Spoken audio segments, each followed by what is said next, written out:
Chapter 1038, Vedas. Vajra. A Vajra adorned with a monastic robe was sitting inside the room. He exuded a scintillating brilliance as if his body was not made of flesh but was rather a statue cast from gold. His very long brows were as white as snow. The monk markings on his head were especially conspicuous. Each of them emitted light, like little lanterns. Wuxia sat down on a cushion and only smiled while looking at the Vedas. Vajra. The Vajra opened his Buddhist eyes that were as sharp as blades. In the blink of an eye, people could feel his evil subduing power. His eyes were shiver-inducing, no one would dare to act presumptuously before him. Alas, this had no effect on Wuxia, he still sat there leisurely. High monk must be the recently famous evil Buddha. The Vajra placed his palms together. Despite his great status, being rude was not part of his nature. Wuxia smiled and casually said, "Let them call me what they want. I am here not to talk about the Dharma or to debate, I just want something from you."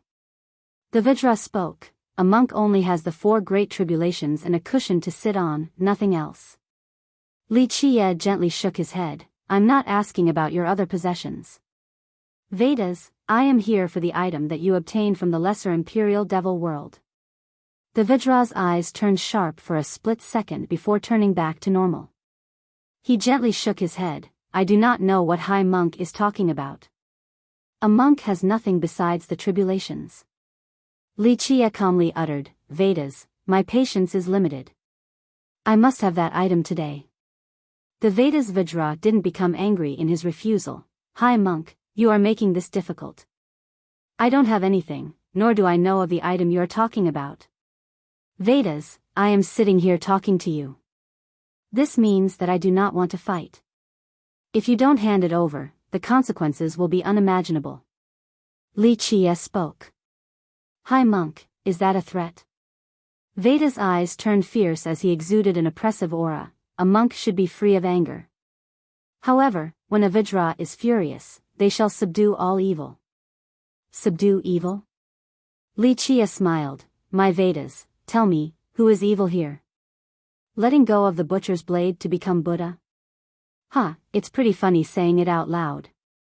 He looked at the Vajra and continued, "Vedas, I almost burst out laughing, hearing you say the words, subdue evil. It doesn't matter whether you are Vedas Vajra or Vedas devil right now, I only want to take that item then leave. I don't want to waste time here." "Who are you?" The Vajra stared at Wuxia with a glare capable of suppressing the hearts of others. "Who I am is not important. Even if I say it, it will only make you jolt in horror." Wuxia said dismissively, "Hand that item over and I'll pretend that nothing happened. Otherwise, not to mention that you are only a Vajra, even if you were Buddha, I could still banish you to hell. Amitba, I shall subdue evil today." With a chilling glare, the Vajra emitted an aura capable of crushing all things. Even if a god king was here, they would still immediately fall to their knees. "Vajra, my patience is limited. Brace yourself for the consequences if you don't comply." Wuxia lightly said, "Back when I destroyed your Vedas kingdom, blood flowed for 3 years. If you think that was a disaster back then, you haven't seen anything yet. If I take action now, I will show you a real calamity. I will banish you to hell with no chance of reincarnation." "You," the Vajra stood up with his eyes wide open. A terrifying Buddhist aura erupted as he harshly shouted, You are that devil, the dark crow." "Devil?" Wuxia smiled, "Vedas, you are not one that can call me a devil.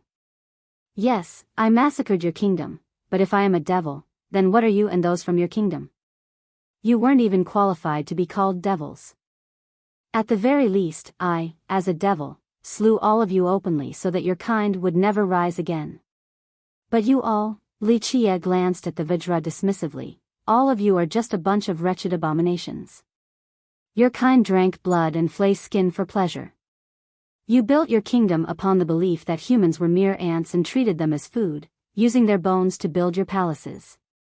To tell the truth, Vedas, you don't even have the right to be part of the human race. In my eyes, you are only the lowest of abominations. The human race doesn't have such disgusting creatures as you." In an instant, the Vajra's chest was shaking with anger. He was quite emotional despite being a Vajra who had severed all mundane ties. His mood was swinging intensely. Dark Crow. You killed my wife and slaughtered my children as well as my entire family. The Vajra shouted. So what? Li Chia was too lazy to look at him. Vedas, I don't care who you are now. Back then when you rampaged across the 9 worlds as an invincible god king, no one dared to touch you. But in my eyes, you were only an ant. That's right, I destroyed your sect and slaughtered all of your family. Li Chia calmly said, I won't say that it was for justice or retribution in the heavens' stead. I will just say that maggots like your kind were not eligible to be included in the human race. Thus, I deemed you an eyesore and killed all of you. He paused for a moment and glanced at the furious Vajra. Vedas, did you really think you managed to escape my grasp? How amusing, you were only a lost dog forced into a corner, crying in despair. Then all of a sudden, you finally wanted to become a good person, throwing away your butcher's blade and repenting. Isn't this hilarious, being a devil for your entire life only to suddenly want to become a good person? Li Chia coldly glared at the guy. Are you aware? If the Buddhist Lord didn't guarantee me that you had truly repented and would never kill again, not even an ant, I would have crucified you down in hell so that you would never re-enter samsara. Even the Buddhist funeral plateau wouldn't have been able to protect you. After hearing this, the Buddhist light from the Vajra pulsed in an unstable manner. His expression changed unpredictably as he stood there. Eventually, he sat back down on the Buddhist cushion. He placed his palms together and chanted, Shanzai, Shanzai, O merciful Buddha, how sinful. Because the Buddhist kingdom gave its assurance, I will spare your life. Li Chia spoke, but if you don't hand that item over, not to mention the kingdom's assurance, even the high heaven's assurance won't do. Amitabha. The Vajra chanted and finally relaxed. He opened his eyes to say, High monk, the thing you desire is no longer in my possession. Li Chia narrowed his eyes and repeated, Not in your hands? The Vajra placed his palms together in response, A monk does not lie. Veda's devil is dead, so I don't need to trick you. A few days ago, a young miss from the Eternal River School traded an old item for it. That girl. Li Chia knew who it was. He looked at the Vajra and said, I trust that you wouldn't dare to lie to me. He stood up to leave. Your Excellency Dark Crow. When Li Chia reached the door, the Vajra stood up then kowtowed on the ground. What? Li Chia looked at him, thanking me for sparing you? No, Your Excellency, even dying 100 times over wouldn't be enough to atone for my heavy sins. The Vajra prostrating on the ground spoke, I thank you for sparing my newborn great-great-grandson back then. Li Chia answered, those who deserved to die were completely killed off, both men and women alike. However, for those who didn't deserve to die, I wouldn't bother staining my hands with their blood. I didn't spare him, he was not guilty from the start. I know that even suicide wouldn't allow me to redeem myself. After becoming enlightened, I only want to stay and train at the plateau in hopes of saving mortals in agony to make up for my crimes back then. The Vajra spoke with piety. Interesting. Li Chia glanced at him. You left Spirit Mountain as well as your Buddhist heart at the Buddhist kingdom while they branded you. Truly interesting. I wish to reduce the suffering in this world and bring about kindness and light. Once my beneficence is enough, I want to return to my homeland and spend my final moments there to purify the grievances in that place. Just like you said, I am not qualified to become Buddha. The Vajra spoke. That is your Spirit Mountain's business. You being able to live for so long and become a Vajra is indicative of your will to change for the better. Li Chia spoke insipidly, I don't care for the Buddhist kingdom's matters. Just keep in mind that Veda's devil and Veda's kingdom are no more. Otherwise, I will show you what eternal damnation is. Amitabha, the Vajra's forehead met the ground. My sin is immense. Li Chia didn't say anything else and left the temple. Chapter 1039. Seeing Biyao again after leaving the temple, Li Chia went to another part of the city. It seemed to be quite impoverished. It seemed to be a mortal town without anything special. Li Qie entered a house with no one trying to stop him. After taking the first step inside, the scene immediately changed. In this place was a vast realm with bridges and green sceneries that belonged in poems. His intrusion was met with the eruption of several powerful auras. One of them was even of the god monarch level. Without a doubt, this inconspicuous little house had extremely powerful virtuous paragons protecting it. Immortal Emperor Xiao Shui is truly amazing. Not only did she establish a heavenly grotto here, she also managed to shield it from the Buddhist affinity of the plateau. Such keen insight is truly admirable. He took his time walking through this place to enjoy it fully. The powerful auras surged, their owners wanting to attack Li Qie. However, a voice that resembled an immortal hymn resounded, "He is a guest, do not be rude." Li Qie only smiled and strolled through the place to reach a particular pavilion. It was built in the middle of a lake with a woman sitting on a stone chair. She was looking at the pretty view of the lake. Anyone would marvel at the sight of this woman ahead. She was beautiful beyond words. It was not enough to call her a goddess. Mei Suyao. The woman praised as a goddess in the mortal emperor world. She was sitting quietly with an indifferent demeanor, like a fairy detached from this mundane world. She also had this appearance in the past, but the current Mei Suyao was completely different from before. In the past, her steps were accompanied by visual phenomena like a deity descending to this world. But now, she had returned to the origin and held a simplicity far from striking visuals and hymns of the Grand Tao. Nevertheless, she was still a goddess removed from the pollution of the world and was about to fuse together with nature. Her core remained unchanged, but she now used a different attitude to deal with the world, resulting in a different style. She stood up the moment she saw Li Qie walk into the pavilion. She looked at him and, with a slightly surprised expression while her forehead flashed with a glimmer, she inquired, "Is it you, young noble Li?" She was not completely sure of this either. Not bad, an immortal bone is worthy of its prestige. To be able to see the truth and communicate with true gods. Li Qie nodded his head and praised. He revealed his true form and freely sat down on another stone chair. After seeing his form, Mei Suyao bowed her head gently with a respectful demeanor. "Please excuse me for not personally greeting you." He waved his sleeve and interrupted her. "Okay, little girl, there's no need for cumbersome formalities." Goddess Mei Suyao was always the focus of the show regardless of the time and place. Even peerless geniuses like Jikong Wudi's group would always show their best side in front of her. Only Li Qie didn't pay her any mind. She was not angry and sat down. She poured some tea into a jade cup for him while speaking, "Please have this simple cup of tea." He accepted her jade cup and took a sip before commenting freely, "It seems like you have finally understood, this is Immortal Emperor Xiao Shui's Alaya Heavenly Fragrance Tao. This is thanks to you. In recent years, I was enlightened and spent time meditating before understanding the profundities within." She spoke with sincerity. "If you didn't wake me up from my dream, my path would have been even longer." Li Qie smiled and enjoyed his tea as well as the charming beauty before him. He was relaxed and carefree, everything else became insignificant. She didn't speak and only quietly kept him company, pouring more tea for him in a demure and natural manner. He closed his eyes to feel the calm rhythm. After a while, he gently nodded, It is this feeling. You have truly understood the core of the fragrant Tao and will be able to enter the heavenly Tao.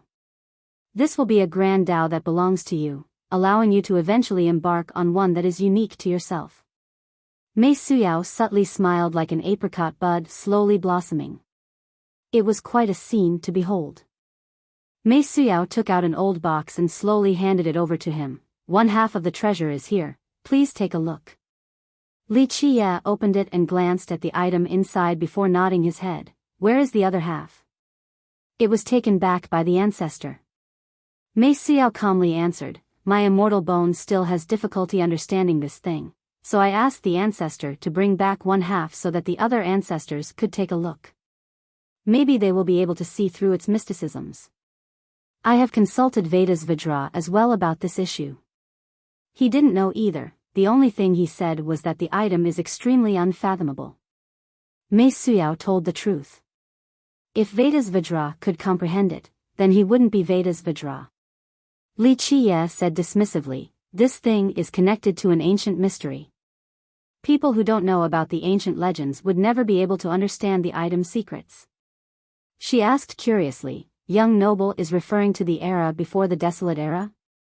The mythical legendary era? Coming from the Eternal River School, a sect with 3 emperors, she was an erudite person with few peers. However, she didn't know if the item came from the legendary era. It may be even older. Li Qiye only smiled without saying much. Mei Suyao was dazed for a moment. In the minds of common cultivators, the desolate era was the oldest. She knew about the existence of the legendary era that came before it, but what kind of era was even older? Li Qiye put away the box and said, I want the whole thing. Half of it is tantamount to trash. Don't worry, young noble. I have sent a message to the ancestors and told the school to immediately bring it to you without delay. She was very open and agreed right away. Li Qiye looked at her and chuckled, girl, if I didn't know that you have understood the fragrant Tao's essence, I wouldn't believe it either. Such a great change in a short period of time, you can even call it a metamorphosis. Before coming, I expected you to make bargains. It seems like I have underestimated you. Chapter 1040, Mei Suyao's beauty. Would any attempt at negotiation be useful? She smiled wryly and slightly shook her head. Do I have any room to bargain? Li Qiye couldn't help but smile while looking at her to leisurely say, I'm actually curious. What did the old geezer tell you? She smiled without responding, like a flower bud on the verge of blossoming. It was of transcendent beauty and boundless charm. Li Qiye stood up and wanted to leave, but Mei Suyao spoke. If you don't have a place to stay, you can stay here. Our school is willing to offer our humble abode to you. He looked back at her and smiled before sitting down again to say, girl, what ideas are you having? What are your plans? Mei Suyao chuckled. She spoke in a playful tone, it seems like you are still cautious of me. I suppose I can't really blame you. It is my fault for being naive back then and leaving you with a bad impression. Li Qiye gently shook his head, girl, you are a beauty capable of causing disasters. Of course, I understand what the old geezers from your school are thinking. However, I'm even more curious about your thoughts. She didn't say who it was, but any discerning person could figure it out. Girl, I won't take your item without giving something back. Since you have given it to me, I will give you a creation. Before leaving, he told her, before entering the lesser world, come find me. I will point you to the right path. Thank you, young noble. She charmingly bowed. I speak on behalf of my ancestors when I say, just say the word if you ever need my school for anything. We will assist you at any moment. Your old geezers indeed have a little foresight. He laughed and left. Mei Suyao watched him leave, then ordered an elder from the school, Elder, please go back to the school and bring the other half of the treasure here for young noble Li as fast as possible. The elder acknowledged this command and immediately went to carry it out. Because Li Shuangyan and the others hadn't come, Li Qiye stayed behind at the Rainflower Terrace again. The moment he arrived, he sent Sikong Taotian a message. In the shortest amount of time, Sikong Taotian appeared before Li Qiye and immediately spoke. Boss, you have an order? Is it about the Heavenly God sect? He looked at Sikong Taotian and asked, Heavenly God sect? What's going on with them? Sikong Taotian answered right away, Boss, I received a direct message that there has been some friction between cleansing incense and Heavenly God. This news has yet to reach the barren earth. The Heavenly God sect is quite brave now. They finally can't stay patient anymore. Li Qiye smiled. Boss has probably heard about it too. Right now, their backing is even stronger than before. It was the Azure Mysterious Ancient Kingdom back then, and now it's the Soaring Immortal sect. Sikong Taotian spoke, right now, even the Azure Mysterious Ancient Kingdom has to show the Heavenly God sect some consideration.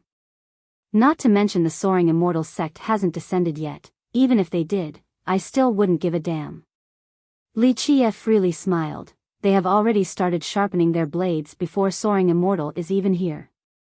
Wait until I return to the Grand Middle Territory. The first thing I will do is destroy their heavenly god sect. Li Qie was not worried about cleansing incense at this moment. Because of Peng Keng's group, nothing big should happen. Just give me the command and I shall be your vanguard, the first to kill my way into the heavenly god sect. Sikong Taotian smacked his chest loudly 3 times. Li Qie gave him a look. Will you be there to kill or to grab the treasures? I definitely believe that you will be the first to charge into the heavenly god sect. Their treasury, to be specific. Ha ha ha, boss, I will be killing and plundering, not stealing. He didn't blush at all and spoke with incredibly thick skin. Li Qie smiled and didn't scold him. This time, I didn't call you to tell you to go kill the heavenly god sect. I want you to do something else. Boss, just say the words. Tell me what you want and I shall carry it out perfectly. You can rest assured when I am the man doing the job. He smacked his chest loudly again and confidently assured Li Qie. Chapter 1041, Soaring Heavenly Saintess. Li Qie looked at the boasting thief and said, Okay, stop messing around. This is an important matter. Sikong Taotian stopped messing around and solemnly stated, Boss, don't worry, I will definitely successfully carry it out. Li Qie asked, How much time will it take for you to return to the Heaven's Secret Valley? Sikong Taotian immediately responded, How fast do you want, boss? I can go as fast as you want. The fastest. Li Qie said, I will give you a deadline of 5 days, you must return to me. Both ways, got it? Roger, boss. I'll give you my assurance that I won't need 5 days to do this, just 3 for both ways. Sikong Taotian accepted the order. Very good, tell the mortal monarch to come to me. Li Qie commanded. That, Sikong Taotian was jolted. Boss, call for the mortal ancestor?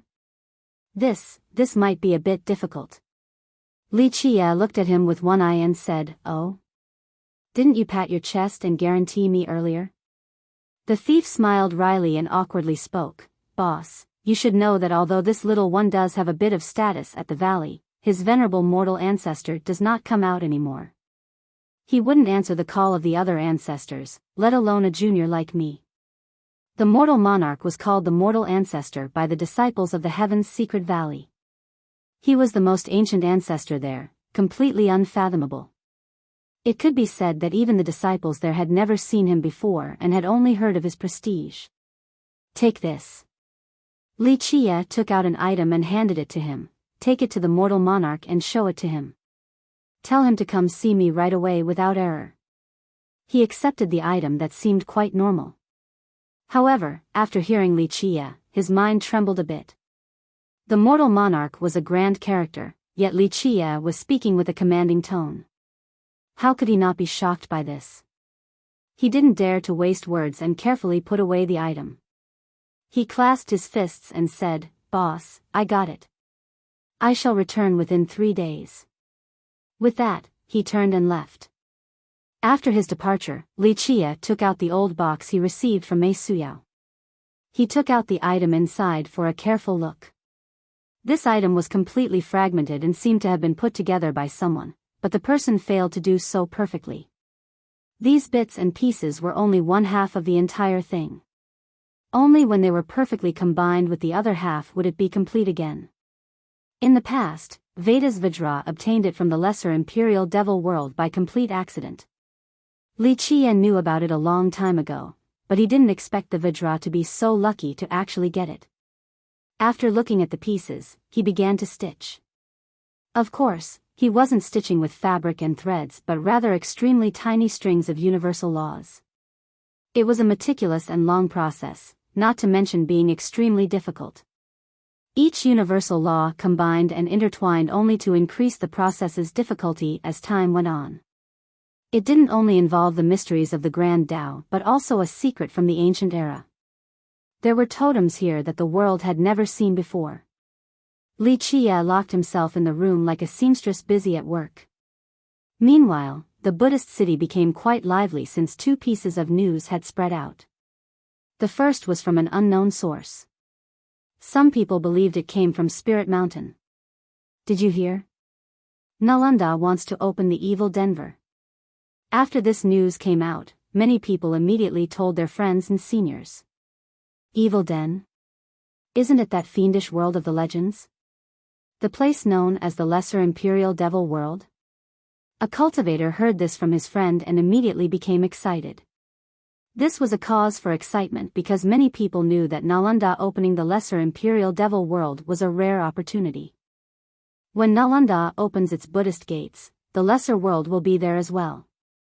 An old paragon commented, "What's truly interesting is why a powerful existence like Spirit Mountain would allow the Lesser Imperial Devil World to exist. Why is it that they want to open the Lesser World every generation?" The older generation that had lived for a long time found it quite strange due to Nalanda's stance on the Lesser World. The second piece of news quietly spread after this one. I heard people from the Soaring Immortal sect are about to enter the Mortal Emperor world. Many sects and cultivators discussed this secret message. Many people, including even ancestors, quivered after hearing this.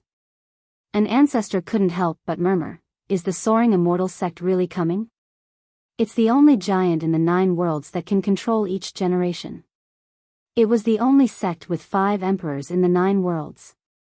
Legend states that among the River of Time, it had controlled many generations of the 9 worlds.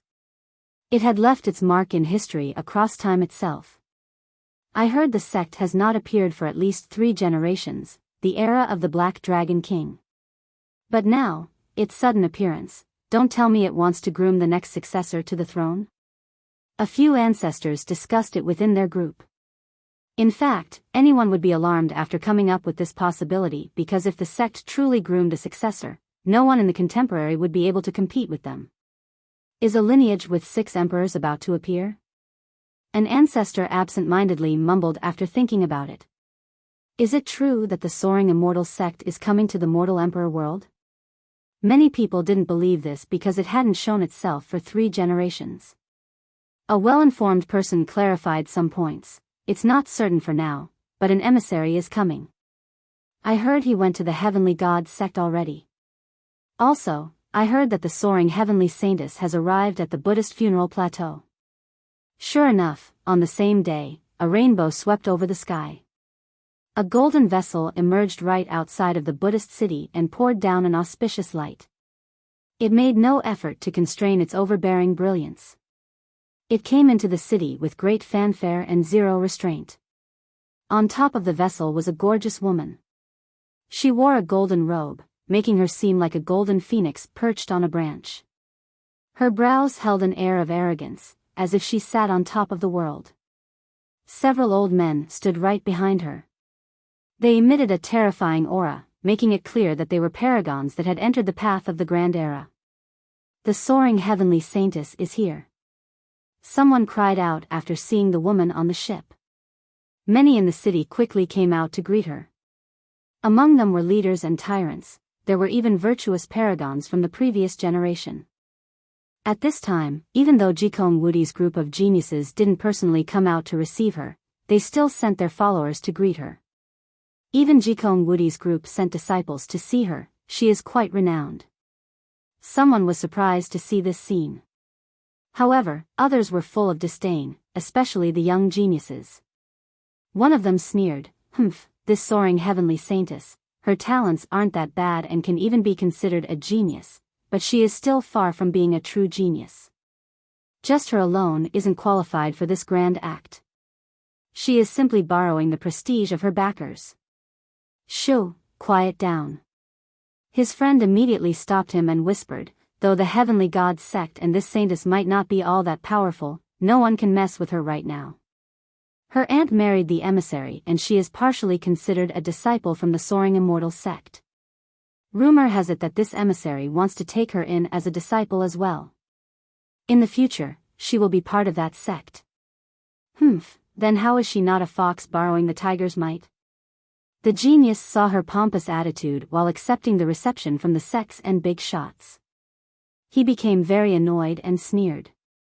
"We'll just keep this between us." The friend warned him, "I know you're not convinced, but who can provoke the soaring immortal sect? Plus, if she truly joins the sect, she will become a god monarch or even a god king sooner or later with her talents after being taught by the masters there. So, even if you don't like her, don't say it in public lest you offend her. It would be the same as courting death. No one will risk antagonizing the soaring immortal sect to protect you. Your master might be the first one to punish you, got it?" Despite his grievance and disdain towards the saintess, the genius didn't dare to say anything else. The saintess receiving the grand reception of the other sects and Jikong Wudi's group made many people envious. Someone spoke with envy, "It's so nice to be able to hug the soaring immortal sect's thighs, just like a carp leaping over the dragon gate and flying to the 9 heavens." Chapter 1042. The mortal monarch Li Chia continued this embroidery process for 2 days and 3 nights before finally doing a good job of sewing the laws together. Looking at the flashing totems in his hand, Li Chia couldn't help but chuckle. After struggling for so many years, an unknown era had disappeared without anyone knowing.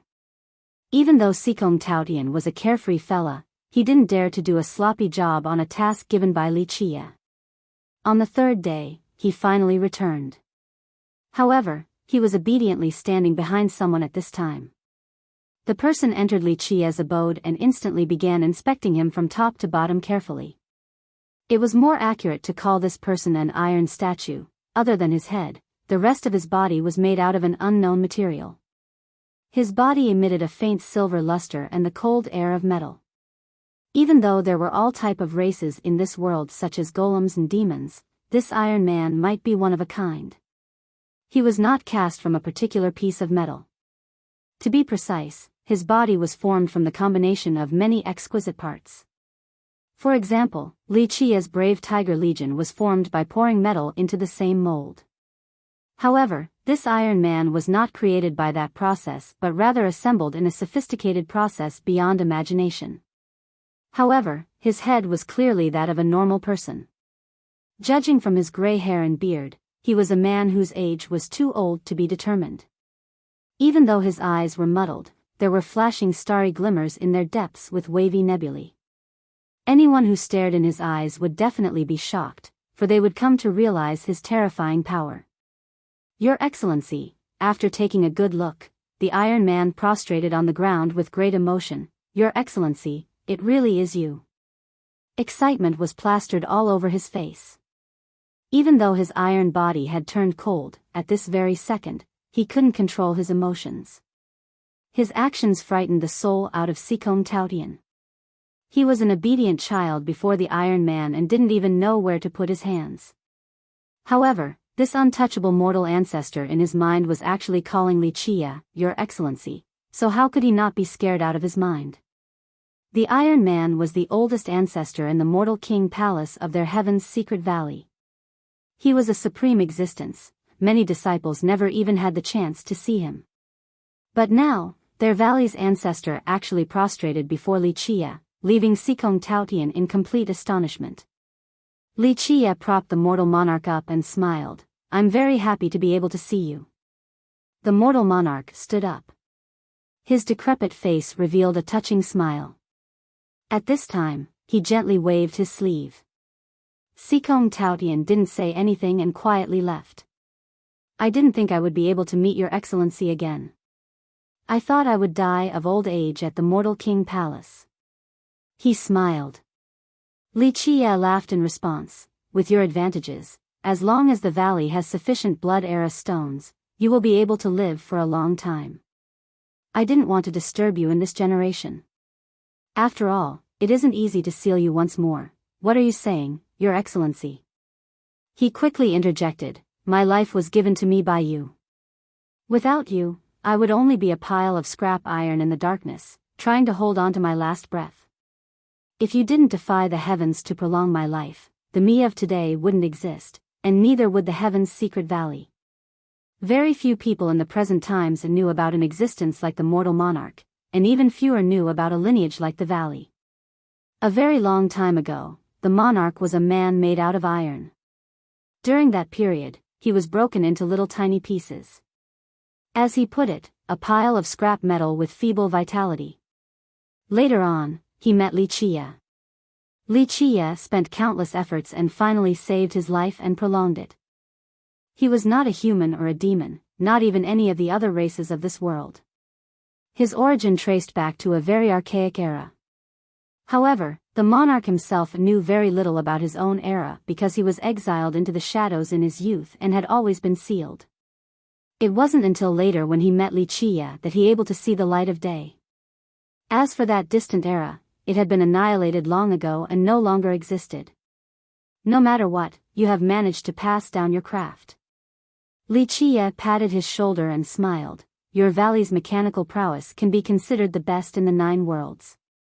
The monarch shook his head and said, Your Excellency is teasing me. It is only a minor trick. It's not enough to get into your eyes. No, I actually do need this skill of yours this time. Wuxia smiled. I have an item. If I do it myself, I will need a very long time to finish, but time does not wait for me, which is why I specifically called for you. With that, Wuxia took out the old box and handed it to him. Inside were the scattered parts that were extremely delicate. The monarch was instantly attracted like a master-level artist immersing himself in an unparalleled work of art. After a good look, he lifted his head in shock. Your Excellency, this is... With that, he took a deep breath to calm himself. This can only be from that era. Yes, only in that era can you find this. To be precise, I want to go to a certain place in the lesser Imperial Devil world.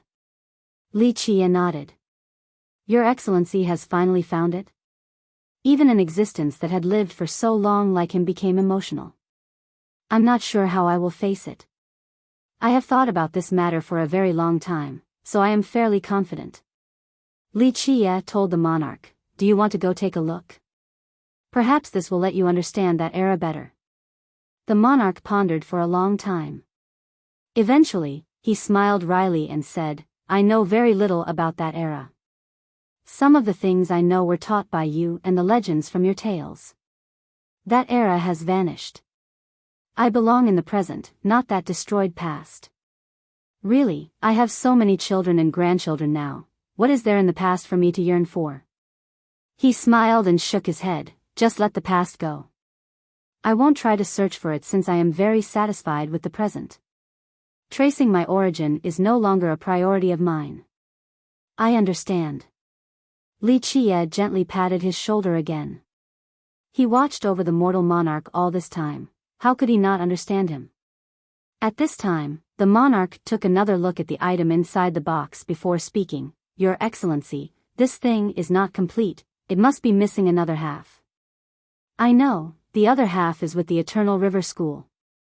They should have it here within the next 2 days.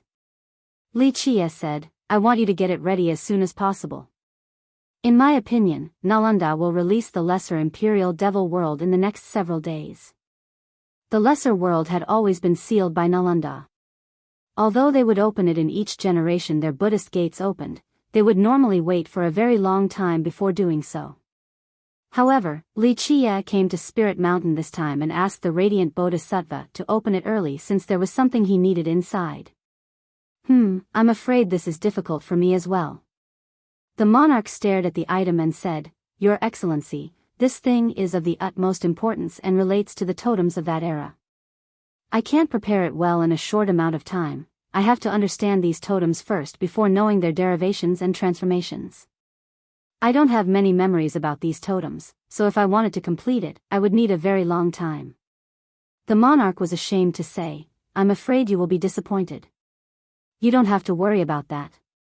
Wuxia smiled, I have prepared the totems for you. With that, he took out the totems that he had been sewing for the last 2 days.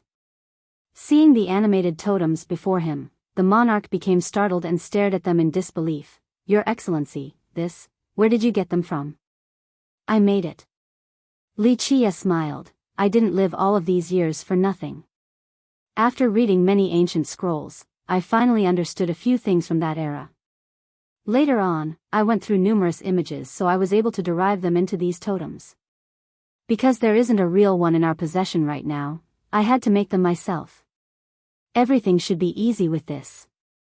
The monarch became excited and spoke, "Don't worry, Your Excellency, I will prepare this for you to the best of my ability."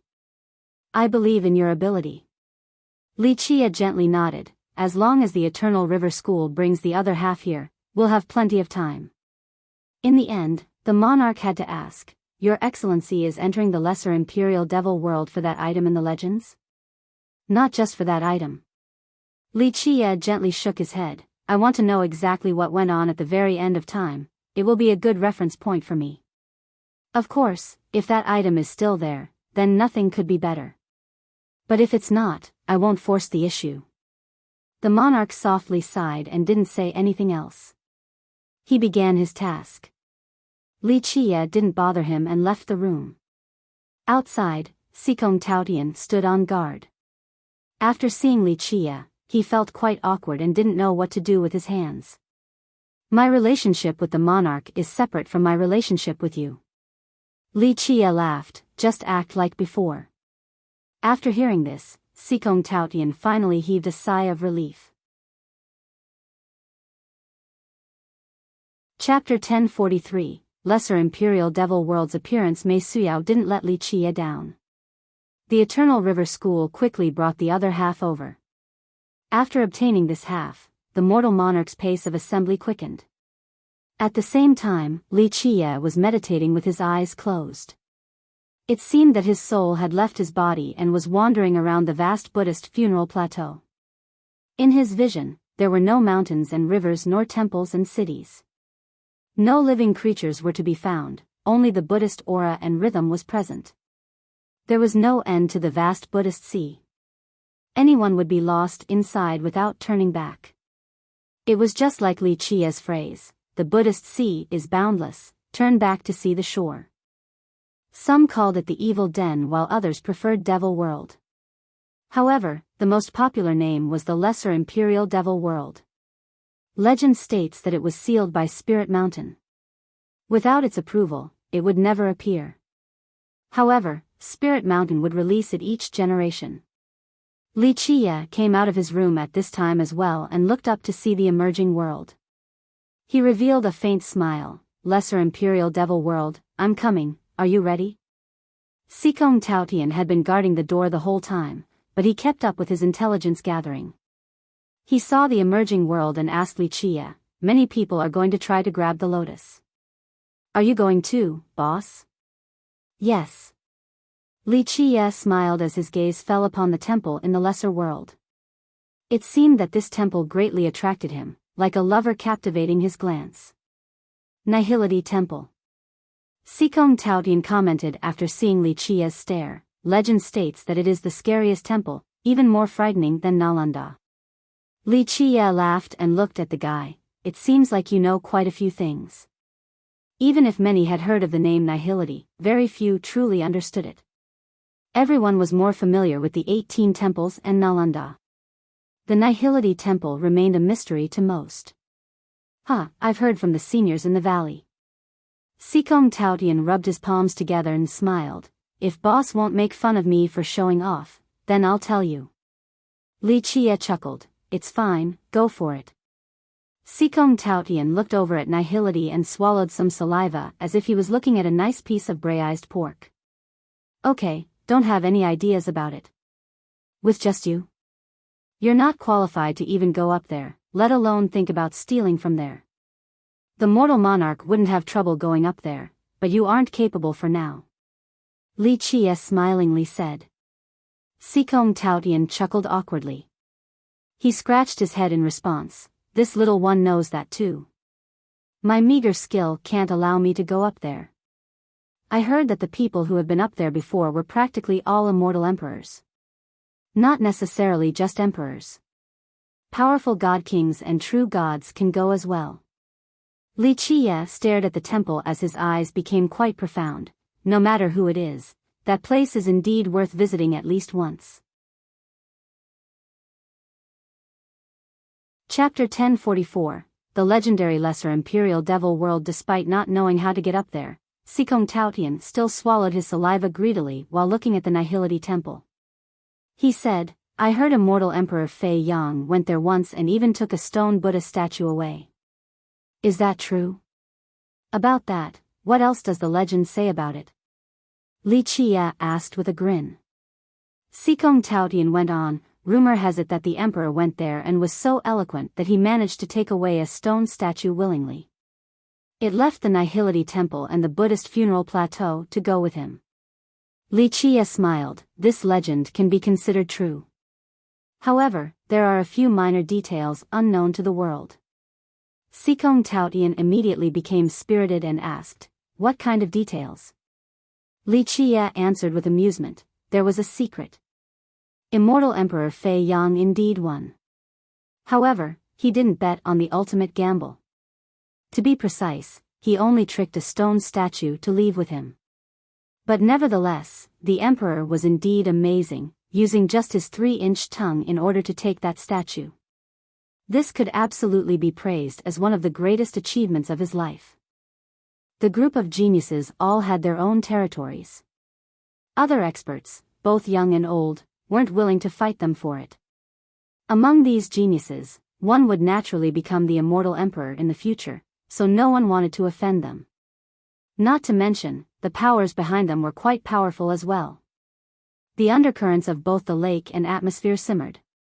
There were a few powerful paragons here as well as a few god monarchs unwilling to show their faces. Some of these paragons had already embarked on the path of the Grand Era. They wanted to seize the lotus as well. However, Jikong Wudi's group was not afraid of the old paragons since they were well prepared. Many noticed their confidence and couldn't help but tremble. This meant that the group of geniuses had powerful Tao protectors present as well. In terms of cultivation, this young group couldn't necessarily compete with older paragons, especially the Grand Era paragons and god monarchs. However, their secret Tao protectors were dreadful to just about anyone, including god monarchs. "We're missing Goddess Mei and Bai Jinjin," someone murmured after looking at the young group. "If Goddess Mei and Bai Jinjin come, then all the young people most qualified to become the emperor in the mortal emperor world will have gathered here." Even the older generation had to admit this. "There's evil Buddha as well," another blurted out. At this time, someone shouted, "Evil Buddha is here." People looked around and sure enough, evil Buddha was flying here. Below his feet was an auspicious cloud, giving him the appearance of a Buddhist lord that had ascended. Li Qia landed on a peak with many eyes on him. Recently, his reputation was sky-high and had even overshadowed Jikong Wudi's group. The mortal king was giving him a particularly cold glare. However, he was surprisingly able to contain himself this time and didn't make a move. The battle is about to begin. Some people smelled blood with this gathering. They left the large lake to avoid being involved. Even under the prying eyes of so many, Li Qia remained calm as he stood alone while looking at the glittering golden lake with a faint smile on his face. Chapter 1045, Venerable Dry Peak, the Sword Goddess is here. Not long after Li Qia's arrival, someone shouted and drew a lot of attention. In the present times, only Bai Jinjin was qualified to have the title of Sword Goddess. She came holding her sword and had returned to the origin. No one dared to block her path as she walked forth. The spectators quickly made way. In terms of battle records, she was not as illustrious as the mortal king since he challenged everyone. As for prestige, she was lesser than Jikong Wudi. He had a triple saint aptitude and was untouchable. However, she was still quite dreadful in her own right. There was a saying, when the mad sword comes out, meet God slay God, meet devil slay devil. No one wanted to test her fury because people said that it was quite horrifying. She even chased the mortal king around. With nowhere to hide, he struggled to escape alive from the battle. After coming here, she simply coldly glanced around and didn't care for the group. She sat down next to a tree. All the strong cultivators were gathered here. Suddenly, the atmosphere became heavy to the max. Everyone understood that a bloodbath was absolutely unavoidable. Bing Yuxia looked around and said with a smile, "The lotus hasn't come out yet, so does anyone want to fight first?" However, no one took her up on it. The arrogant Jikong Wudi remained standing there. Lin Tiandi was still carefree and cool. Zhanshe had no response, and the mortal king was as immovable as a peak. How boring. Bing Yuxia saw the group staying patient and knew that she wouldn't be able to fight until the lotus appeared. She was too lazy to look at them, so her eyes fell upon Li Chia instead. At this moment, he was Chu Yuntian, so she naturally couldn't recognize him. However, for some unknown reason, she felt that this evil Buddha gave quite a familiar sensation. It was just that she couldn't put her finger on it. She felt that she had met him before but couldn't recall the exact time. The current world is the playground of the young. An old sect master gently sighed while looking at the geniuses lording over their respective territories. He chose not to compete for the lotus and retreated to the horizon to watch instead. Despite their past feuds, the group remained calm and waited for the lotus flower's appearance. The tense atmosphere permeated this entire area. At the same time, an old man flew here and took a look around before focusing on the lake. This old man exuded the aura of a paragon. It was quite oppressive. Moreover, he came with great fanfare, as if he was not afraid of antagonizing others. Venerable Dry Peak. Someone recognized his identity and murmured, "I didn't think someone of his status would actually work under the soaring heavenly saintess." It turned out that this old man was a famous virtuous paragon. He was from a big sect and many people called him Venerable Dry Peak. As a paragon, he shouldn't have joined the banner of a junior, especially one like the saintess, since she couldn't compare to Jikong Wudi's group. However, he actually went against the norm because he wanted to use the emissary behind the saintess to join the soaring immortal sect. He wished to become an external disciple to pave the way for his sect in the future. His decree resonated with the Buddhist hymns, "Go, subdue the evil. Goodness, goodness." After the decree came out, the Venerable actually placed his palms together and turned around to leave. He instantly disappeared into the horizon. Li Chia's light disappeared and he resumed his normal appearance. It seemed as if what happened just now was only an illusion. That's it? Many people felt disappointed after seeing the Venerable leave. Some thought that he would commit suicide and were slightly let down by Li Chia's dharma. A virtuous paragon stared at the faraway Buddhist city and murmured, "No, it's more than that." Ah! Screams rang out from the city. Blood spurted everywhere where the soaring heavenly saintess was staying. After the Venerable returned, he started massacring the people in the camp. Something is happening. The spectators noticed the commotion back at the city and immediately flew there to watch. Many experts opened their heavenly gaze to view it as well. Dry Peak, are you insane? Eventually, Dry Peak's slaughter alarmed the other virtuous paragons under the saintness. One of them shouted and went to stop him. Rumble. In a split second, the world spun. Virtuous paragons had a showdown in the sky and broke through the firmament. Treasures slammed into each other, causing flames to spark and light up the sky. Ah! Eventually, a shrill scream resounded. Venerable Dry Peak was assassinated by another paragon and this bizarre event finally concluded. Back at the lake, many sects masters and paragons all witnessed that scene. They shivered and glanced over at Li Chia. People receded like the tides to maintain their distance. Li Chia using the Dharma to control the Nantian Young Kings group was one thing. This could be attributed to their age, lack of cultivation, and brittle Dao heart. However, a paragon like Dry Peak was instantly crossed over by Li Chia as well. This was too horrifying. If Li Chia wanted to perform a mass conversion, wouldn't he be able to instantly control countless experts? A cold sweat broke out as they thought about Venerable Dry Peak's ultimate fate. In their eyes, Li Chia was even more frightening than a devil. Jikong Wudi's group turned quite serious as well. Evil Buddha's terrifying might once again exceeded their expectations. Even Zhanshe with his firm Dao heart wasn't sure if he could stay strong against evil Buddha's conversion. Li Qiye only chuckled. He had grasped the true meaning of the Buddhist funeral plateau. In this place, he was able to control all Buddhist laws. Unless the existence in the Buddhist sea took action, he could convert just about anyone with his dharma. Chapter 1046. A brewing storm. People stayed far away from Li Qiye and stared at him in horror. This monk that didn't look like a monk gave them the willies. Everyone knew the fearful dharma in the plateau as well as Spirit Mountain's power of conversion. However, under normal circumstances, sacred monks and bodhisattvas from the 18 temples wouldn't take the initiative to convert others. But now, Li Qiye was a wandering bodhisattva away from Spirit Mountain with the ability to convert a paragon with one phrase. Anyone would be fearful of such an existence, so they stayed far away. Supreme geniuses like Jikong Wudi did not avoid him and instead proudly stood their ground. However, their expressions were quite grave. Li Qiye's abilities were too dangerous, even to geniuses like them. "Hey, are you borrowing the power of the plateau, or is it your own?" Bing Yuxia stared at Li Qiye and asked with some curiosity. He looked at her and smiled. "Does it matter?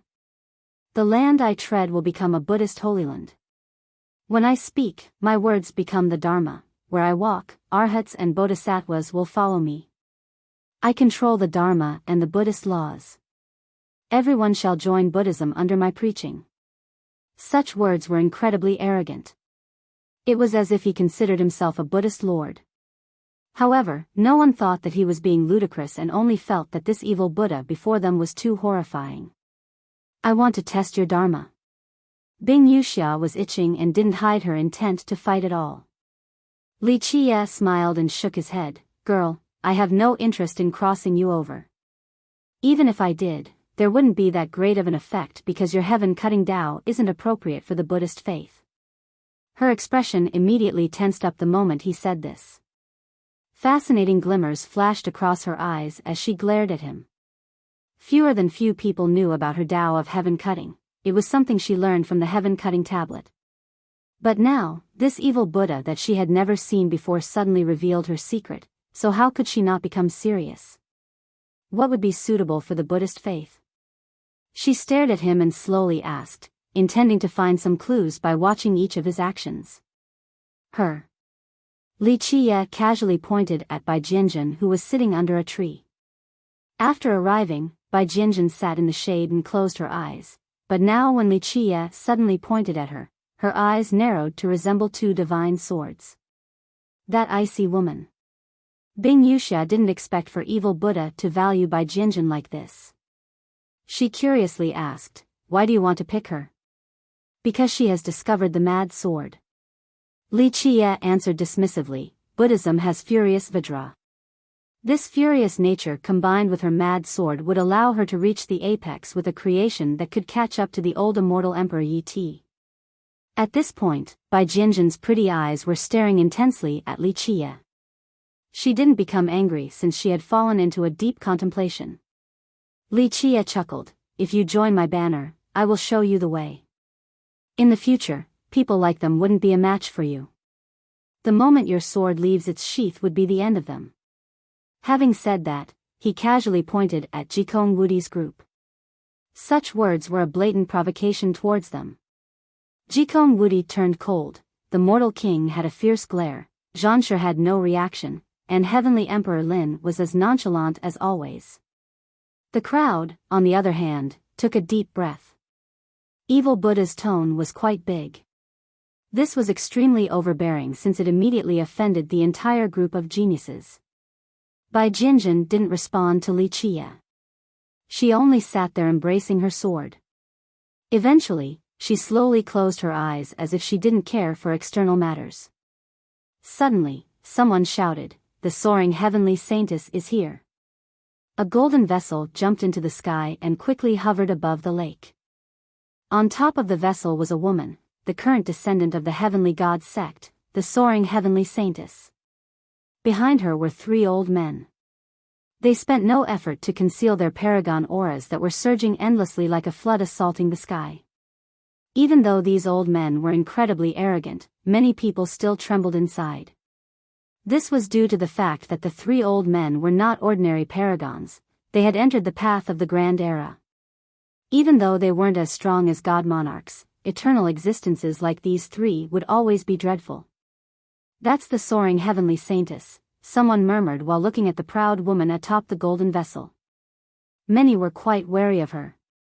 She didn't only have the three eternal existences behind her but also a god monarch as well.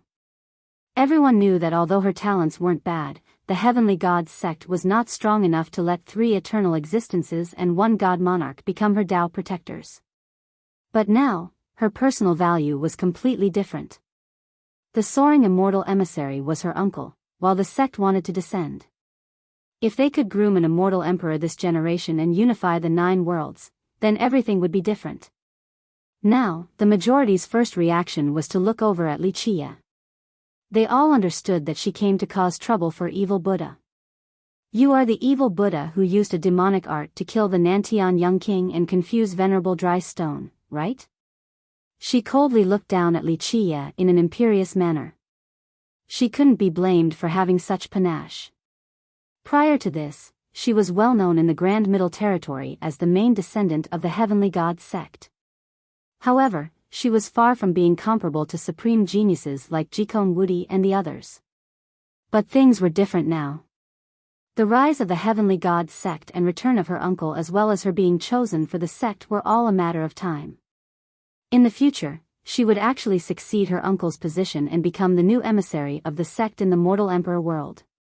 Overnight, her worth became 100 times greater, turning her into a big shot that was on the same standing as Jikong Wudi's group. Thus, how could her confidence not shoot up? Right now, she wanted to establish her prestige so that no one would dare to question her authority. For this, she needed to make an example out of someone. Without a doubt, this evil Buddha had become her target. "That's right." Wuxia smiled while looking at the haughty saintess. At this point, everyone watched with bated breaths. Jikong Wudi's group was ready to watch the fun as well, especially the mortal king and Jikong Wudi himself. These two were naturally happy to see evil Buddha fight against the saintess. Once evil Buddha became enemies with the Heavenly God sect, only death would await him no matter how powerful he might be. She shouted with a cold demeanor, "I see, you're an evil monk. You dare to spout heresy to confuse people and killed soaring immortal disciples with an evil art. Even 10,000 deaths cannot absolve your sin." Many people glanced at each other after hearing this. They knew that both the young king and the venerable weren't soaring immortal disciples. The saintess simply wanted to frame Wuxia to make him an enemy of the soaring sect. Wuxia couldn't help but smile and shake his head, just a little junior that already knows how to wave the banner around, a fox borrowing the might of a tiger. The soaring immortal sect has yet to recruit you, but you are already showing off.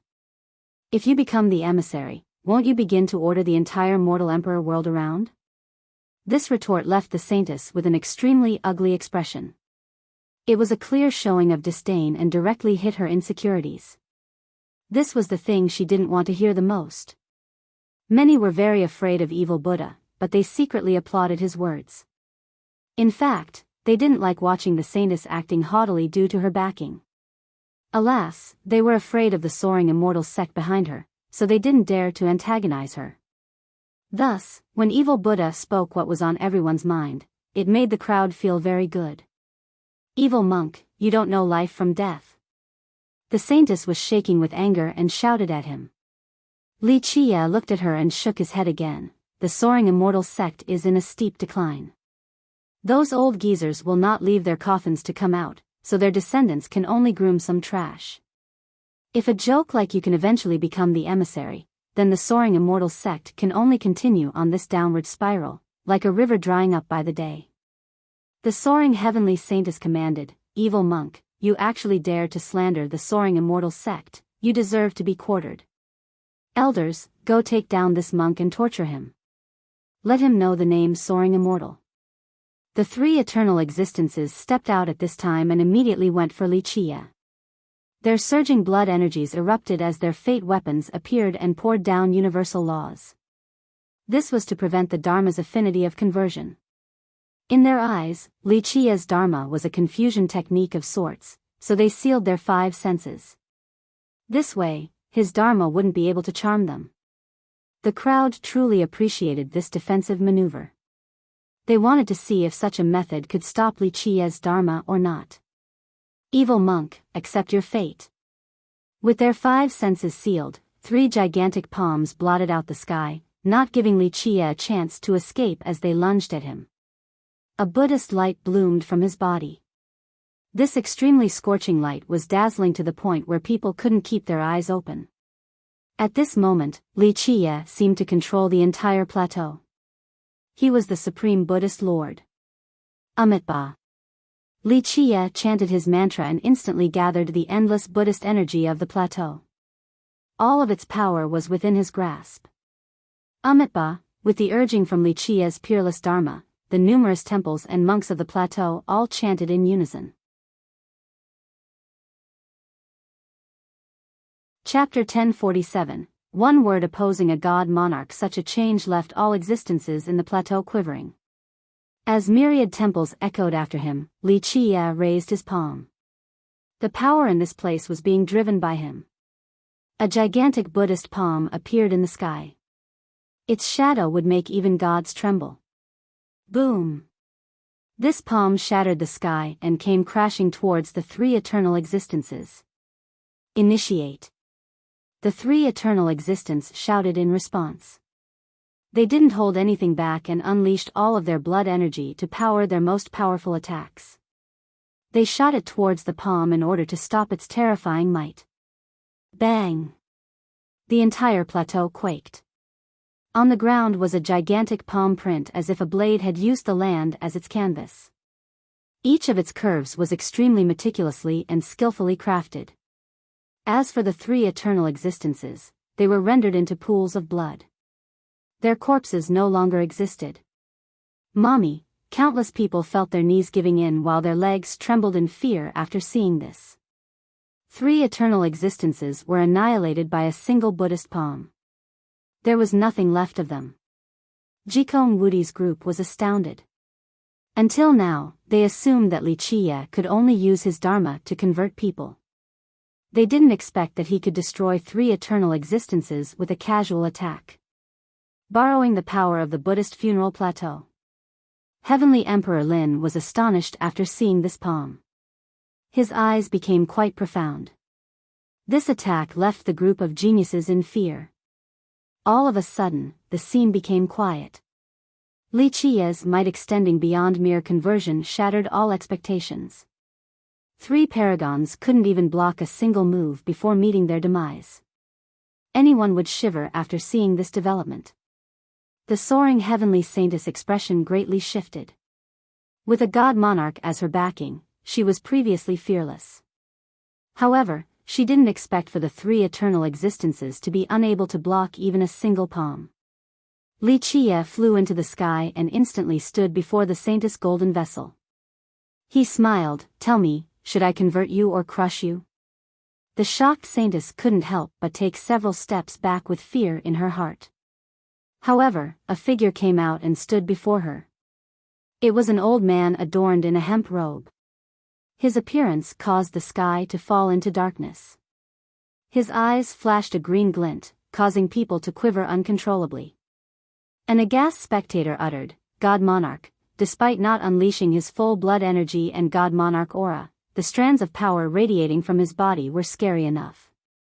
A paragon from the previous generation murmured in astonishment, "Night Scorpion God Monarch." The old man called the Night Scorpion God Monarch blocked everything with darkness. In order to stop Li Qia's conversion, he stood before the saintess and spoke gravely, "Little friend, please hold on." A god monarch. Li Qia looked at him and chuckled, "Although you barely make the cut, you are still a bit stronger than self-proclaimed monarchs." Night Scorpion did not respond. He coldly stared at Li Qia like a scorpion watching its prey from the shadows, ready to deliver the fatal blow with its poisonous pincers at any time. At this second, it already belonged to him. No one else could take it. Boom! But right when he got close, several people immediately took action. They were all experts that hid in the shadows, true masters. All of them were at least at the eternal existence level. One of them was even a god monarch. And this was not the most terrifying part. An imperial aura that tore apart all things was among these invincible powers. An imperial weapon came forth and shattered myriad laws, forcing people down to their knees in worship. Imperial weapon, the majority of the cultivators had already withdrawn far away after sensing the imperial aura. They didn't wish to participate in this competition since they couldn't even stand firm at this moment. A god monarch ambushing with an imperial weapon. One could easily imagine how dreadful this attack was.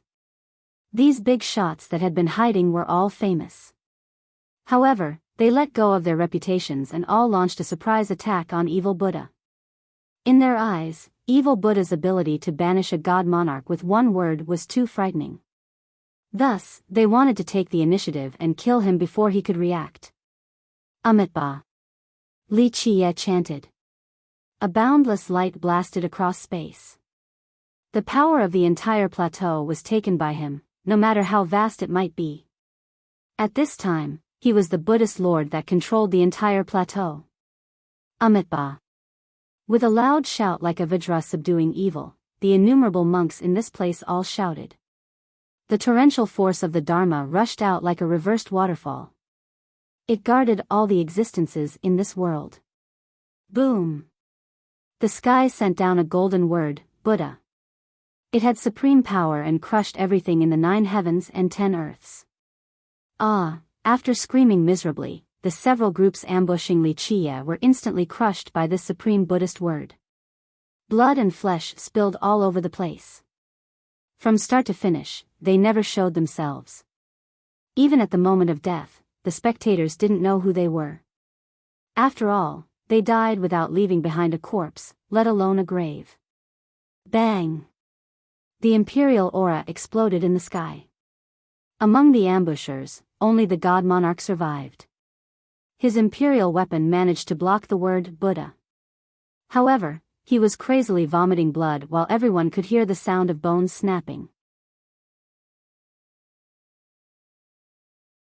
Chapter 1048. One challenging the horde despite being protected by the imperial weapon, he was nearly mangled by the pressure. At this time, his position was revealed and he couldn't hide any longer. He was driven to insanity. As a god monarch from an imperial lineage with an imperial weapon, he was confident in even challenging a god king without an equal weapon. However, a junior crushed him so easily.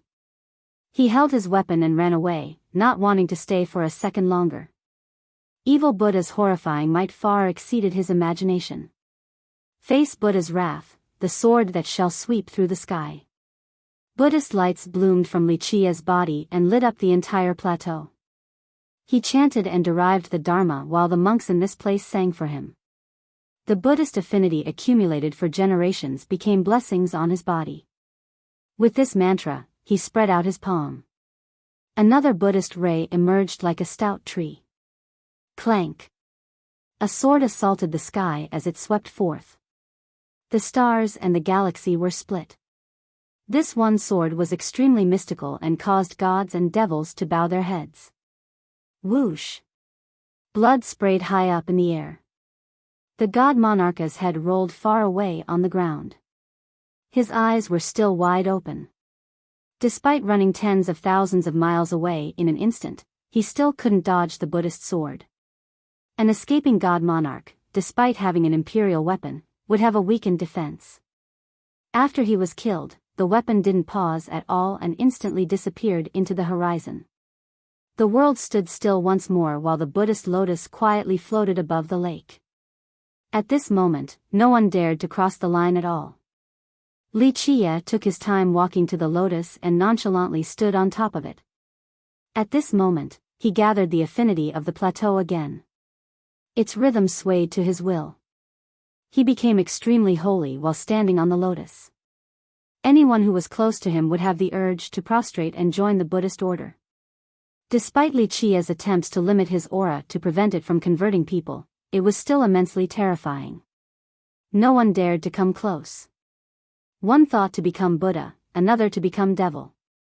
In the Buddhist city, South Emperor watched the whole event and said, "He is Buddha, capable of controlling the entire plateau." So many ignorant fools running to their deaths. The whole world was silent while Wuxia stood on top of the lotus, undisturbed. As for the soaring heavenly saintess, she had run away long ago. He glanced past the crowd and slowly asked, "Anyone else want to take this Buddhist lotus?" At this moment, the majority of the experts looked at each other in order to figure out what to do. No one dared to take half a step past this pond of thunder. Jikong Wudi, Zhan Shi, and the mortal king were silent with ugly expressions. "Very well, O merciful Buddha. It seems like all of you are still unwilling. I will give you young ones a chance." Wuxia saw their cold expressions and unwillingness to leave.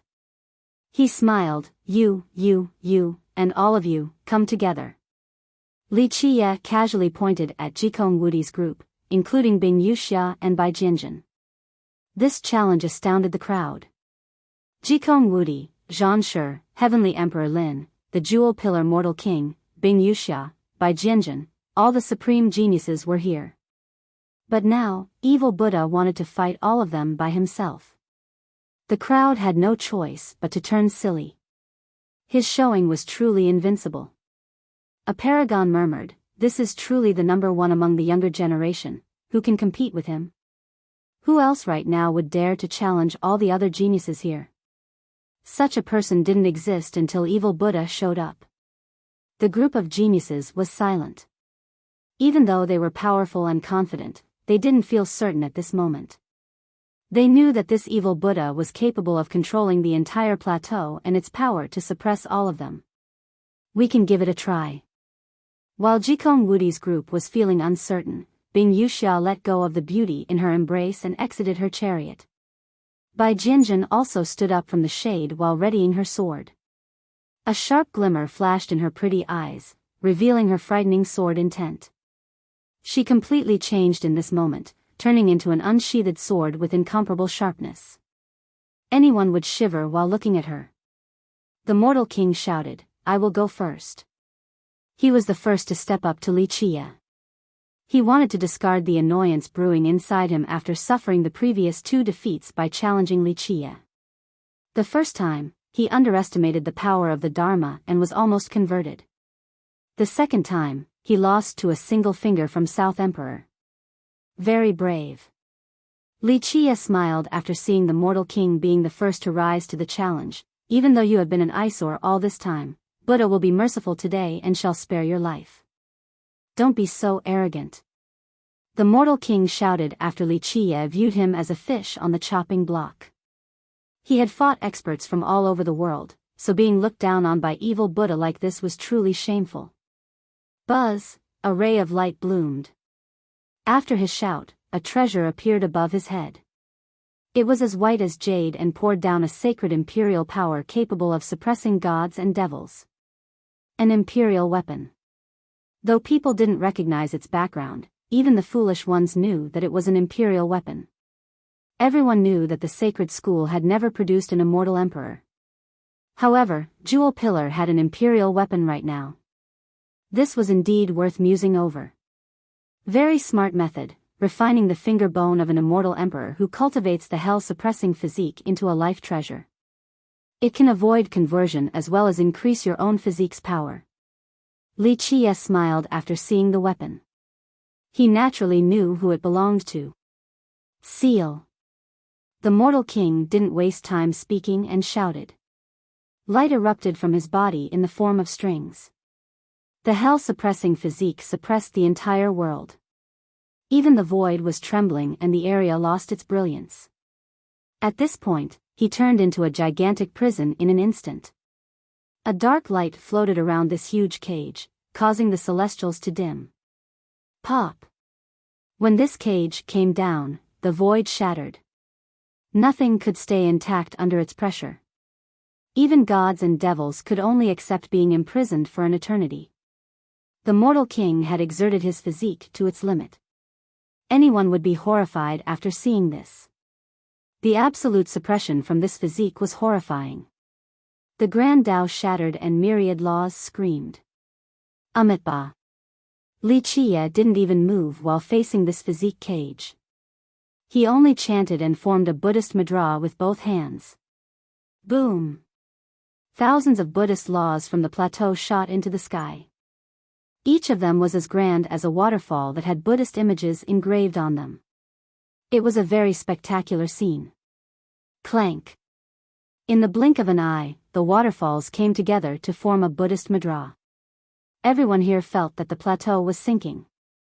Even its vast territory couldn't handle the weight of this seal. Boom! The physique cage couldn't outsuppress Li Qie. Under the smashing of the mudra, it shattered completely.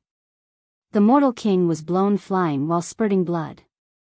Even though the hell-suppressing physique was extremely tough, people could still hear his bones breaking.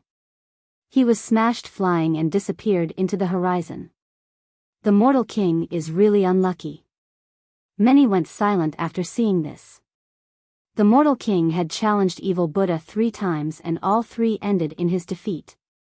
The rest of the geniuses stared at Li Qie.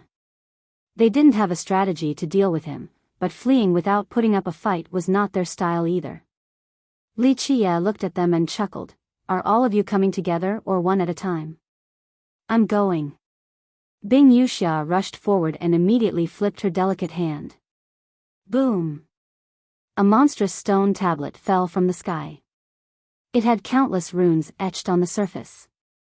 The world was sealed along with myriad Dao upon its arrival.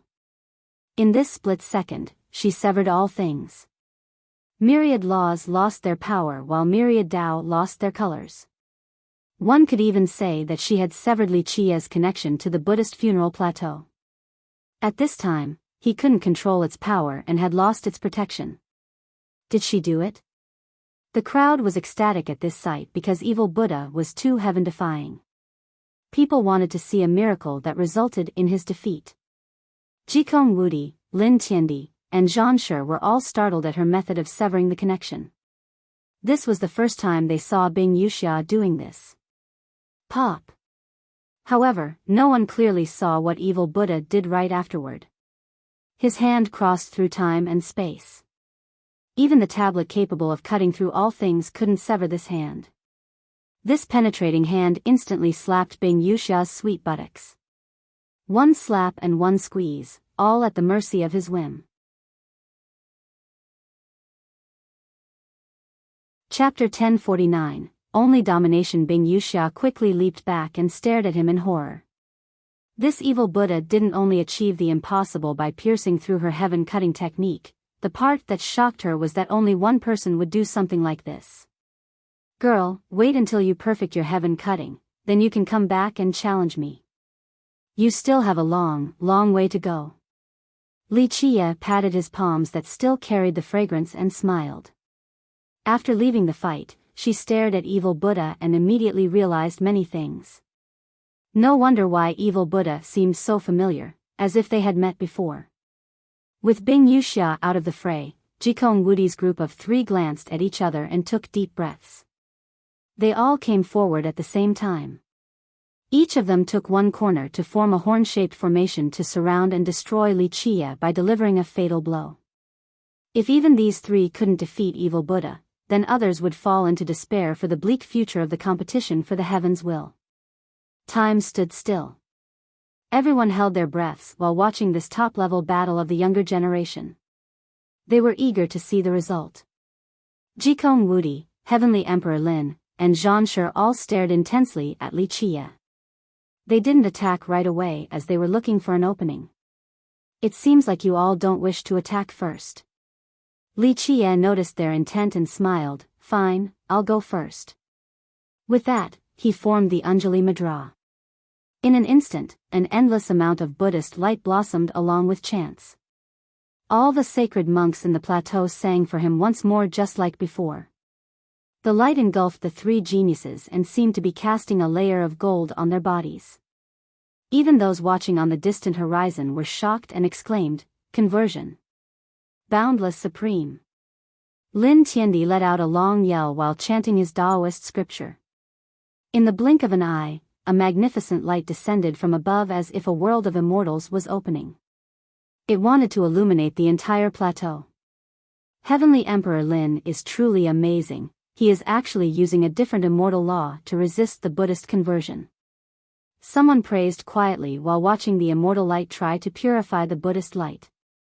Though Lin's light was quite powerful, it was far inferior to the Buddhist's brilliance.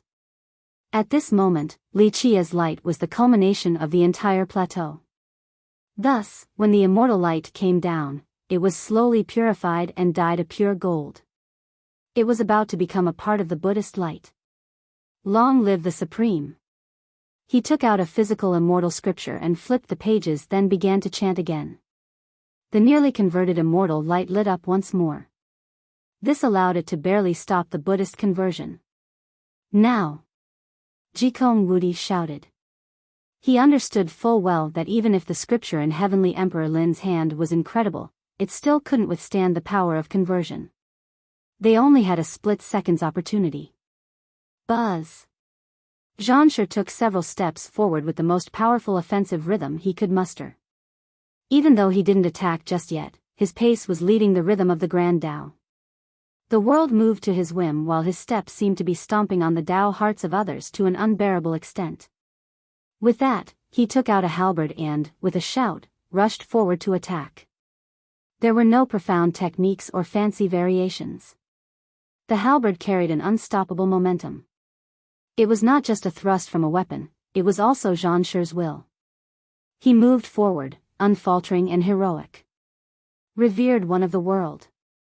Li Qia didn't look at the direct attack from the halberd. He simply created the mudra again by placing his palms together. A Buddhist will flew out from behind his head. Boom! Zhanshe's halberd struck the wheel to no avail. His attack could thrust through all things, but it couldn't penetrate this wheel. Die! Jikong Wudi made his attack and unleashed the ancient talisman that he obtained from the Emperor-era hall. He had completely grasped its profundities. Buzz, the talisman stretched out and myriad eras passed by in the blink of an eye. No one could clearly see his attack as it arrived right in front of Li Qia, aiming for his forehead. It was only 1 foot away by the time people realized. Watch over all sentient beings. Li Qia chanted a Buddhist phrase as the attack was about to pierce his head. At this moment, time seemed to slow. Without a doubt, the talisman's effect was to alter time in order to accelerate Jikong Wudi's death blow. However, before contact could be made, a magnificent light rushed out from Li Qia's forehead like an ocean. Even if Jikong Wudi was swift, he would need millions of years before he could fly through this endless Buddhist ocean. Zzz, among the endless ocean, a Buddhist eye opened and emitted a shining radiance. It illuminated all living beings in order to grant them salvation. Jikong Wudi was immediately frozen under this eye as his body exuded a Buddhist light. Bang! While Li Qia was dealing with Jikong Wudi, Zhanshe let out a loud battle cry and unleashed his raging halberd to destroy the world with an endless barrage of fire. Facing such a fierce offense, even the Buddhist will suffered damage. Heavenly Emperor Lin, on the other side, felt that the situation was quite unfavorable. He shouted and mustered his strength to open the scripture again. Rumble. Boundless immortal runes descended. Each rune was as immense as a towering mountain. It combined with Zhanshe's strongest halberd thrust to break through Li Qia's defense. Ah! As the invincible attack was on its way, Jikong Wudi screamed loudly and gouged his own chest to grab his heart. He threw it on the ground and ran away at an incredible speed. Jikong Wudi thought he could have killed Li Qia using that great opportunity with his ultimate attack. He was only inches away from piercing through Li Qia's forehead. However, he couldn't escape the power of conversion from Li Qia's ultimate dharma. The moment that eye opened, he would instantly be converted. Alas, Jikong Wudi lived up to his name. At the crossroads of life and death, he destroyed his Buddhist heart. Although he suffered grievous losses from doing so, he still managed to decisively escape. Rumble. Under the combined bombardment of Heavenly Emperor Lin and Zhanshe, the Buddhist will shattered and the sea was about to break. Skanda, rise. Li Qia let out a chant that echoed across the world. Boom. A gigantic figure emerged from within Spirit Mountain. A huge Vajra stood on top of the mountain with a skyward Buddhist light. At this moment, all the affinity of the plateau condensed into this figure that was the legendary Skanda. Skanda shouted. Even though he was thousands of miles away, his Vajra weapon was not limited by distance. Boom! With a deafening blast, the immense divine runes of Heavenly Emperor Lin were annihilated. Zhansher's endless barrage of thrusts collapsed as well under the attack of this Vajra weapon. No matter how domineering and strong their attacks were, they shattered before Skanda's might. Nothing could withstand his attack. Both Lin and Zhansher were blown to the horizon while vomiting blood. Clank! A sword hymn resonated throughout the 9 heavens. Right as Skanda defeated Lin and Zhansher with one strike, Bai Jianjun made her move. Her sword slashed through the sky, causing the stars and myriad existences to lose their light. This imperceptible sword was simply too fast. However, people still quivered before the unknown since they could feel the horror of its edge that was capable of destroying all things. Once the exchange became clear to the spectators, they saw Li Qia's fingers holding onto something as if he was picking flowers from the ground. However, he was not picking flowers and instead was tightly clasping Bai Jianjun's sword. You have reached the essence of the Tao of the sword and know when to deliver the fatal blow. Unfortunately, your opponent is me. Li Qia easily held onto her sword while she couldn't move it the least bit. Despite all of this, Bai Jianjun was still coldly glaring at Li Qia without any emotion. She was as cold as the steel edge of a blade. Nothing could shake her emotions. At this time, she abandoned her sword and shouted, "Die!" Her sword Tao emerged. She slightly turned her hand and her Tao turned into a heavenly sword. With this, she became an entirely different person, a sword goddess that loomed above the 9 heavens. Her sword could sweep through myriad laws. Myriad realms quaked before the heavenly sword. It turned into countless swords that frantically attacked with an endless bloodthirst. The entire world shook before them. Mad sword, the world turned into a sea of swords with Bai Jianjun at the center. They rampaged inside like torrential whirlwinds, leaving nothing behind. It gave off the feeling of a mad tyrant with her sea of swords destroying an entire civilization and world. Anyone would shiver before such rage. The end of days had come. Chapter 1050, I Alone Am Invincible Mad Sword was Bai Jianjun's sword Tao. Perhaps she was not the most invincible in the younger generation, but she was certainly incomparable with regard to the sword. She was at the apex, an unsurpassable supreme existence. In the past, the mortal king had lost to this mad sword Tao and was cornered by her. Buzz, Li Qia's Buddhist light soared even higher. The Buddhist light turned into Buddhist swords of endless length. They carried a peaceful and gentle aura. If Bai Jianjun's mad sword was a raging storm in the middle of an ocean, then Li Qia's Buddhist sword was a sea of Buddhism. They were two polar opposites. One was furious and the other tranquil. Boom! The two oceans of swords collided. The furious swords quickly entered the Buddhist sea. Upon receiving this blow, the Buddhist sea generated a huge tidal wave.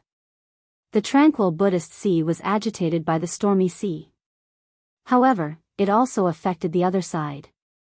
Despite its furious nature, the mad sword Tao was shaken by the calmness of the surroundings. It gradually melted under the Buddhist sea's serenity and gained the same peacefulness. Bai Jianjun was shocked after seeing this. Her Tao of the sword emphasized fury. Once unleashed, it was unstoppable until everything was destroyed. If the mad sword became calm, then it would cease to be the mad sword. Bai Jianjun's sword intent rose even higher and unleashed shockwaves throughout the sky.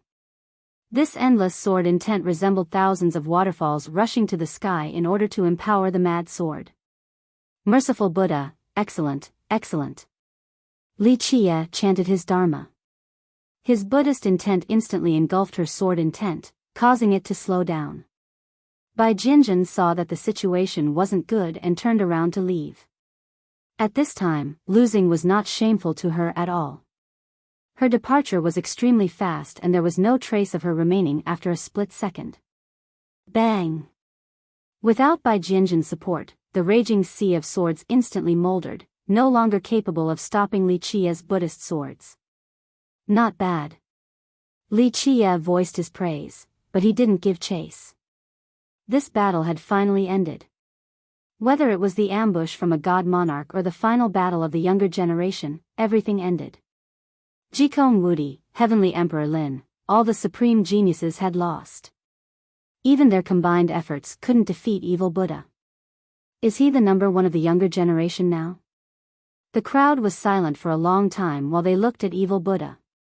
In their eyes, it was impossible for the other geniuses to beat evil Buddha unless they were able to become emperor candidates. Maybe, just maybe, one person can take him on. Someone thought of a different invincible master and murmured, South Emperor, he might be able to. After hearing this, the crowd recalled the tales of South Emperor. Maybe only someone like him would be able to oppose evil Buddha. Li Qia withdrew his Buddhist light and became ordinary once more, transforming from a Buddhist lord into a mortal. Who would have thought that this normal-looking guy was able to sweep through all enemies? Anyone else want to try for this lotus? Li Qia leisurely glanced at the crowd. However, both those nearby and the spectators on the horizon were quiet. No one dared to utter a word, they only kept on staring at him. At this point, who would dare to try him? Even a god monarch with an imperial weapon had died miserably. Others naturally couldn't match up to him. Such a good lotus yet no one wants it, I guess I have to take it then. Li Qia cheerfully smirked and collected the lotus. Even if others wanted to, they didn't dare to compete with him. Maybe there was a little hope for someone of the God King level, but not them. The only one who stayed behind among his opponents was Bing Wuxia. She stood there and stared at him from start to finish. She was certain of her speculation and knew who this evil Buddha was.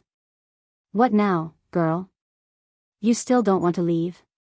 Li Qia smiled at Bing Wuxia who was staring at him. Should I send you off? She angrily glared at Li Qia before turning around to go back to her chariot. With beauties on both sides, she said, Ladies, time to leave. With that, her chariot disappeared into the horizon. Li Qia glanced at the large lake for a bit but didn't linger behind. He slowly walked towards the Buddhist city instead. Many spectators dispersed after seeing him leave. There were also those who stayed behind to wait for the opening of the Lesser Imperial Devil World. When can we actually go to the Lesser World? A junior lost his patience while looking at the tranquil lake. A paragon that had lived for several generations spoke, who knows? It depends on how long Spirit Mountain takes to remove the seal. It might take a while this time since evil Buddha channeled the power of the plateau. That might have had a great impact on Spirit Mountain. Evil Buddha is back. Someone shouted right when Li Qia appeared in the Buddhist city. The entire city erupted into a clamor. Those who saw him took the long way around, no one dared to come close. He was someone who was feared by all people and even made devils nervous. It was not an exaggerated response to the killing of a god monarch and defeating all geniuses. In the eyes of many, no one except the South Emperor could compete with him among the younger generation. He was the center of attention after entering the city.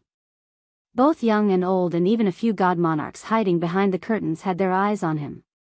Someone curiously asked, will evil Buddha fight South Emperor? This was the question on everyone's minds. In fact, it could even be said that the crowd wanted nothing more than for this to happen. It would be a good thing regardless of who won. Jikong Wudi's group all lost. A pedestrian murmured. Everyone knew that this group was the most promising to compete for the Heaven's Will. However, they lost completely. Even Jikong Wudi, Heavenly Emperor Lin, and Zhanshi fighting together couldn't hurt evil Buddha in the slightest, it was an utter defeat. I wonder how strong evil Buddha truly is? In fact, paragons from the previous generation with keen insight wondered, if he leaves the Buddhist funeral plateau, will he still be invincible? The insightful in the crowd all saw that evil Buddha had never revealed his true power. From beginning to end, he only borrowed power from the plateau. In this way, his true strength was a mystery. Many people wanted to unravel it, but they didn't dare to do so. If he leaves the plateau, he probably isn't a match for Deity's group. He is only unbeatable by relying on the plateau. A few youths stated. All of the young geniuses had many supporters who unavoidably felt indignant after seeing them lose. In just one night, the entire city was talking about evil Buddha. Even after such a great battle, no one knew anything about him, including his identity and real strength. Because of this, rumors about evil Buddha started circulating. Some said that evil Buddha was born in an imperial lineage. Upon birth, a bright Buddhist phenomenon emerged, so he started practicing Buddhism at a young age while keeping his hair. Others said that he cultivated the legendary heavenly Buddhist scripture, which is why he is so invincible and never met his match during the Buddhist debates at Spirit Mountain. A more ridiculous version claimed that before even coming into this world, he was a Buddhist embryo. This made him destined to become the only Buddhist emperor since the start of time. Rumors spread everywhere overnight and became more outrageous by the minute.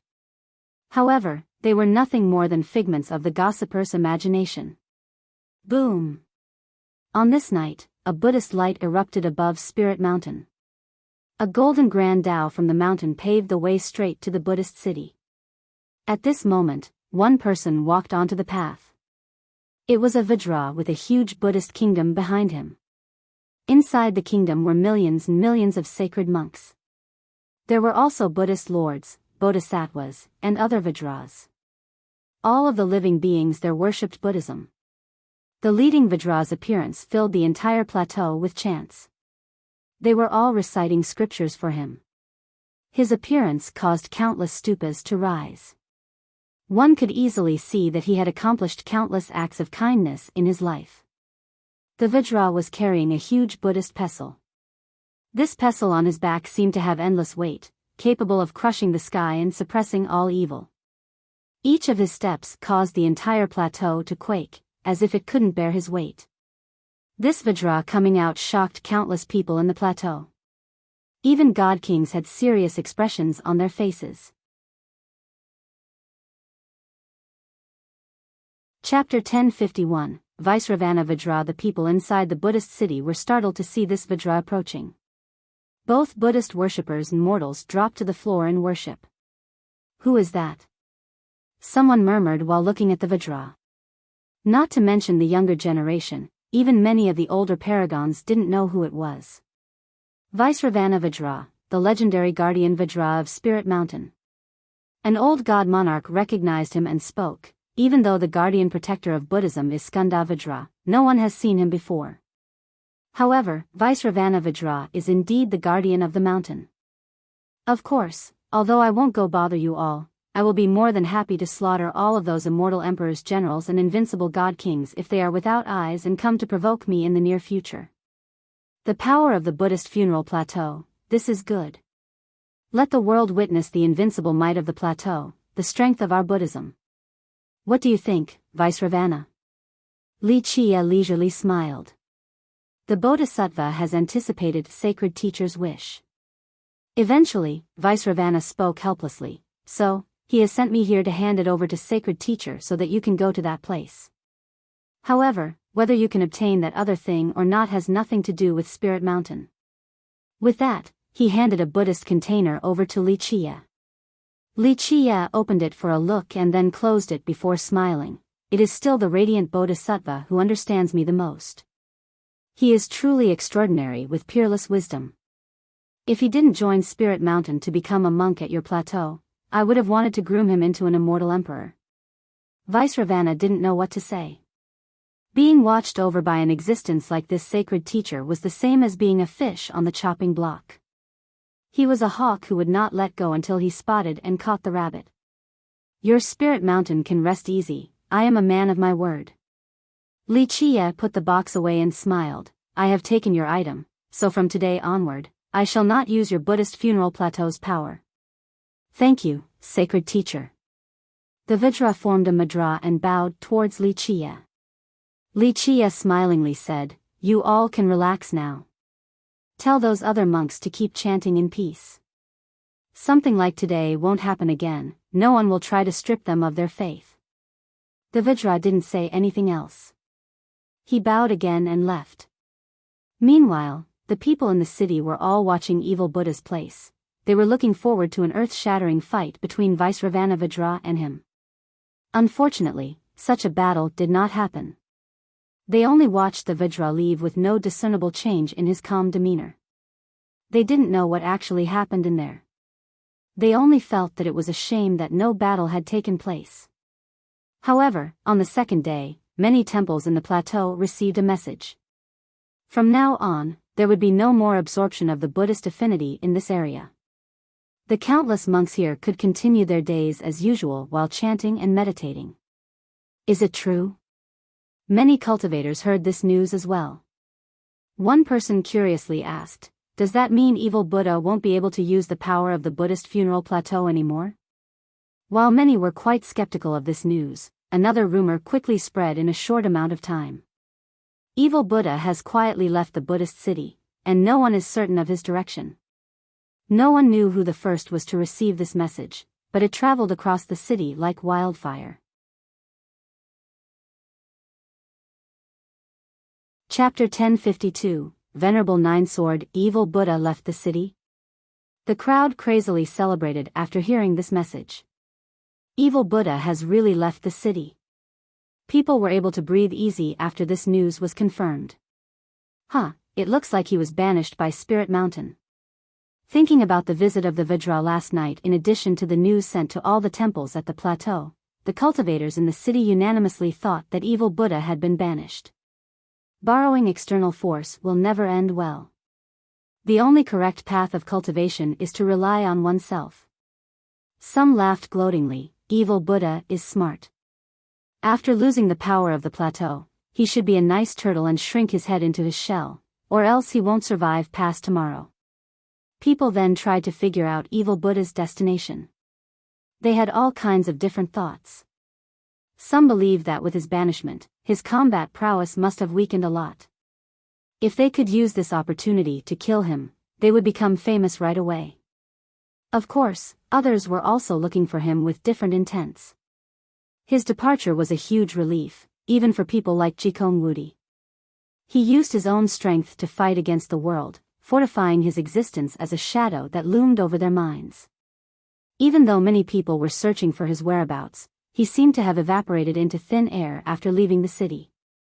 No one knew where he went. At least he knows his own circumstances, running away like a dog with his tail tucked between his leg. Someone sneered. If someone reports the whereabouts of Evil Buddha, the reward is one virtuous paragon weapon. Take his head and it will be a god monarch's treasure. While the crowd was excited, the soaring heavenly saintess suddenly showed up and sent out this bounty. The crowd glanced at each other. Back during the competition for the Buddhist lotus, the saintess ran away like a dog that had lost its owner, not daring to show her face. But now, after hearing about his banishment by Spirit Mountain, she suddenly put such a high bounty on his head. Many were quite surprised by her choice of action and became tempted. After all, a treasure from a god monarch was too much to pass up.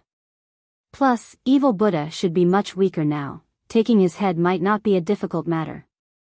Of course, some were dismissive of her as well. When Evil Buddha was at his zenith like the sun at noon, she ran away while pissing her pants and hid in her rat hole without uttering a single word. Now that Evil Buddha had lost his advantage, she came here prancing around. They didn't like such wretched behavior. Regardless of the opinion of others, the saintess had to do this. When she tried to establish her authority and show off her might, Evil Buddha completely annihilated her. If she didn't kill him, it would be too detrimental to her wish of becoming the future representative of the soaring immortal sect in the mortal emperor world. Her aspiration would become a fool's wish. Thus, no matter the price, she must take his head. Therefore, after several days without any news of Evil Buddha, she raised the bounty. Those who have information about Evil Buddha's whereabouts will be rewarded with 2 virtuous paragons' life treasures. Those who bring his head will receive a god monarch's treasure as well as a set of ancient armor. This increase in rewards made even more people search for evil Buddha, even more desired the treasures now. In the eyes of many experts, evil Buddha wouldn't have run if he still had the power of the plateau. This was the best time to take his head. A bunch of naive fools. South Emperor, who was still staying behind at the plateau, heard this news and laughed. They don't even know the kind of behemoths they are facing. It looks like some people want to be massacred. Jikong Woody's group only smiled after seeing the saintess make her move. Even though they wanted to defeat evil Buddha as well, they still maintained a graceful bearing befitting their status.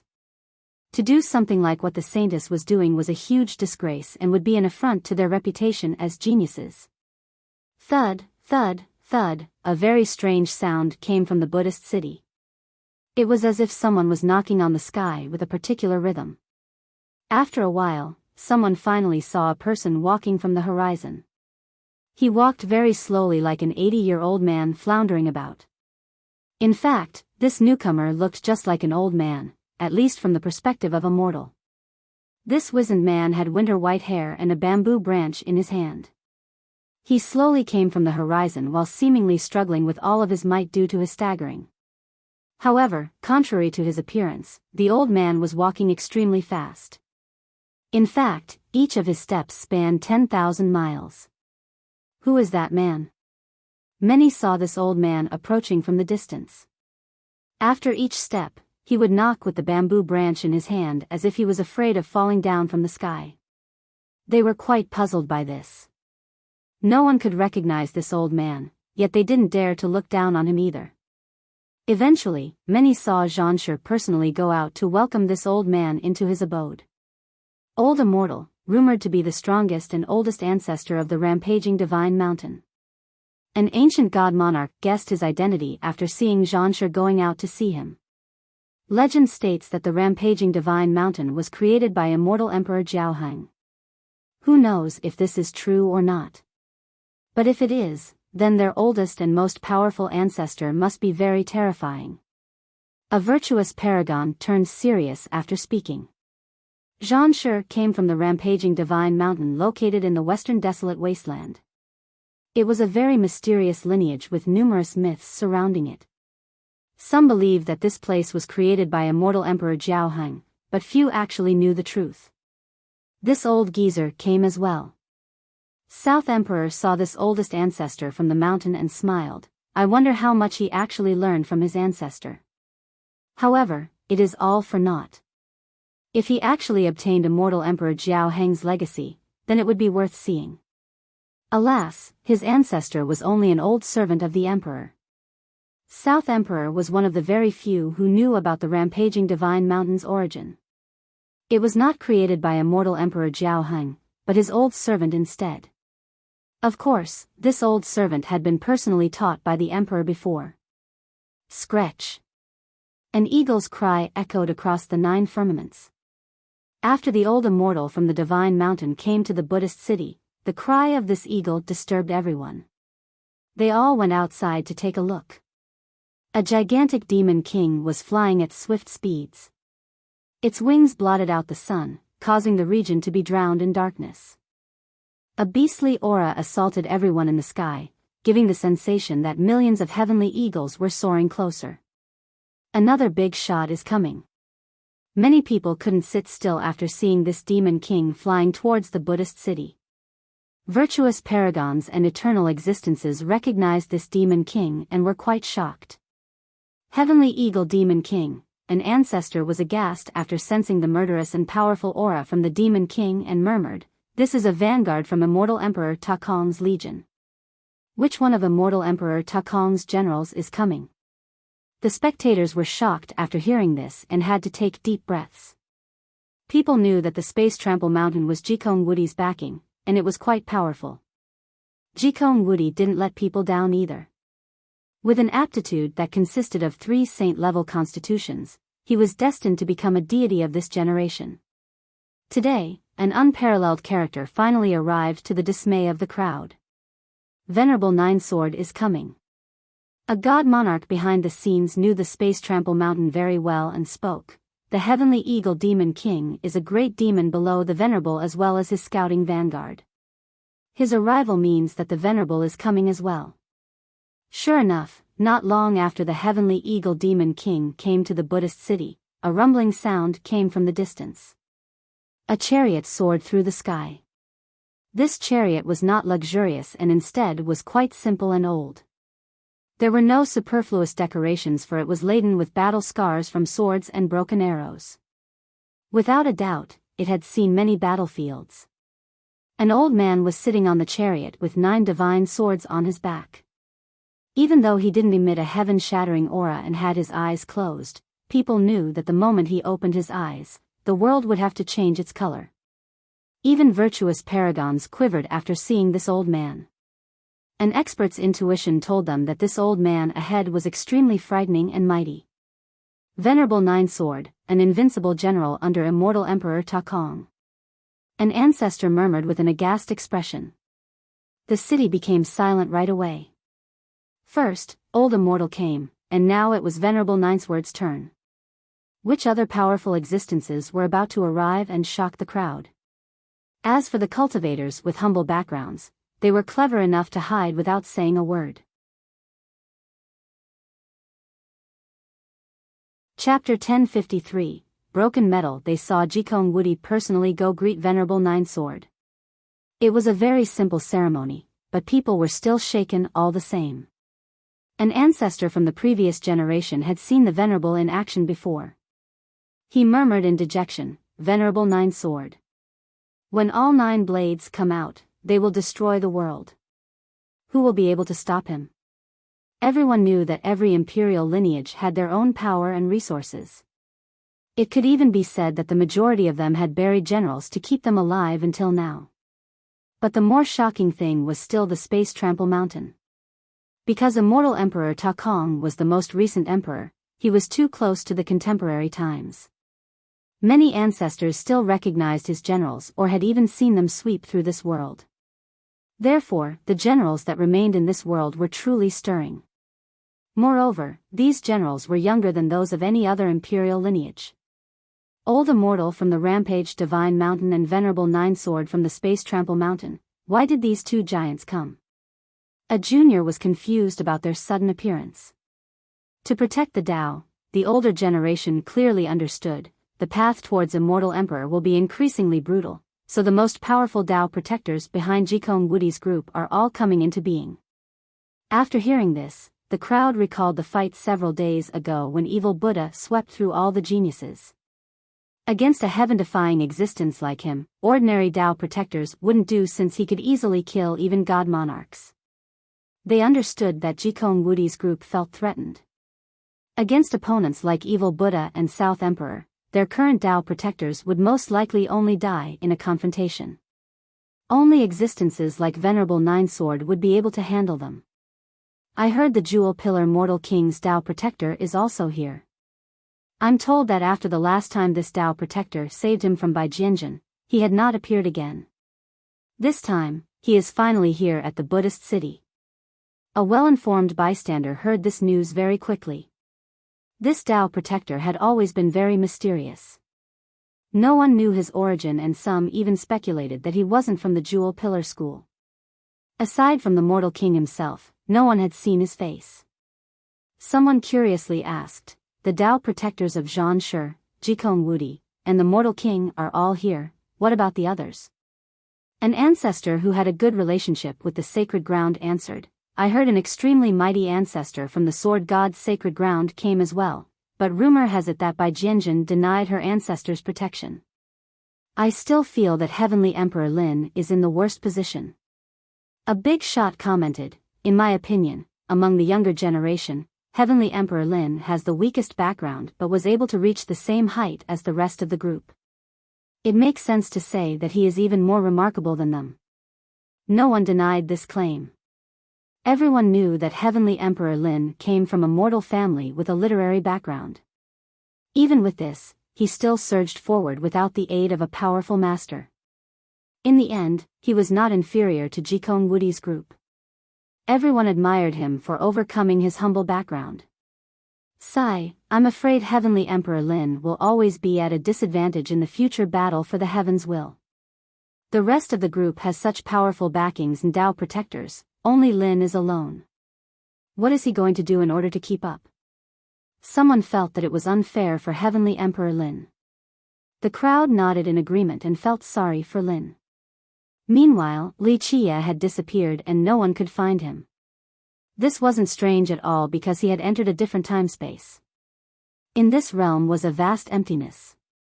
There was nothing besides time and space, let alone any living creature.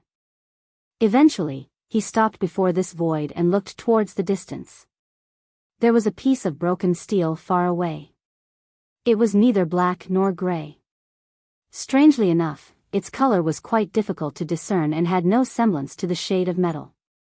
It could even be said that this wasn't a piece of metal at all. Li Qie chuckled and murmured while looking at this broken metal, "It is too wasteful to not make something out of this great item. If the monks from Spirit Mountain won't do it, you can come with me instead." The broken steel quietly remained there in space without any reaction. Li Qie slowly approached. Once he was close enough, a sudden blast resounded. A sea of blood gushed out and engulfed the world. It instantly blotted out this spatial realm. Inside this sea of blood were countless corpses. This all seemed too real and captivating. Anyone who saw this scene would be frightened out of their mind. Li Qie simply narrowed his eyes at this sight. He focused his mind and the sea of blood quickly disappeared along with the corpses. At this time, there appeared the verdant lushness of trees shouldering the sky. Green vegetation was everywhere, painting a picture of paradise. But the next moment, Li Qie changed his thoughts and the thick forest disappeared. A Buddhist light soared for countless miles. A majestic Buddha emerged in space with incredible tangibility. Li Qie smiled and shifted his mind again. Next, endless universal laws rushed upward. They frantically intertwined, yet that frenzy had a type of order. However, they were too profound and mysterious. The process went on for a while before the laws couldn't continue any longer. With a pop, they all shattered. You are still far too lacking compared to that broken pot. A failure is still a failure, can't compare to the real one. Li Qie leisurely taunted. Alas, the broken metal was still motionless. It had no reaction after failing. One thought to become Buddha, another to become devil. Li Qie smiled, "Even if you are only a failed creation, you are still peerless and I happen to need you." With that, he opened his fate palace and the world's seal flew out. In the blink of an eye, it turned into the bright flame cauldron. After opening, an endless imperial flame poured out. Li Qie controlled the cauldron and used this flame to melt the metal. However, despite the raging fire, there was no change to the metal. Keep in mind that his world seal had copied the bright flame cauldron. Although there was a certain gap between it and the real deal, its power was still quite formidable. This type of imperial flame could incinerate a great power at a moment's notice. But now, this fire failed to melt the metal. Li Qie shouted, "Open!" The cauldron changed and an endless imperial might ravaged this space. Li Qie had finally unleashed a heavenly annihilation, the karmic imperial flame.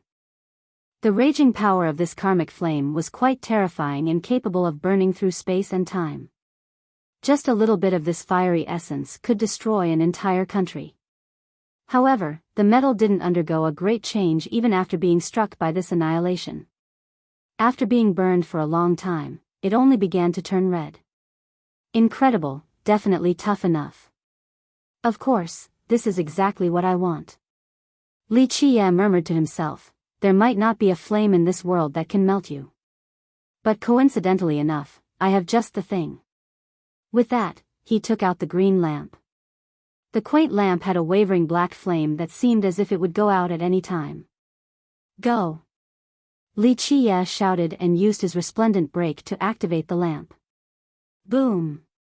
The black flame incinerated all things. With this ultimate attack, even time was burnt to a crisp. Everything in this space was destroyed. Nothing could stop this lamp's black flame. Even if immortals existed in the heavens, this black flame would still burn them to ashes.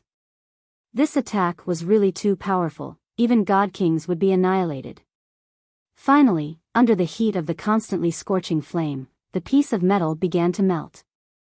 Li Qie channeled his merit law and all four inner physiques emerged at the same time: hell suppressing, soaring immortal, sky destroyer, and void imperfection. At the same time, he opened his palace while singing an immortal scripture. The most profound law in this world surfaced while the strands of laws inside the broken metal were being melted down. Li Qie channeled his supreme art to refine this metal. In this zone, there was no sun and moon, so one couldn't tell the time.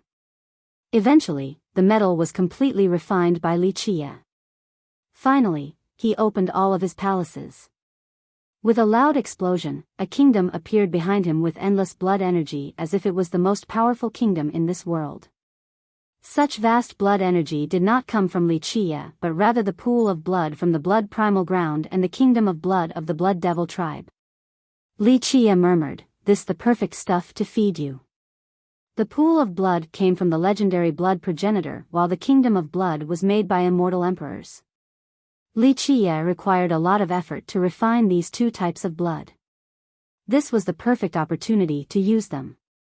After refining it well, he polished it again using the runes from the physique scripture in another ritual. Chapter 1054, Soaring Immortal Emissary. While Li Qie was refining away in the lonely space, the Buddhist city became lively again. Another piece of news spread and made things much more exciting. The soaring immortal emissary has just arrived. This news spread so fast across the city that it was like it had wings. Many people were shaken after hearing this. An old paragon spoke, "The soaring immortal sect is finally here." The emissary had arrived. However, he was not as cold and arrogant as everyone imagined. He entered in a low-key manner and went to visit powerful people like Venerable Ninesword and Old Immortal. Without a doubt, his humble attitude was very welcomed by the Space Trample Mountain and Rampaging Divine Mountain along with the other imperial lineages. In a few short days, they became quite close. Even Venerable Ninesword himself would personally go out to see the emissary. It looks like the soaring immortal sect wants to go big in this generation. After seeing the emissary acting so flexibly while rallying support from the other lineages, a few ancestors realized something. The soaring immortal sect had 5 emperors. It was a supreme existence, but the emissary was still acting courteously, trying to befriend the other sections. This made others speculate that he was not just here for a short time and instead wanted to stay in the mortal emperor world for quite a while. The soaring immortal sect will certainly have someone that will compete for the heavens will this time around. This was the final conclusion of a great character of the previous generation. Not long after the arrival of the soaring immortal emissary, 2 striking women came to the city as well. They both had peerless charm, one was hugging her sword while the other had a saber in her hand. Every location would brighten up with their presence. Li Shuangyan, Chen Baojiao. Someone inside the city recognized these 2 and had to murmur, "That must mean fierce Li Qie is about to come too. Fiercest is coming to the Buddhist city." Even though no one had seen Li Qie yet, this news exploded all over the city. Fiercest is on his way. The Buddhist city became rowdy right away. Someone else said, "It is gonna be really fun this time. Fiercest has never given anyone face and is prone to killing. I want to see who will attempt to halt his steps this time around." Some were happy and some were sad to hear about Fiercest coming to the Buddhist city. Of course, some were happily gloating over the pain of others. They loved it when supreme geniuses met their match, and Fiercest was the perfect person to do just that. After all, he caused storms wherever he went. The stench of blood follows Fiercest. I wonder who will be unlucky this time. One person was too excited to watch the fun.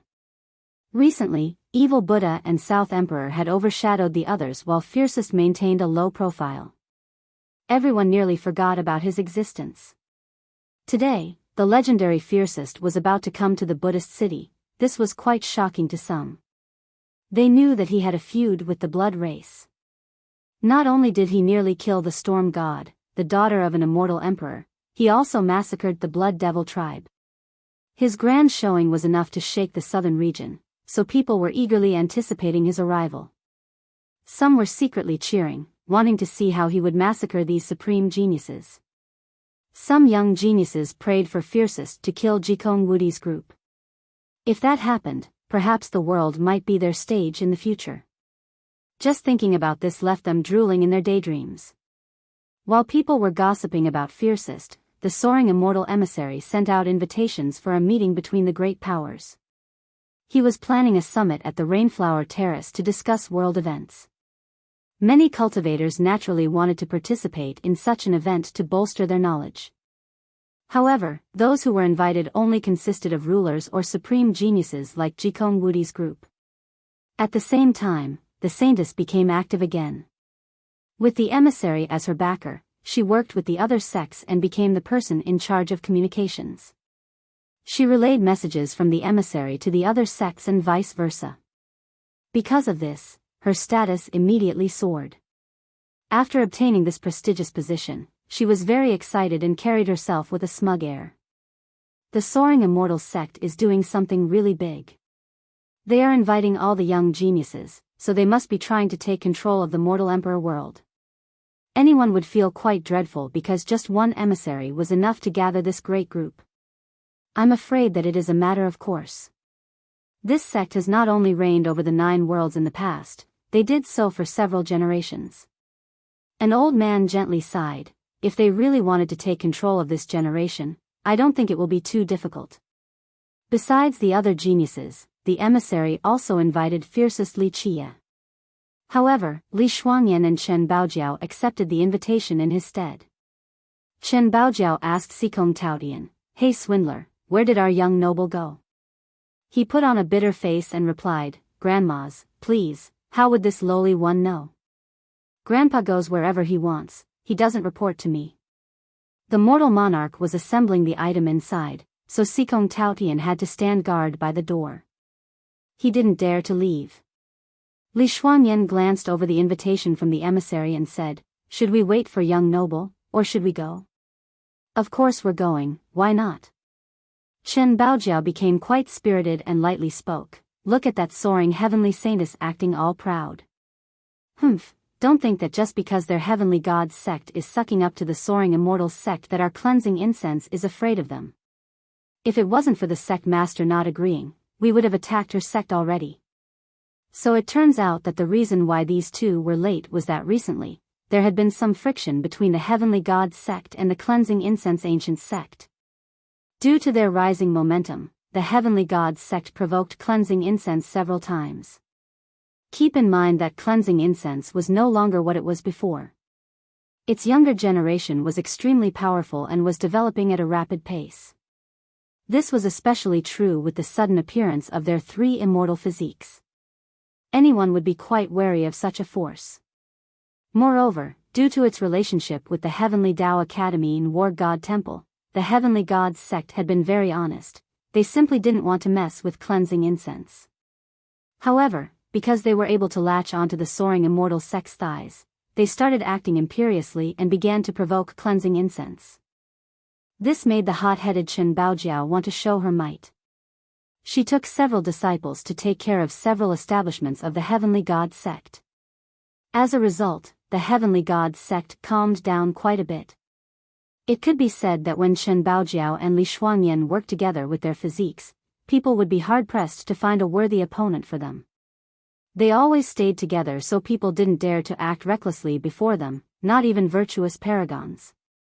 Chen Baojiao spoke directly due to her frank nature. "Even though young noble has yet to return, we can go in his stead, lest that saintess begins to think that we are afraid of them and the soaring immortal sect." "Fine." Li Shuangyan gently nodded, "That saintess is definitely provoking our sect. If she chooses to be unreasonable, we'll teach her a lesson even if the soaring immortal sect is her backer." Li Shuangyan was much calmer and rational than the hot-blooded Chen Baojiao. However, she was very proud as well and wouldn't show weakness before others. As for Sikong Taotian, he wanted to attend the event as well. His thinking was that he could take advantage of this opportunity to do some business. However, since the mortal monarch was here, he didn't dare to mess around and had to obediently act as the housekeeper. The Soaring Immortal Emissaries event was held at the Rainflower Terrace. The venue became very lively with many sect masters from great powers personally attending. There was no lack of ancestors as well. These sect masters and ancestors brought their juniors along. In their eyes, this was a rare opportunity. If they could seize this chance to form a connection with the Soaring Immortal sect, it would only be beneficial to their sects in the future without any downsides. In fact, many of the young kids wanted to participate in such a grand event. They wanted to broaden their horizons and meet more experts. Unfortunately, only disciples from the great powers were eligible to enter. Jikong Wudi, Heavenly Emperor Lin, Zhan Shi, the Jewel Pillar Mortal King, Bai Jianjin, and Bing Yuxia were all present at this event. Of course, their Tao protectors, such as Old Immortal and Venerable Nine Sword, didn't come. Apex experts like them had no need to lower their standing and come to this place. Only the Heavenly Eagle Demon King under the Venerable came as Jikong Wudi's companion. The Demon King was the general's vanguard. His presence was the best declaration. It clearly implied that if anyone wanted to attack the descendant of the Space Trample Mountain, they better ask Venerable Nine Sword for permission first. It was a very deterring move. The emissary sat in the master seat of this event. He personally presided over this meeting while the saintess stood beside him. Without a doubt, he was trying to train her and give her more chances to meet the great experts of the Mortal Emperor world. Chapter 1055, Direct Confrontation. Before the event officially began, the honored guests quickly sat down. Mei Suyao also came by herself around this time, keeping a very low profile. However, she couldn't hide her presence even if she wanted to, for she was otherworldly like an immortal. No matter where she went, she would attract all gazes. Thus, the guests turned towards her. The younger ones became intoxicated after looking at her. In the contemporary times, many people considered her to be the prettiest beauty in the Mortal Emperor world. Countless youths lost precious hours of sleep because she was haunting them in their dreams. Goddess Mei is here. Someone couldn't help but exclaim after catching a glimpse of her. In the past, she traveled with great panache in the form of visual phenomena and had many fans chasing her. Now, she was solitary with a natural demeanor, as if she had returned to the origin. The emissary went to greet her before gracefully sitting down again. Meanwhile, many of the youths here couldn't divert their eyes from her. Chen Baojiao and Li Shuangyan arrived a bit after Mei Suyao. Although they were not as supreme as Mei Suyao, they were still kingdom-toppling. Anyone would have to praise and marvel at the sight of them. Cleansing incense dual blades messengers are here, so where is fiercest? Someone wondered after seeing the two ladies. Everyone knew that Li Shuangyan and Chen Baojiao were part of Li Qia's crew, so when they appeared, the crowd looked behind them to see if fiercest was there as well. To the disappointment of many, there was no one behind them. The group of great geniuses like Jikong Wudi also glanced over to look for Li Qia as well. These days, Li Qia's notoriety had spread far and wide. The group had no choice but to watch out for this opponent. After seeing Li Shuangyan and Chen Baojiao sitting down, the soaring heavenly saintess snorted and coldly asked, "Your master Li Qia isn't coming?" She felt that she was in a commanding position with great status. At the same time, their sects were mortal enemies. This was exacerbated by Chen Baojiao and Li Shuangyan leading their disciples to wipe out several branches of her sect. The saintess couldn't swallow this anger and wanted to use this opportunity to counter. "Our young noble is busy, so we are attending in his stead." Chen Baojiao directly responded to the saintess' provocative tone. Li Shuangyan, on the other hand, was just sitting there like a cold glacier, too lazy to answer the saintess. "Humph, don't tell me he's too afraid to come." The saintess sneered, "I heard he has enemies everywhere. Now that all the heroes in the world have gathered here, he is probably afraid of people seeking revenge, so he chose to act like a cowardly turtle." Before coming, Chen Baojiao had already guessed that the saintess would use this opportunity to show her aggression. Their conflict was inevitable due to the history of their sections. Chen Baojiao harshly stared at her and countered, our young noble isn't afraid of anyone. You are not qualified to comment on our young noble. I dare you to say it in front of him. Humph, fiercest or whatever, there's nothing special about him. The saintess mocked, I don't even put him in my eyes, so why should I talk to him? Who the hell does he think he is? Mei Suyao, who was sitting to the side, quietly shook her head after hearing this. The saintess was too inexperienced. After obtaining this measly bit of power, she immediately raised her tail without knowing what kind of person she was opposing. Your words alone warrant decapitation. Chen Baojiao's eyes suddenly turned fierce. She immediately stood up and walked forward while holding her saber, the glints lighting up the venue. Such a big tone. The saintess currently had a great backing and also a god monarch protecting her.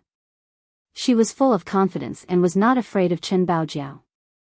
She sneered, this is the territory of the Soaring Immortal sect, not a place for you to run amok.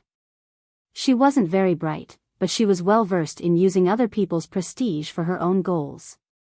The emissary slightly frowned. He was a bit unhappy with the saintess' conduct. However, she was still his junior in the end. Even if she was in the wrong, he couldn't sit by and watch. Young miss, this is not the place for you to swing your blade. The emissary lowered his tone. His speech carried a commanding persuasiveness. The mortal king told Chen Baojiao, junior sister, take a step back and all will be well. She coldly glared at him and uttered, who is your junior sister? The mortal king didn't become angry. He flatly said, junior sister, I know you were bewitched by the others back then, so you have some grievances with our school, but in the end, you are still from the Jewel Pillar Sacred School. Ever since her immortal physique reached half completion, the school had wanted to drag her back. Some ancestors even hoped that she would marry the mortal king. However, she didn't bother giving them any face. In her eyes, she had severed the relationship long ago. She interrupted him without showing any sensibility. There's no need to utter such unctuous words. Don't act like you are my senior either, since I have no relations to the sacred school. Mortal king, you should be annihilating a traitor like this. The saintess fanned the flames after seeing the two argue. Little tramp, come out here and I'll decapitate you in 3 moves. Chen Baojiao was impulsive and hated people who brought up her being a traitor the most. She paid a huge price back then to leave the sacred school. She was exiled from her home and family. Thus, her anger immediately erupted after the saintess twisted the story. Enough. The Soaring Immortal emissary shouted, then scolded Chen Baojiao, this isn't a place for you all to go wild. Is that so? Chen Baojiao glared at him. It is not difficult if you want me to show respect to your sect, you just need to keep a tighter leash on your dogs. So insolent. Jikong Wudi slowly spoke at this time. This event for everyone in the world shouldn't be ruined because of just one person like you. I don't care who your master is, you should bow your head and apologize this instant. Before Chen Baojiao could answer, Li Xuanyan stood up with her eyes sweeping through the crowd and declared, if some people want to release their dogs to bite us, then we'll beat these dogs down regardless of whether they're from the Heavenly God sect or the Soaring Immortal sect. We won't show any consideration for their masters. Regardless of who they were facing, Li Xuanyan would always stand together with Chen Baojiao. She would never let anyone bully her sister. Someone noticed that the two girls were prepared to fight against the world on their own and quietly whispered, they are definitely crazy enough to be people on the side of fiercest, they're exactly like him. Their attitude made others think of fiercest Li Qie. The fiercest would always act extremely arrogant regardless of who he was facing. The emissary spoke with a chilling voice, Mortal King, if it is someone from your school, then your school should deal with her. Otherwise, my Heavenly God sect will discipline her instead. Things won't end so easily if that were to happen. The Mortal King smiled and stood up while looking at Chen Baojiao, junior sister, you were just tricked by the others. It is not too late to return with me now, don't make me take action. Li Xuanyan coldly laughed and retorted, if the Jewel Pillar Mortal King is so confident, then bring it on. Today, we'll suppress your hell-suppressing physique so that you will never be able to rise again. Her words were domineering and imposing. She didn't really care for this genius that had a half-completion hell-suppressing physique. Although his physique was amazing, there was still a gap between it and the void imperfection physique taken directly from the physique scripture. If Li Shuangyan and Chen Baojiao attacked together, they absolutely could kill him. Two great immortal physiques to take down another. Everyone's heart skipped a beat. They all knew that both girls had half-completion immortal physiques as well. Their joint effort would definitely subdue the Mortal King. The Mortal King's eyes turned cold as he showed a slight grimace. If Miss Li wants to fight someone, then even though I am weak, I will still exchange a few moves with you. Jikong Wudi slowly uttered at this time. He had a feud with Li Chia, so without a doubt, he was on the Mortal King's side. If you want to fight someone, then I will exchange a few moves with you. Another clear voice resounded. The speaker was the cross-dressing Bing Yuxia. She was still holding a beauty's hand at this moment while looking down on Jikong Wudi.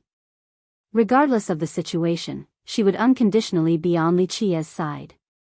After all, their relationship was quite strong.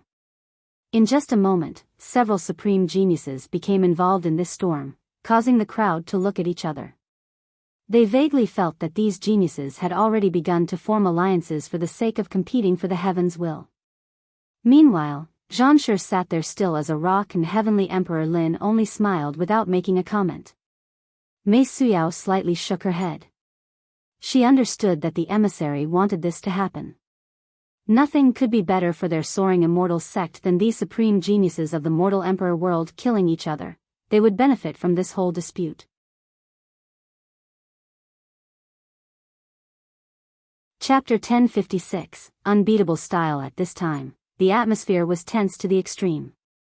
Both sides were anxious, and many great powers beneath the terrace didn't dare to utter a single word. To these great powers, no matter whether it was the soaring immortal sect, the Mortal King, or the girls, these were all people who they couldn't afford to provoke. They could only stand to the side and watch. No one tried to meddle or persuade them not to fight. The earth suddenly shook as if something had slammed into it.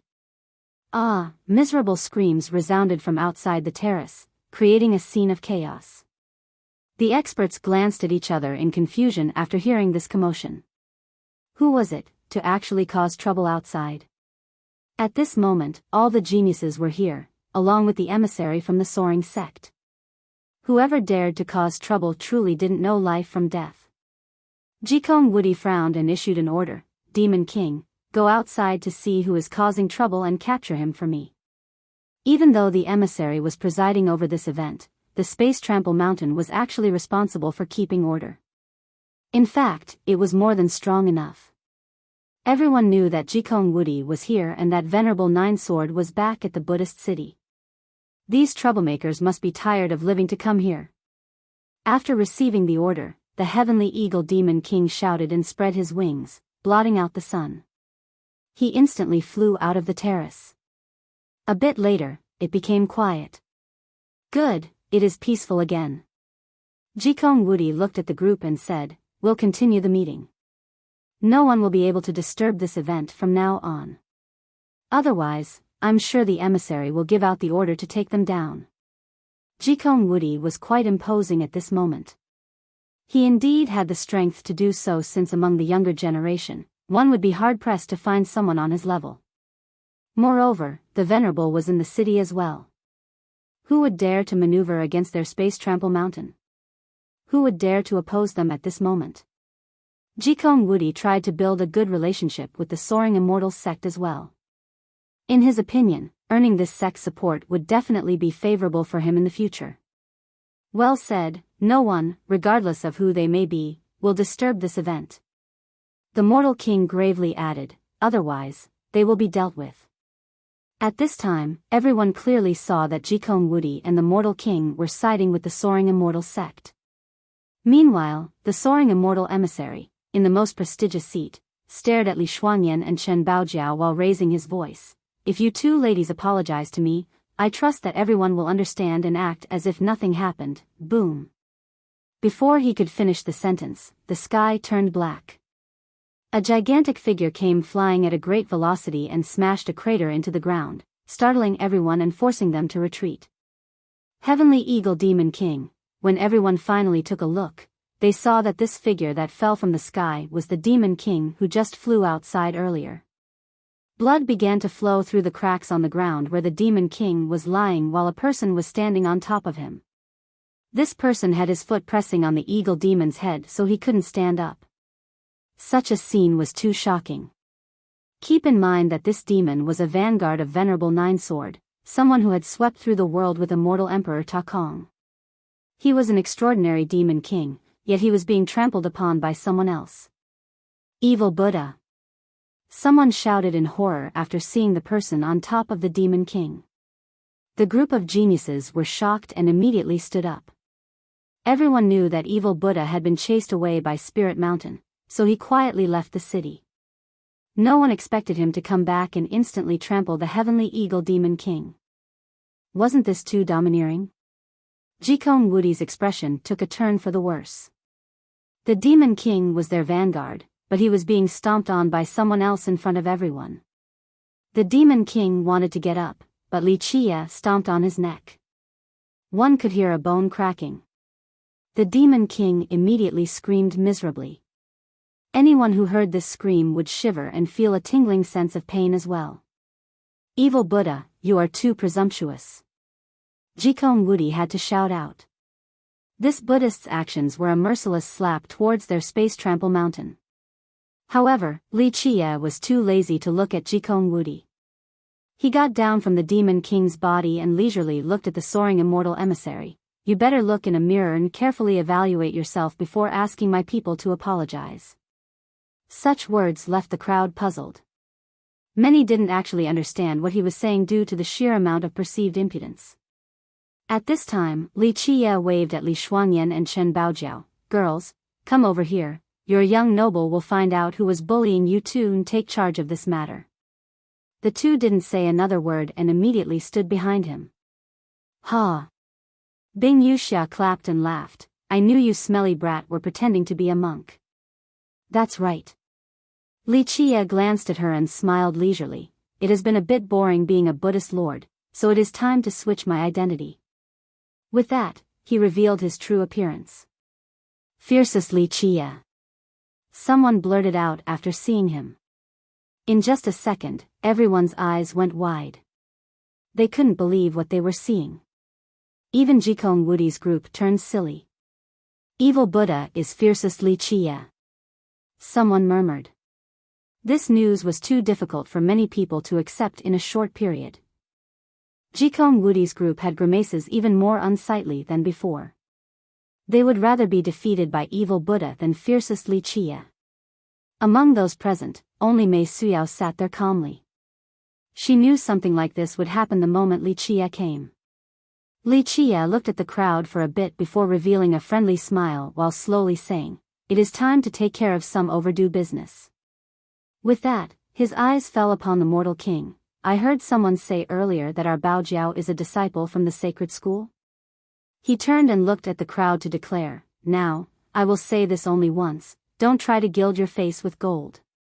The next time your school tries to do something like this again, I will personally go to your school and annihilate it."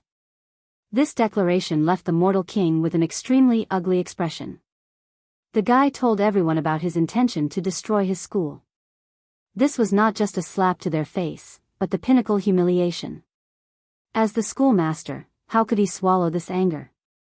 He couldn't help but shout, "It doesn't matter whether you are Evil Buddha or Li Chia, your words are too arrogant. Daring to humiliate my school? Since you don't seem to understand what I'm saying, I'll teach you what I mean." Li Chia interrupted and reached for him with one hand. "Open." The mortal king let out a battle cry. The hell-suppressing physique immediately erupted to suppress the heavens and shatter myriad Tao. He lifted his leg that carried the weight of 1,000 stars to crush Li Chia. At this moment, explosions resounded. Under the might of this physique, even the void itself broke apart as it couldn't withstand this terrifying force. However, with a loud bang, the mortal king's thigh was caught by Li Chia. Remember that the hell-suppressing physique had boundless weight, especially at half completion. The weight of his leg was the same as millions of the stars in the sky. Yet, in this split second, Li Qie easily grabbed his thigh. Rumble. Before anyone could regain their sanity, Li Qie immediately lifted him up and mercilessly slammed him into the ground left and right. He smashed and smashed again with full malice, causing the earth to shatter into pieces. Though the immortal physique was very tough, the mortal king was still battered into a bloody pulp under such ruthless smashes. A spectator shouted in shock, "Impossible." Everyone knew that this physique had infinite weight and no one could lift its user off of the ground. However, the mortal king, at half completion, was being dragged around by Li Qie like a little chicken, as if he was as light as a feather. They didn't know that Li Qie was using the Sky Destroyer physique. If the hell-suppressing physique had infinite weight, then the Sky Destroyer physique had limitless power. The two of them supported and deterred each other like the elements. Alas, the king's physique law was far weaker than Li Qie's own. Compared to Li Qie's Sky Destroyer, the king's hell-suppressing could only accept the beating. You dare to show off with only this much speed? Li Qie continued smashing the guy on the ground, causing blood to spray everywhere. It was well known that the mortal king's physique was invincible, but it was also obvious that his speed was insufficient. This was one of the weaknesses of the hell-suppressing physique. It had infinite weight, but it was much slower compared to the other immortal physiques.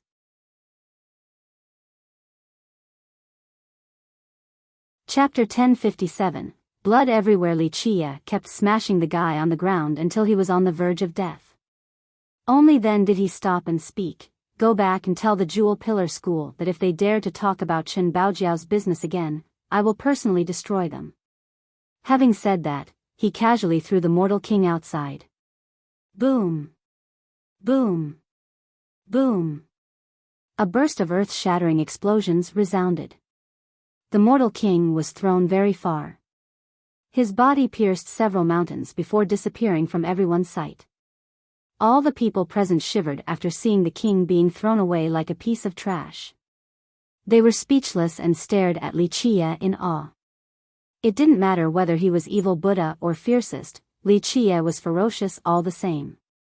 This was a guy who would kill gods and devils if they were to stand before him. Nothing could hinder his path. After taking care of the mortal king, he clapped to get the dirt off his hands.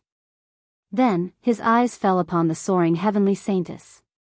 After seeing this, many people were startled. They understood that Li Qie had turned his focus towards the saintess. First was taking care of the mortal king, now it was time to oppose the soaring immortal sect.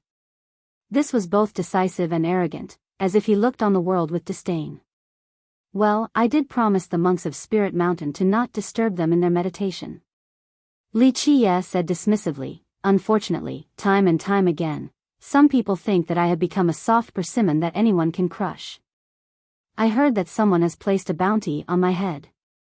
Very well, my head is right here on my neck. With that, he tapped on his neck. The saintess was ghastly pale, but she couldn't back down when everyone was watching. Moreover, she had the soaring immortal sect as her backer.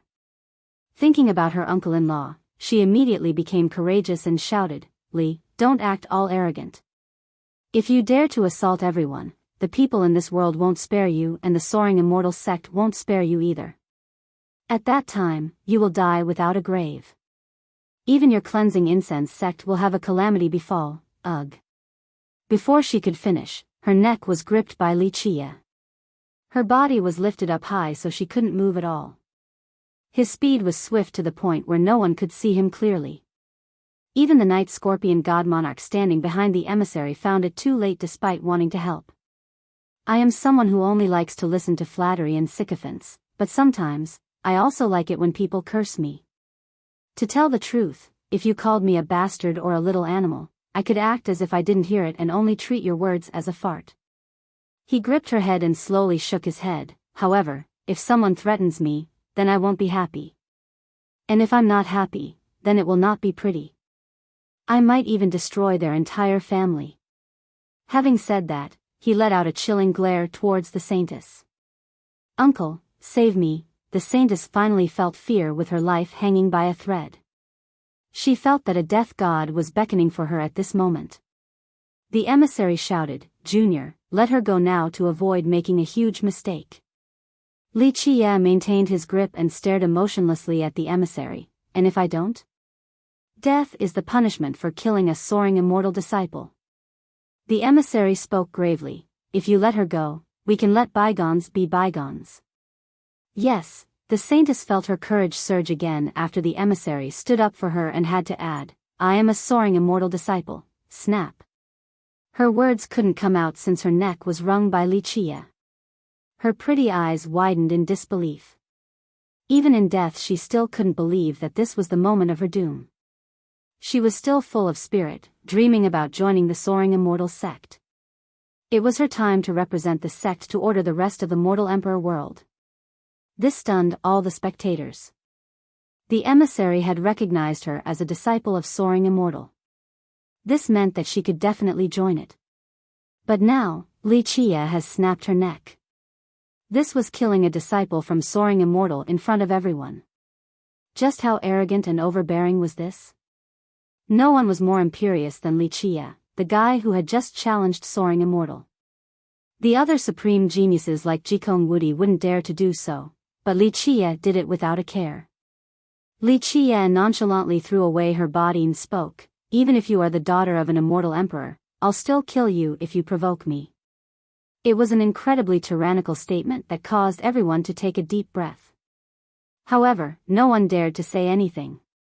Not long ago, Li Qie killed the storm god, the daughter of an emperor. Buzz.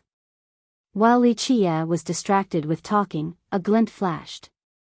Someone moved at an unbelievable speed to try and pierce his forehead to deliver a fatal blow.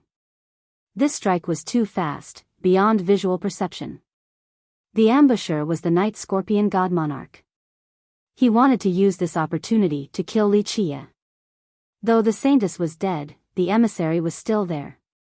If he could successfully kill Li Qie, it would be quite beneficial for him. "Watch it!" Chen Baojiao and Li Shuangyan both yelled, but it was too late. Pluff. Blood spurted everywhere.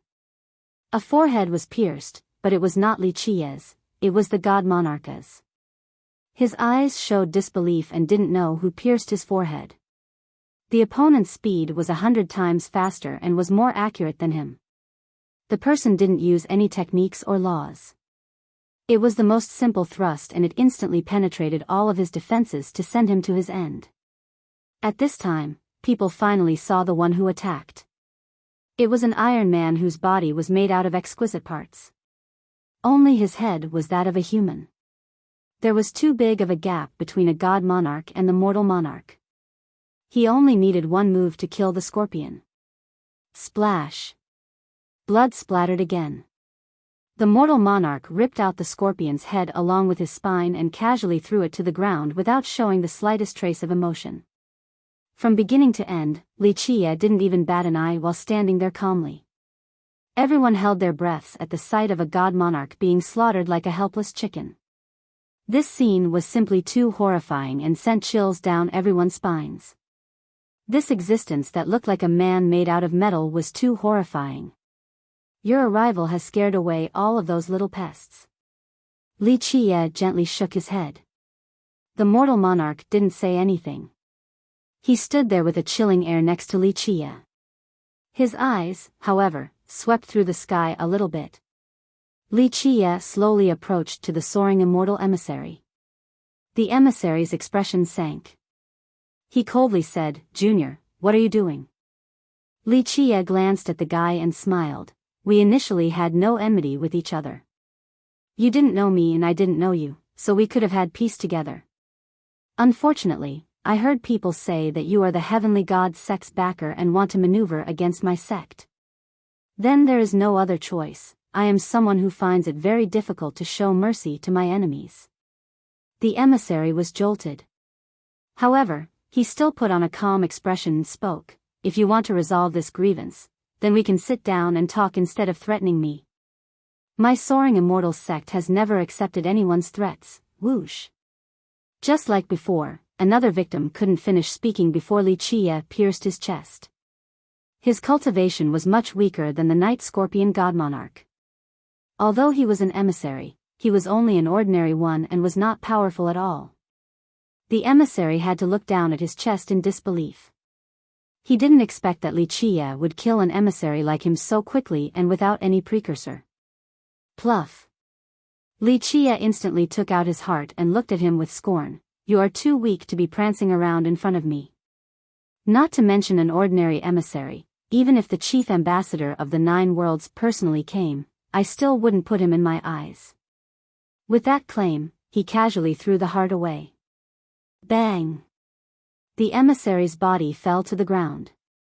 It could be said that he died an indignant death. Even though he was only an ordinary virtuous paragon, he was still the representative of the soaring immortal sect in the mortal emperor world.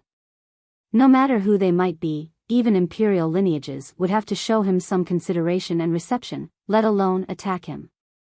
Even at the time of death, he couldn't understand where this junior came from to actually dare to kill an emissary from soaring immortal.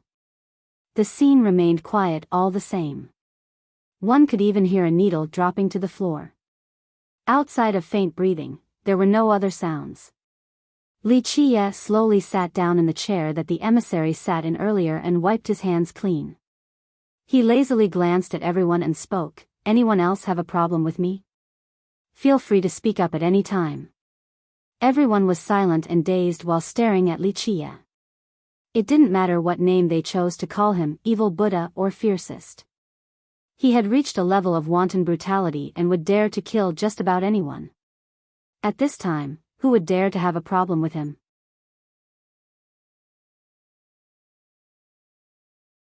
Chapter 1058, Only rampant arrogance at this time. Only Jikong Woody scowled while staring coldly at Li Chia. Even though he didn't say anything, his attitude revealed it all. The enmity between them had solidified even further. You want to challenge me, right? Li Chia looked at him, then glanced over at Zhanshi's group and smiled. I welcome it at any time. But remember this, I will not always be so merciful. On the next challenge, remember to bring a coffin to avoid dying without a grave. Jikong Woody carried an unsightly expression. Back at the Heavenly Tao Academy, he and Li Chia had a feud. Not long ago, he was almost converted and had to dig out his heart just to escape. Today, Li Chia crippled the Heavenly Eagle Demon King before everyone. This feud had reached an irreconcilable level. In the end, he didn't say anything and carried the Demon King away. Even though there was a furious flame raging in his heart, he still contained it. Challenging Li Chia right now was extremely unwise. He had lost once already and needed sufficient preparations before challenging Li Chia again. The path for the Grand Tao is endless. I will challenge Brother Li again in the future. Zhanshi also wanted to leave. The difference was that he was still as calm as ever, unlike the furious Jikong Woody. Even though he had lost to Li Chia as well, they had no life and death hatred. On the contrary, he believed that winning and losing were normal for cultivators. Thus, he was still able to speak calmly towards Li Chia. Li Chia gently nodded and looked at Zhanshi. I don't mind sparring, but if you want to compete for the heavens will, my former statement will apply, prepare for death with a coffin. If it's not you, it will be others who shall die on the path for the heavens will. Zhanshi gently sighed and didn't say anything before turning around to leave. He understood Li Chia. In fact, this had been the case for many generations now. There was no friendship on this path since there was only one heaven's will. Unless one decided to exit the competition, it would be a fight to the death, just like Li Chia had said. The green hills are still there along with the clear flowing water. Brotherly, see you again. Heavenly Emperor Lin left as well after clasping his hands towards Li Chia. Li Chia couldn't help but smile while looking at Heavenly Emperor Lin and leisurely said, You are truly someone who can maintain a cool demeanor. Others might not understand what Li Chia meant, but Heavenly Emperor Lin naturally got the point. He only smiled freely and floated away. Many people praised the Emperor's demeanor. He had lost to evil Buddha before but was still so carefree and nonchalant, there were no traces of hatred or resentment. Bai Jinjin was the next to leave. She stared at Li Chia for a bit without speaking. They had known each other even longer than some of the others here. I remember that we still have one sword left in our duel. Li Chia looked at the sword-hugging woman and smiled. Back at the Heavenly Corpse burial ground, they had a duel of 3 sword moves. They only had time for 2 before the Nantian young king interrupted the third. Bai Jinjin remained silent when the past was brought up. She quietly hugged her sword without replying, showing a demeanor as cold as her blade. In the end, she also left without a care. The last to leave was Mei Suyao. The people here were holding their breaths to see if she wanted to do anything. Among the current geniuses, none had won against Li Chia. Jikong Wudi, the Mortal King, Heavenly Emperor Lin, Zhan Shi, Bai Jinjin, and Bing Yuxia had all lost. The only person not included in this list was Mei Suyao. Someone quietly murmured, maybe Goddess Mei has a chance. Back then, the Mortal King challenged her twice and lost both times. After that, he never dared to challenge her again. Rumor has it that she has cultivated an invincible Tao. Without becoming an emperor candidate, the Mortal King has no chance of beating her. The crowd was full of anticipation because they wanted to see Mei Suyao challenge Li Chia.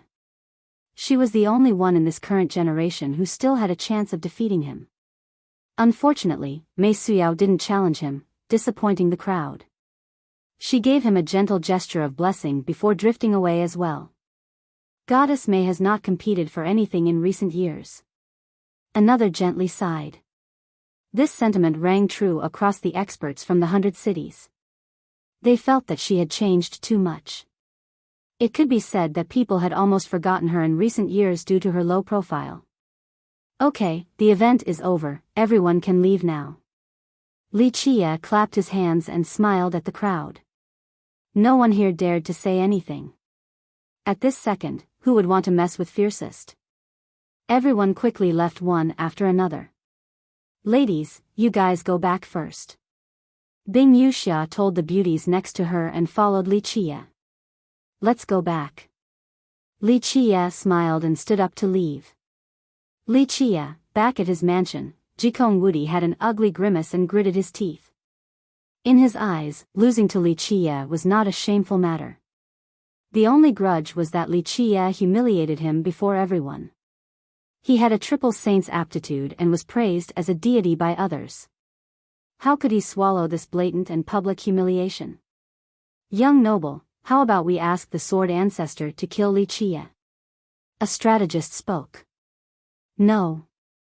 With a fierce glare, he coldly uttered, I will personally dispose of him one day. I swear it.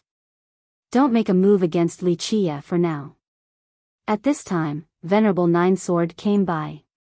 Aside from Jikong Wudi, everyone else here quickly prostrated. The Venerable slightly waved his hand and told the group to leave. Only him and Jikong Wudi were left in the room. He told Jikong Wudi, the Iron Man beside Li Chia is very powerful. Jikong Wudi asked in a serious tone, Ancestor knows his identity? The old man gently shook his head, I've only heard about a distant legend, I've never seen him before.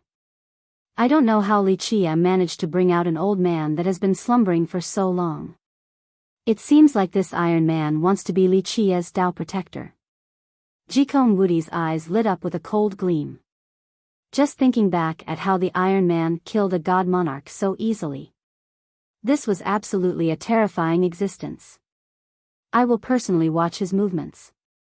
The Venerable lowered his tone, if he isn't Li Chia's Tao protector, then everything will be simple. And even if he is, it's fine as well. We'll just have to invite the Prime General to come out. The Prime General was the most powerful general under Immortal Emperor Ta Kong. Legend states that he was a real unbeatable god king. Some even said that outside of losing to Immortal Emperor Ta Kong, no one else could defeat him. No one can stop young noble's path, the heaven's will is yours alone. The Venerable told Jikong Wudi. With a cold glint in his eyes, Jikong Wudi was completely confident as well, I'll personally cut down Li Chia. That's the only way to get rid of this hatred in my heart. Yes, that day will come. The venerable spoke, young noble should lay low for now, give me time to see what that Iron Man wants to do. Jikong Wudi gently nodded and didn't say anything else. Back in their abode, Li Chia waved his sleeve, signaling all the girls to leave. Only the mortal monarch stayed behind. He had assembled the treasure well for Li Chia. Even though I spent more time than expected, I didn't let your excellency down and have finally put it together flawlessly. Li Chia took a look and put it away before speaking to the monarch. Are you really not going with me to take a look? There's no need, the monarch sighed softly and shook his head. What's the point of seeing it? All have been destroyed by the river of time. Seeing it might not make me feel any better, I'll just leave it as a nice remembrance. Li Chia nodded and didn't force the guy. Eventually, he spoke. I have obtained some decent blood-era stones from the Heaven Hoof Ravine. A few pieces are from immortal emperors. It wasn't easy for you to come out this time, so bring these immortal stones back with you. Maybe they will be able to keep you sealed for another period of time. No. The monarch refused. I want to reach my end in this generation. For what? Li Chia stared at the monarch with confusion. Your lifespan hasn't withered yet. If you seal yourself, you can still live on. What's the point of holding on? The monarch smiled wryly. My old friends have all passed away. The only person who understands me in the current generation is your excellency, and I know that you will head towards that ultimate battle. Maybe I won't be able to see you again in a future generation. Li Chia went quiet for a moment before gently nodding. You have followed me for so long, so I won't hide it from you. In this generation, regardless of life or death, I will fight to the very end for an answer. I'm tired as well. Li Chia sighed softly while sitting on his chair. After living for so long, sometimes I wonder what it is I'm living for. Outside of the final battle, I don't have any other aspirations. The monarch stood there quietly, keeping him company. Unify the 9 worlds? Becoming an immortal emperor? Destroying the deities? Li Chia felt a bit helpless and smiled wryly. None of these is what I want. The monarch didn't say anything. He knew that Li Chia had done all of these things before. They were not worth pursuing in his eyes.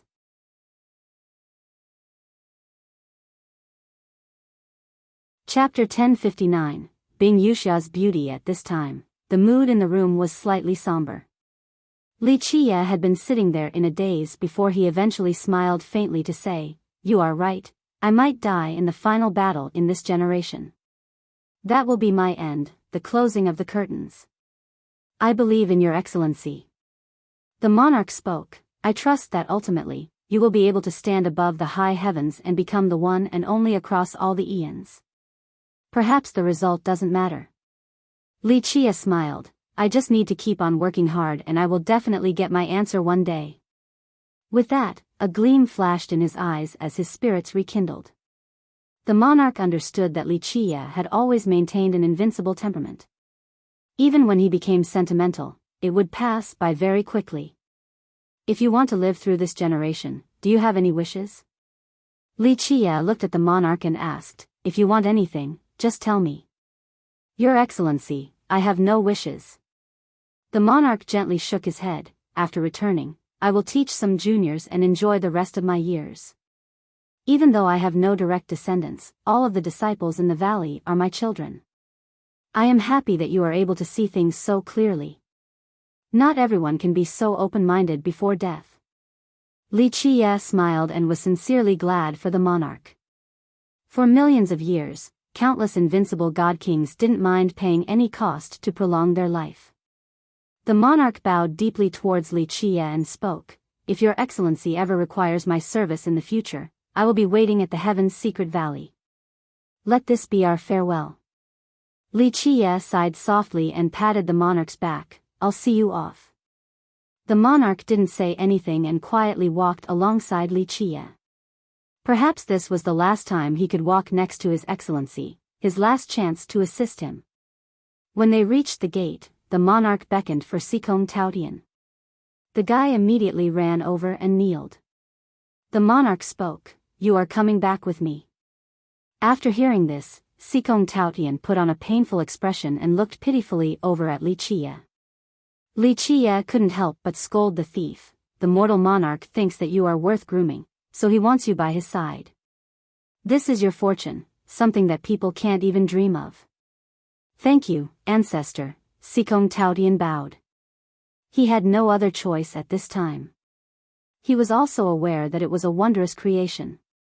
For people from the heaven's secret valley, to be taught by the mortal ancestor was a great honor, a once-in-lifetime opportunity. However, he was a restless person. He was afraid that he would be stuck back at the valley for a long time. This thought alone gave him quite a headache. Li Chia left the city with the mortal monarch. They traveled together for a very long distance before the monarch bowed again to say, "Your Excellency, please stop." Li Chia paused to look at the monarch. He sighed in the end and commented, "Even if you see a friend off for 1,000 miles, in the end, you will still have to part. Take care." The monarch bowed one last time before flying away with Sikong Taotian. Li Chia stood there quietly with his eyes fixated on the departing monarch until he disappeared into the horizon. At this time, he sighed once more. For millions of years, parting was a common occurrence to him. He had sent many friends away and thought that he would be numb after all this time. However, his heart remained sentimental. Despite being wrapped in layers of calluses, it was still beating and full of life. Time is compassionless, but humans are full of emotions. In the end, he lamented and returned to the Buddhist city. Li Chia went back to his abode and Bing Wuxia immediately pounced on him while mercilessly beating on him. "Smelly Chia, you actually dared to molest me. Watch how I'm going to deal with you." Li Chia couldn't help but laugh while slapping her buttocks and squeeze them. "Damned girl, if you keep on messing around, I'm going to push you onto a bed and have my way with you." Bing Wuxia blushed after hearing this and felt her body becoming hotter. She kicked him hard and said, "Smelly Chia, you are just a pervert." Li Chia leisurely replied, "Little girl, don't judge me with your narrow view. Your beauty alone isn't worthy of my attention. It could even be said that being molested by me is your honor." She was angered by his taunt and put her hand on her waist to retort, "My ass. Li, this lady, no, this young noble is the one who doesn't care for you." Seeing the cross-dressing girl ahead in her pouty gesture left Li Chia smiling. "Girl, you should be thanking me. If I didn't point out your mistakes, you wouldn't be as accomplished today." "Humph." She snorted. However, she still secretly admitted this. Without his pointers, she wouldn't have been able to comprehend their icy feather palace's heaven-cutting tablet to this degree. Li Chia smilingly told her, "Hey, while I still have some time, stay here. I do like you a lot. Bah, get that idea out of your head. I won't be your woman, so stop daydreaming." She angrily glared at him. "I have so many beauties around me that I can't even enjoy them all." Li Chia laughed. "Where did your mind run off to? Who says anything about me wanting you to become my woman? I would have to think about it quite a lot. Look, in terms of figure, you are not a match for Biyao. In terms of facial features, you aren't better than Shuangyan at all. Plus, who would like someone who acts like an unruly brat all day?" Li Chia. She gritted her teeth angrily after hearing this and glared at him. Li Chia gently waved his hand. "Okay, little girl, I won't play with you. To tell the truth, when I actually have some time, you should be good and stay by my side. I can teach you about cultivation. There is still a long way for you to go while learning about the heaven-cutting tablet. Why are you so nice to me?" She became a bit curious and stared at him. It wasn't like she didn't know Li Chia. Even a genius like her wouldn't necessarily get into his eyes. Plus, she knew that in order to earn Li Chia's favor, one must pay a huge price. Li Chia smiled and said, "Because I like you." Please, who would believe that nonsense? She naturally didn't think that her charm was at this level. Li Chia simply had no shortage of women. She knew this full well. "There's no reason, maybe I'm just in a really good mood today." Li Chia gently touched her face. Even though she was cross-dressing, it didn't take away from her beauty. Or maybe I really like your frank character. Li Qie leisurely smiled while actually feeling sentimental inside. Sending the mortal monarch away made him remember many things. Looking at Bing Yuxia reminded him of immortal Emperor Bing Yu back then. This made him a bit emotional. Even though time was compassionless, it did leave him with many things. She looked at him and softly asked, "Have something on your mind?" Don't look at her usual penchant for cross-dressing and masculine demeanor and be fooled. Sometimes, she was also very caring and acted with a difficult-to-describe gentleness.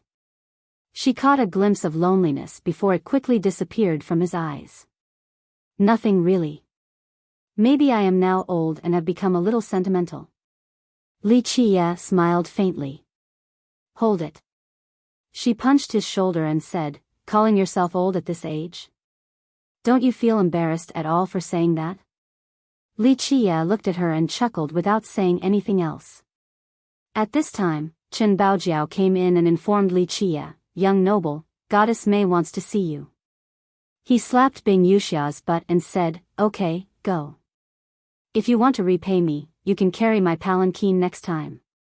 The victim of such indecency fiercely glared at him before leaving. Li Qie waved his sleeve and told Chen Baojiao, "Let her come in." A moment later, a fragrant breeze floated by. Mei Suyao came with her transcendent appearance and saw Li Qie. She gently gave him a gesture of blessing again in a gentle and calm manner. "I have to admit that you are getting more and more likable. Sensible and understanding." Li Qie noticed her peerless charm and chuckled, "This is not letting your immortal bone down. To be in your good graces is my honor." She calmly answered with a faint smile. Li Qie asked, "Go ahead, what is the matter?" Mei Suyao took out a trunk and handed it to him. "The ancestor found an item in our treasury. He asked me to bring it to you with a message. This is a token of our Eternal River School's goodwill." Li Qie opened the trunk and found a powerful imperial aura surging inside. There was an imperial robe folded neatly within. Li Qie gently rubbed it and smiled. He closed the trunk then looked at Mei Suyao. "It seems like your old geezer is really putting a lot of thought into this." This imperial robe belonged to Li Qie. He wore it all the time in the past. Later on, it was lost outside and he didn't try to find it again. It was because he had too many treasures. If he had to find every single one, it would seem a bit meaningless.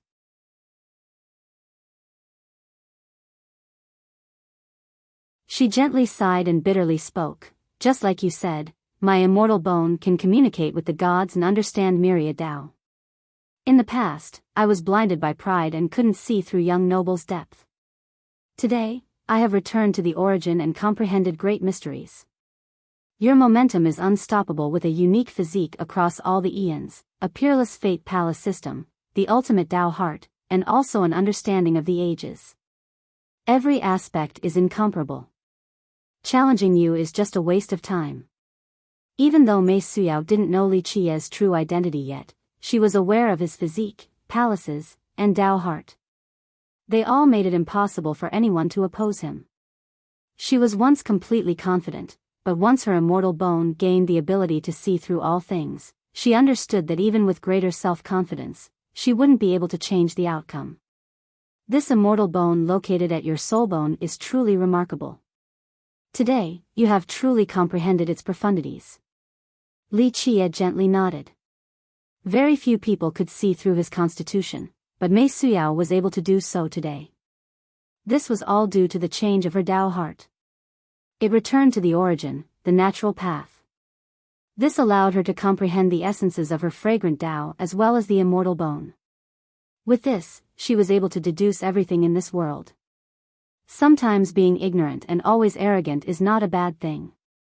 At the very least, these things can keep me walking forward with courage. She spoke woefully. She had lost her goal since she couldn't become an emperor. There were no more ambitions or aspirations. Not knowing a goal is the same as not having one at all. Always walk forward on the endless grand Tao and you will surely find an unexpected harvest. Li Qie smiled. Mei Suyao disagreed, "This is a battle where the conclusion is already known. It doesn't matter how colorful the process is or how one struggles. Ultimately, the result will still be the same. Losing to you or becoming a pile of bones on the path towards the throne. To be frank, for millions of years, this path has already seen too many deaths. My bones being added to the pavement won't matter, and them being omitted is equally meaningless. She slowly said, "It is not that I have lost the will to fight. Even if I keep on cultivating like this, I can still become an emperor candidate and a god king, but it all seems so dull." Li Qie smiled and asked, "What will you do after becoming an immortal emperor? When you stand at the top, what will occupy your thoughts?" Mei Suyao pondered over this question, then looked Li Qie straight in the eye to say, "If you want me to answer this right now, I can only say that I do not know. In the past, I would have said while standing proudly at the top of the 9 worlds, I will illuminate the entire generation and herald a brilliant age. But now, I don't know. This shows your maturity and understanding the nature of the Grand Tao. Even at the very end, you will still be like you are now, a dull existence." Li Qie smiled, "But there is something that you aren't aware of. All things in nature, all origins and even the apex, they are only the beginning." "Only the beginning?" She was confused by this answer. "Come, have a seat." He gestured her over and patted his thigh. She didn't hesitate at all and sat on him. When she felt his thigh, her face blushed and showed a faint shade of pink. Li Qie was the only man she had been so intimate with. However, he had no debaucherous intentions and only lifted her flawless face before speaking in a serious tone, "Be ready and fortify your Tao heart." Mei Suyao took a deep breath and nodded solemnly, "I'm ready." At this time, Li Qie opened his eyes. They lit up in a dazzling manner, as if a new world was opening. Mei Suyao felt her body being sucked into a magnificent world full of wondrous legends. It was an era of the Tao, one with gods and devils bathing themselves in blood. In this place, people were powerful enough to blot out the sky. Mythical tales described this place where fresh blood drowned out everything. Corpses and bones were piled to the sky. Here, there was laughter and boundless sadness. Mei Suyao's soul was in disarray as she experienced endless vicissitudes, joys and sorrows, darkness and light. Her hands somehow tightly hugged Li Qie's neck. It was a very tight embrace as her tears dripped onto his robes. She unknowingly cried, then smiled, then cried some more. After a long time, Li Qie finally closed his eyes and closed off this world. Her mind returned to the real world. At this time, she didn't say anything and only leaned on his shoulder with her hands still clutching his neck. Her tears continued to quietly flow down her pretty face and onto his wet clothes. Li Qie gently stroked her silky hair and said, "There is no end to this world or the Grand Tao. Immortal Emperor is just the beginning. You are enlightened and have come to understand your immortal bone on top of mastering the Alea fragrant Tao. You thought you had seen the entire world and all the Tao. In actuality, you have only been looking at a corner of this world, a small section of the Tao." Li Qie slowly spoke. "Thank you, young noble." She leaned on his body using his shoulder as a pillow. Her tears had yet to dry while she thanked him from the bottom of her heart.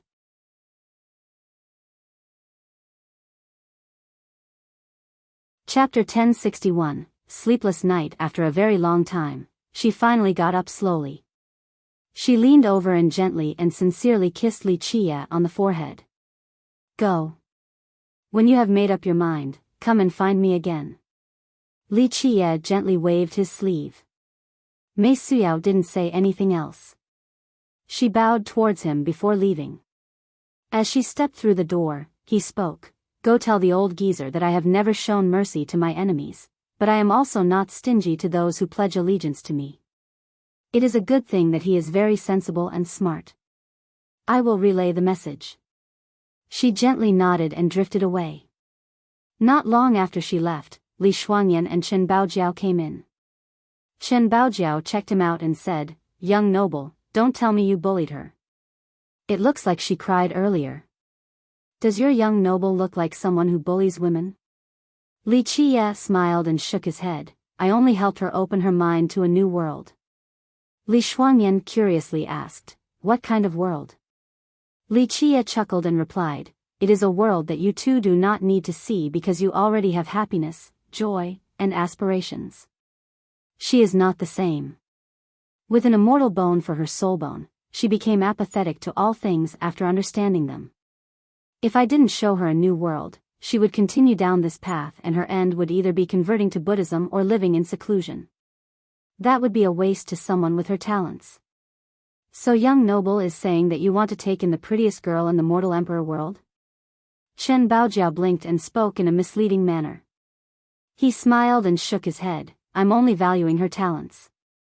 The Eternal River School's ancestor has been trying to win my favor, so I'm simply giving her a chance. The old geezer has been very sensible this whole time. Goddess May is the #1 beauty of our mortal emperor world, so you should take her in. Who else would be a match for her except you? Chen Baojiao continued on with her teasing.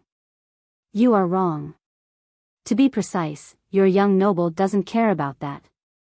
He smiled and shook his head. It is not bad to take her in. Why should we let someone else have the #1 beauty? The always icy Li Shuangyan added with a deadpan delivery.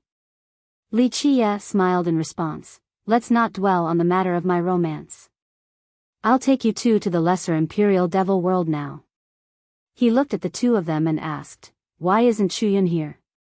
He had promised to take Yi Chuyun to see the Buddhist funeral plateau before and find her some fortunes. However, she wasn't here right now. I don't know. Chen Baojiao shrugged slightly. I don't know what is going on with her, I feel like she has changed quite a bit. She wants to live in seclusion. Li Shuangyan was much more sensitive than Chen Baojiao and said, I think it has something to do with you. In my opinion, she wants to follow you but is not confident in keeping up, so she would rather seclude herself. Li Chia didn't say anything else and only sighed. He understood Yi Chuyun's choice.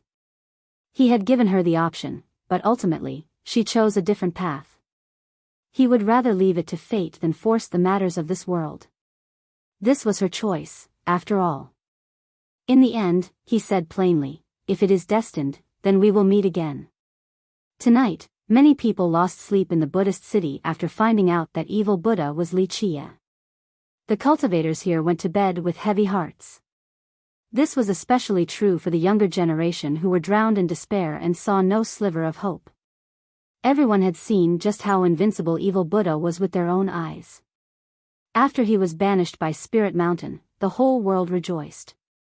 In their eyes, it was finally time to say goodbye to this evil Buddha fella.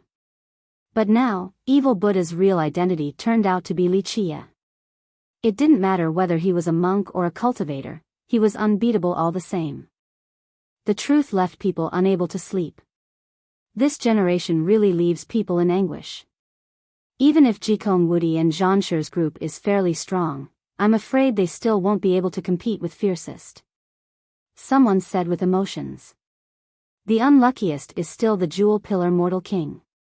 He lost again and again to Fiercest, so I wonder if his Tao heart was affected or not. Will he be able to rise from defeat once more? If he can't stand up from where he has fallen, it will truly be over for him. Another murmured. Sleep was out of the picture tonight. To all the other geniuses, Li Chia was empty-tie pressing on their chests, leaving them out of breath. Among them, Heavenly Emperor Lin was the coolest. He stared at the night sky above the city and chuckled, this great era will surely be brilliant. I can't wait to see senior brother meet a powerful rival. Even though Zhanshi was not as nonchalant as Lin over this matter, he was still very determined. There is no one who is forever unbeaten in this world, the victor will only be decided at the end of the path. He was trying to bolster his Tao heart. Under the same moon, Bai Jianjun was embracing her sword and stood silently in place. The night engulfed her icy demeanor that was as chilling as a sword.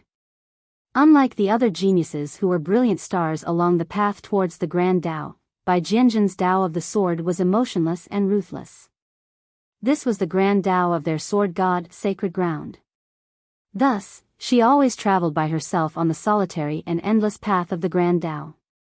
Even though the sacred ground had sent an ancestor to be her Tao protector, she refused this arrangement because she felt that it wouldn't be of much assistance to her sword Tao. After trying to understand the mad sword Tao, she felt that she was reaching the end of this path. At that moment, she wanted to augment her Tao foundation to become an emperor candidate for the heaven's will. However, after fighting against evil Buddha, she had a different perspective on the Tao of the sword, something completely different from the Tao of the mad sword. She needed a breakthrough. There was a calling inside her, and she heard it too well. A cry of desire for the Tao of the sword. She was born for the sword and she shall die for the sword. A different sword Tao. In the end, her gaze became firm and profound. At a temple inside the Buddhist funeral plateau, the mortal king was lying on a bed. His injuries this time were quite serious. However, his secret backer truly had heaven-defying capabilities and actually cured these wounds in a short period of time. You are not a match for Wuxia. A person was standing next to the king's bed. He seemed to be veiled in darkness. I know, so I have to improve. If I have enough speed and power, I will be able to defeat him and grant him a death without a burial. The mortal king gritted his teeth. He viewed Wuxia as a mortal enemy and had sworn to not share the same sky as him. He wouldn't give up until Wuxia was dead. Even if your speed increases, you still won't necessarily be his opponent. The person next to the bed spoke in a serious manner. I still can't see through him, but one thing is certain, his background is definitely extraordinary.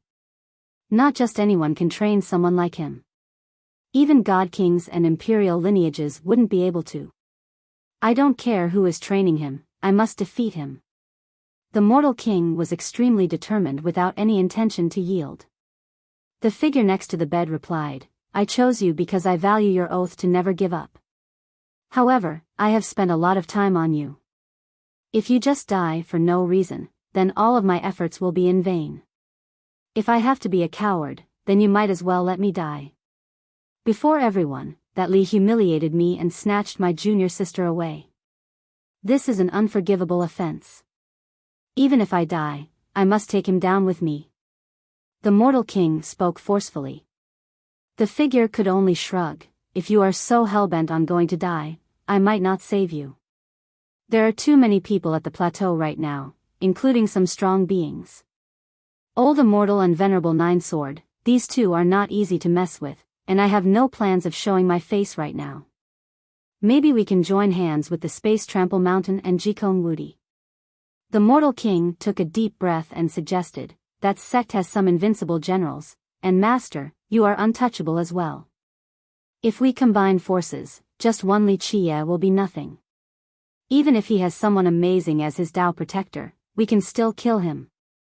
The figure pondered for a moment before giving his thoughts. I will consider this option and go see Venerable Nine Sword. However, if you want to take revenge on Wuxia, you should train hard right now. I have a few things prepared for situations like this to let you power up in a short time. Yes, I will not let you down, Master. The mortal king chose to determinately persevere. He was willing to experience even harsher training if it meant that he could defeat Wuxia. Amitabha, when night came, a Buddhist chant echoed across the entire plateau. Everyone was suddenly alarmed and stood up. As they gazed into the night, they saw a temple emitting an endless Buddhist light. It was the Nihility Temple inside the Lesser Imperial Devil World. This brilliance shot up boundlessly, seeming as if it wanted to illuminate the entire Lesser World. Such a blinding light carried a peerless Buddhist aura. It was what was suppressing the Lesser World all along. At the same time, people found out that the chant from earlier didn't come from the plateau or Spirit Mountain but rather the Nihility Temple.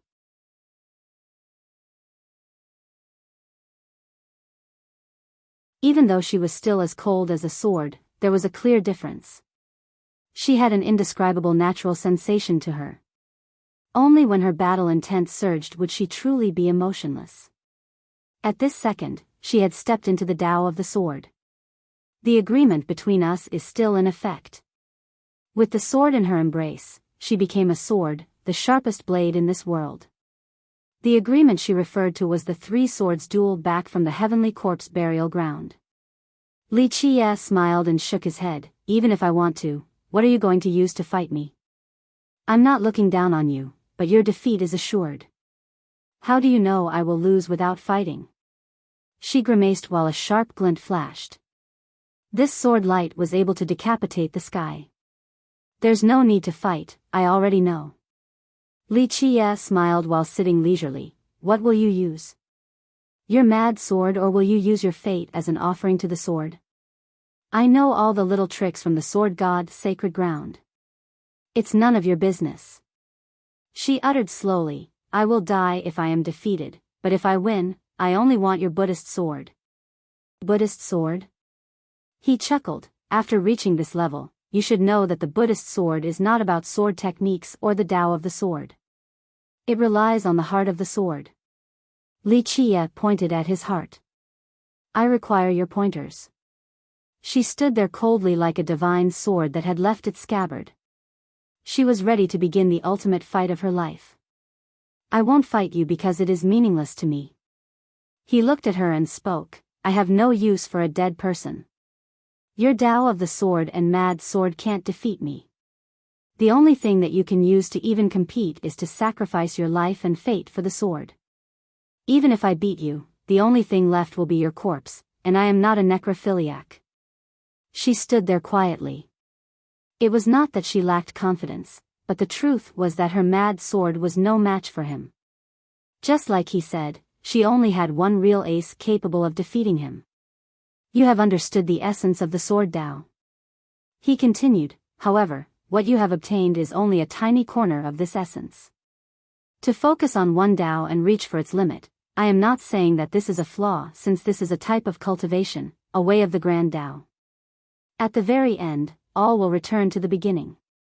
Just like your immortal Emperor Yi Ti, he still managed to become an emperor in the end. Having said that, he gently shook his head. However, your sacred ground sword Tao is too extreme. For example, Yi Ti proved his Tao by killing. Even though all the different Tao can eventually be used to reach the throne, using killing to prove one's Tao, and you with your crazed state, these are slanted paths. I don't want to speak about immortal Emperor Yi Ti with such a negative evaluation. The only thing I can say is that your path will sometimes determine your outcome. Do you know the outcome of immortal Emperor Yi Ti? He stared at her and asked. What was his outcome? Her eyes became serious. She had heard a little bit about their patriarch's legends, but there was no way to verify them. If you have the chance in the future, you will find out. He said insipidly, the Buddhist sword and the mad sword, these are both different parts of the sword Tao, and you can follow them to the end. As it is now, you want to obtain the Buddhist sword, but what about afterward? What do you think is after the Buddhist sword? She pondered quietly while looking at Li Qie and couldn't come up with an answer right away. I can guide you so that you can understand the true meaning of the Buddhist sword. I can even show you the way after the Buddhist sword. He slowly offered, however, there is no free lunch in this world. She eventually asked him with a deep tone, what do you want? He chuckled in response, stay and I will give you a home. In the future, you will surely become a sword god, a real sword god capable of slaying gods above and annihilating devils below. After a while, she answered, you already have a sword attendant. You're mistaken. Li Qie shook his head and smiled. You are different from Xuanyan. She is my personal maid, I don't want you to take care of my daily life. What I want is a general. He went on to say while looking at her, I appreciate your stubborn dedication to the Tao of the sword. This stubbornness is the most important prerequisite to reaching the apex of the sword. However, what I like even more is that you are a sword yourself, a sword that I can hold in my hand, sharp and dangerous to the point of being ruthless. Wherever I point shall be severed by you. She contemplated for a long time. After all, this was an important choice in her life. Follow me and I shall give you more than just the Tao of the sword. He lightly added, I can give you much more, such as taking you to the places that immortal Emperor Yi Ti had visited. I can tell you his outcome as well. After a long silence, she finally spoke solemnly, okay, I agree. With that, she unhesitatingly swore with her true fate. She was indeed a decisive person. After an agreement was reached, Li Qia ordered, "If you have anything to prepare, do so now. We will be heading for the lesser Imperial Devil World."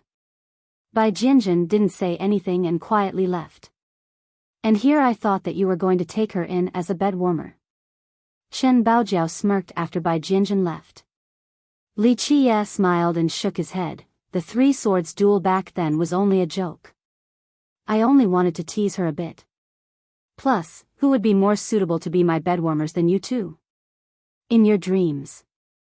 Chen Baojiao pouted cutely. Even the cold Li Shuangyan had a slight shade of red on her face.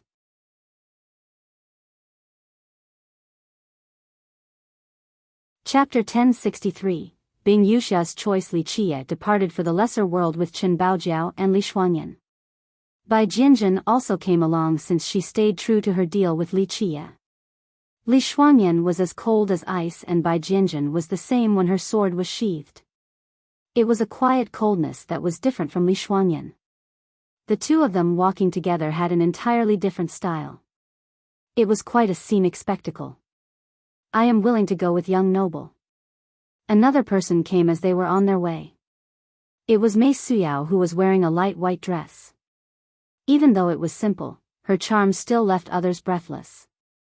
At this time, her beauty was different from before. It was otherworldly yet natural. Everything was in accordance with her wishes. This gave her a freedom that was difficult to describe. Mei Suyao met Li Qia's gaze in a nonchalant manner, but deep in her pupils, Li Qia saw something extraordinary. The path towards the Grand Tao is long, but it will surely be colorful. Li Qia smiled and nodded his head. She replied slowly, "Please continue to guide me. Otherwise, I shall be stuck exploring a tiny corner for the rest of my life, like a frog at the bottom of a well." Li Qia only slightly nodded again with a chuckle. "I will be staying with sisters in the future, please take care of me." The natural Mei Suyao kept a very humble demeanor. Chen Baojiao chuckled and stared at her for a bit before shifting her glance towards Li Qia. "We can relax with Goddess Mei here." Li Shuangyan, on the other hand, only nodded slightly as a greeting. She was not talkative no matter who the speaker was. As for Bai Jianjun, she had no response at all. She was even more quiet and cold than the others, like a piece of metal. They went on their way to the lesser world. However, the moment they exited the city, Bing Yuxia was there. She sat on her chariot while still surrounded by beauties. Li Qia saw her and looked at the sky a bit to smile. "It seems like you aren't coming with me." "Smelly Qia, you have so many beauties next to you, yet you won't share a single one with me. Who would want to go together with you? I'm actually afraid that you will try to steal my girls." She glared at him and laughed. Of course, Li Qia was not worried about her because an ancestor from the Icy Feather Palace was accompanying her. He only smiled and stepped into the sky to directly sit down on her chariot. While being next to her, she really resembled that person. He sat there comfortably and closed his eyes. Eventually, he looked at Bing Yuxia to say, "You have made up your mind." Bing Yuxia looked at him with a strange gleam in her eyes. After a while, she revealed a leisurely smile. "The world is very beautiful. I wish to be free. Immortal emperors and invincibility are not important, don't you think? The world is indeed very beautiful. Everyone has their own aspirations." Li Qia gently nodded. Being attached to the mundane world is also an enviable matter. Bing Yuxia clapped her palm with a folded fan and laughed. "There are too many jade beauties around. I want to enjoy all the romance that this world has to offer." Li Qia smiled and finally handed her a manual. "This is some of my experience and findings that I wrote last night that relate to the heaven-cutting tablet. You should take a look." While looking at the manual in his hand, she became quite startled. She didn't expect this to happen since she had already chosen her path. "Why?" she murmured in a daze. Li Qia gently stroked her hair and said, "Maybe it is a type of fate, or perhaps, you allowed me to see something else." She quietly put the manual away and gently nodded. "Thank you." These words were softly spoken, but they carried a heavy sentiment. The 9 worlds are indeed colorful and worthy of someone spending their whole life to enjoy. Eventually, he patted her shoulder and spoke implicatively before leaving. At this time, she held her right hand and looked at him again. An indescribable glimmer flashed in her eyes before she eventually spoke. The entrance to the Icy Feather Palace will always be open for you. I'll wait for you there. Meeting is fate, but parting is also fate. Li Qia smiled and left her chariot. In the blink of an eye, her chariot disappeared in the horizon. They were going ahead. On the other hand, Li Qia and the girls continued forward without being in a rush. Fiercest is here. Someone shouted after Li Qia came to the large lake. Many eyes were instantly fixated on him.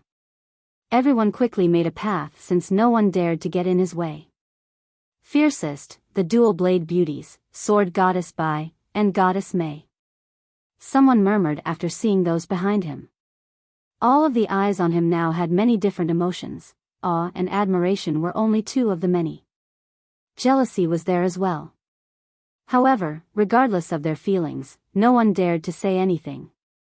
Today, the fiercest was someone everyone was dreadful of. People were finally able to breathe easy after his group entered the Buddhist gate to go to the lesser world. Damn! Fiercest is indeed fiercest. His notoriety is peerless, no wonder why the dual-blade beauties, Sword Goddess Bai, and Goddess Mei are all going with him. Someone couldn't help but comment afterward. A famous youth spoke indignantly. Does he want to take in all the beauties in this world? Does he not care about the feelings of bachelors like us at all? Feelings my ass. A senior slapped the back of his head and jokingly scolded, as if those ladies would ever look at you. Take a look at yourself in a piss mirror first. This junior laughed awkwardly. Uncle, you can't pick on me like this, I'm still your nephew. Fiercest is definitely worthy of his #1 title. Someone emotionally commented, not to mention Sword Goddess Bai, who could ever enter Goddess Mei's eyes. I heard Jikong Woody has tried to court her before, but she simply had no interest in him. But look at things now, she was taken in by Fiercest right away. This romantic luck is truly too enviable. It is definitely a special feeling. Even the reticent Li Shuangyan offered her opinion. Chen Baojiao felt it too and added, yes, this is an extraordinary feeling. While standing here, I feel like there are 2 different forces trying to control us. Bai Jianjun didn't say anything. She stared at the horizon with a serious gaze that was seemingly capable of piercing through this world. After a while, she closed her eyes and hugged her sword while fortifying her heart. Li Qia smilingly said, Jianjun is doing it well. The 2 of you should learn from her, there's no need to be curious. The 2 girls quickly protected their Dao hearts as well. Where are these forces coming from? Nevertheless, Chen Baojiao still couldn't restrain her curiosity completely.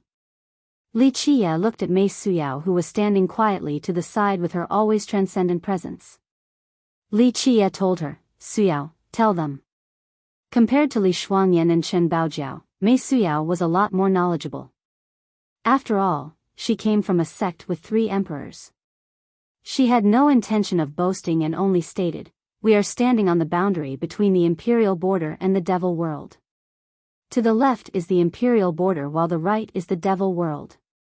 So when we stand in this place, we can feel 2 different forces around us. If we step into the devil world, we will feel an evil energy. If we step into the imperial border, we will feel an imperial momentum. Devil world and imperial border. Chen Baojiao was quite inquisitive. Are you saying that there are divisions within the lesser world? Correct, there are different powers here. Moreover, both of these lands have their own masters. Li Qia smiled. Devils and imperial troops? Li Shuangyan asked as well. Li Qia led the way and ordered, we'll get going. Suyao, explain the lesser world to them. Mei Suyao nodded slightly and spoke, some people call them that, but whether they are imperial troops or devils is not something we can judge. Just like its name, this place is a lesser world. It is quite vast but a lot smaller than the Buddhist funeral plateau. This whole place resembles a gigantic Tai Chi symbol, Left is imperial and right is devil. Both sides will do what they want and won't interfere with each other. So this is just like the outside, a world with living and sentient beings. Chen Baojiao stated. It is more like Spirit Mountain. Bai Jinjin actually interjected. Mei Suyao spoke, Miss Bai is right. There are living beings here, but they are different from us. They have eternal life, or to push it even further, their eternal life is superior to that of the monks on Spirit Mountain. No flesh, no life. Bai Jinjin coldly remarked. At this time, her gaze was locked onto a certain position.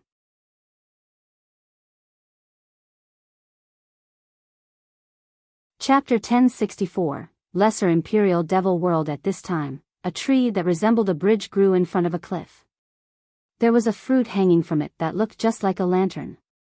Below this tree sat an old man meditating with his legs crossed. His hair was as red as blood and his back had 2 wings growing from it. The most awe-inspiring aspect of this old man was the evil energy surging from his body. It had reached the level of materializing in the form of silk-like strings. They had a green color, so at first glance, he seemed to have a lot of green hair growing from him. A slight evil light emanated from his eyes, giving the sense that he was a devil that crawled out from hell. His body had no blood energy and his flesh had dried up. However, he was still alive and very powerful. His situation was very similar to the sacred monks on the 18 temples of Spirit Mountain. The only difference was that those monks emitted a Buddhist light while this old man exuded an evil energy. All the girls entered a battle-ready state after seeing this old devil, ready to fight at any time. Li Qie gently shook his head. They are not interested in us. Neither the imperial soldiers nor the devil kings care for outsiders. If we don't provoke them, they won't bother us at all. Having said that, he freely walked around the old man. The girls followed right behind him. Just like he said, the old man continued to sit there and didn't bother to care about the passing group. Chen Baojiao asked after they passed him while looking at the lantern-like fruit growing on the old tree, "Is he protecting that fruit?" "Yes. Time-worn red sun fruit, it's quite rare." Li Qie gently nodded. The group moved on and traveled through creeks and hills. As they went further from the border, they felt the evil energy growing more powerful, as if it wanted to haunt their bodies. Luckily, they remained unaffected due to their powerful Dao hearts. If the evil energy enters our bodies, will we turn into devils? The cold Li Shuangyan asked after feeling the lingering energy. Mei Suyao shook her head slightly. Even though this place is the same as the Buddhist funeral plateau, it is different in the sense that even if this energy enters the body, one won't turn into a devil. If one has a wavering Dao heart, the energy will only make the inner devil more powerful. What is the relationship of this place and the plateau? Is there actually a connection? How come those monks back at the plateau changed so much after being converted? No body, no blood energy, and able to live forever. Chen Baojiao curiously asked. Even the knowledgeable Mei Suyao had trouble with this question. She glanced over at Li Qie instead. He smiled in response. They are both related yet not related. As for the real reason, you don't need to know right now because you haven't reached that level. The group marched on and saw many devils along the way. In fact, calling these things devils was not suitable. It was more apt to refer to them as dark cultivators. These dark cultivators all had withered lifespans and were void of blood energy, yet they continued to live on. The number of dark cultivators increased along the way. One of them was a huge serpent with steel scales. The evil energy on its body pulsed all around it. When it coiled its body, it looked just like a huge mountain. It was protecting a little rose. Another one was just a skeleton. Blood coagulated to form the muscles of this cultivator. In its eyes were 2 burning flames. It was squatting down on top of a sacred tree. One of them was just a slab of mud. This sludge slab continued to flow. When its evil energy surfaced, it would turn into a giant or a mountain. Occasionally, one could see an old vine growing on top of its body. The dark cultivators here came in all shapes and forms, but the basic principles remained the same. They were devoid of blood energy and lifespan, yet they were still living well. The girls all stared at these dark cultivators carefully. When they met a few of them in human form, they were especially attentive. However, even the most well-read among them, Mei Suyao, couldn't tell which era or sect they were from based on their appearance and clothing. They all wore archaic clothing that was beyond identification.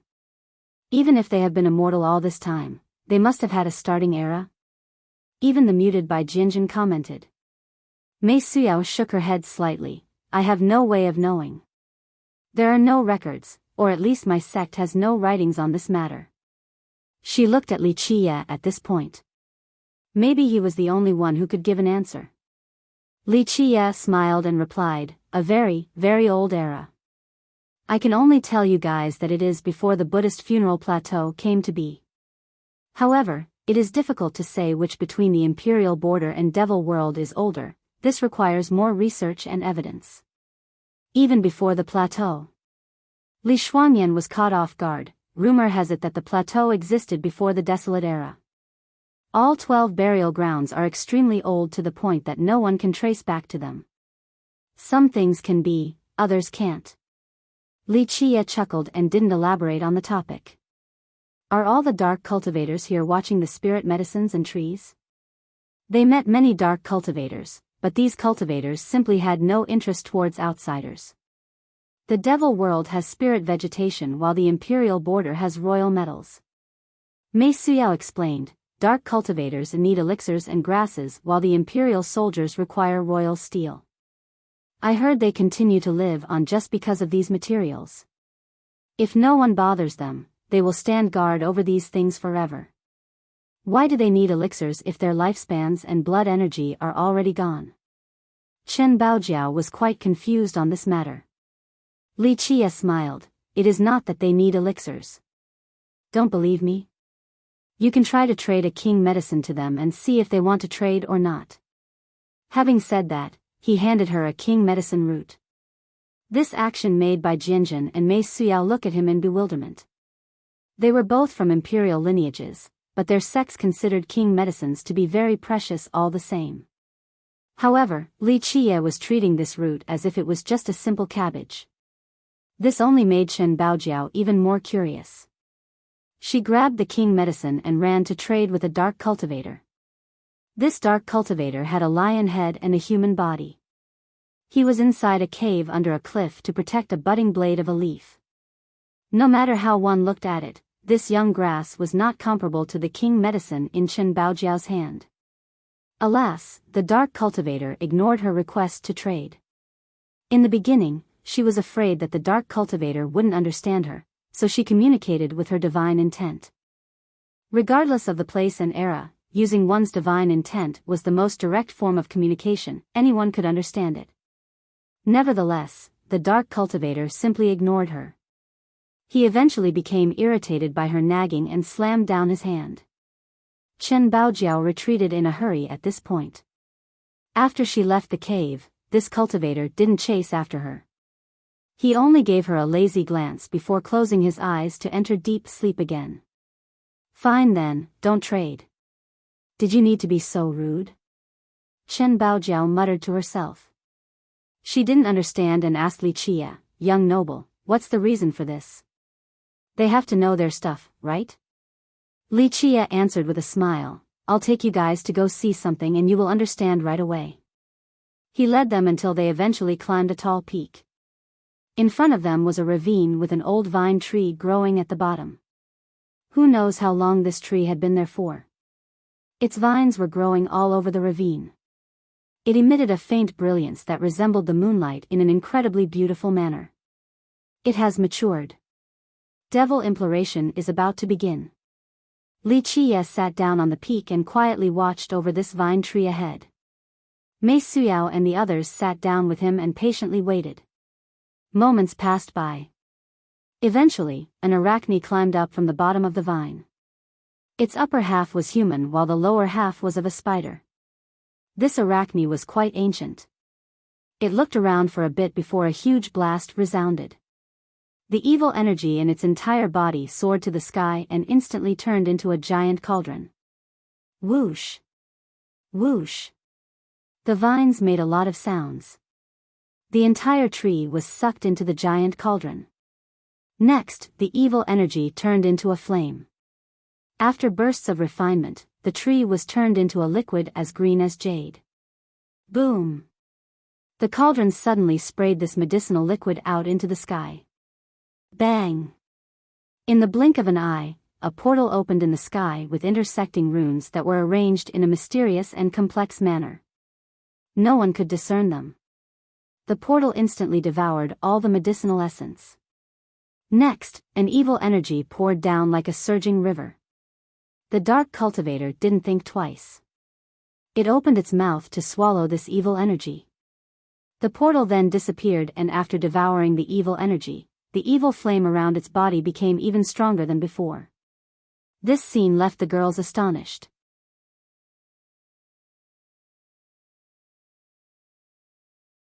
Chapter 1069, Blazing Devil. All along, people were optimistic about Heavenly Emperor Lin.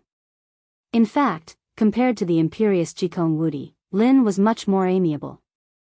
Moreover, he came from humble origins, so there was a sense of closeness felt by many people. However, his background was also his biggest flaw compared to Jikong Wudi's group.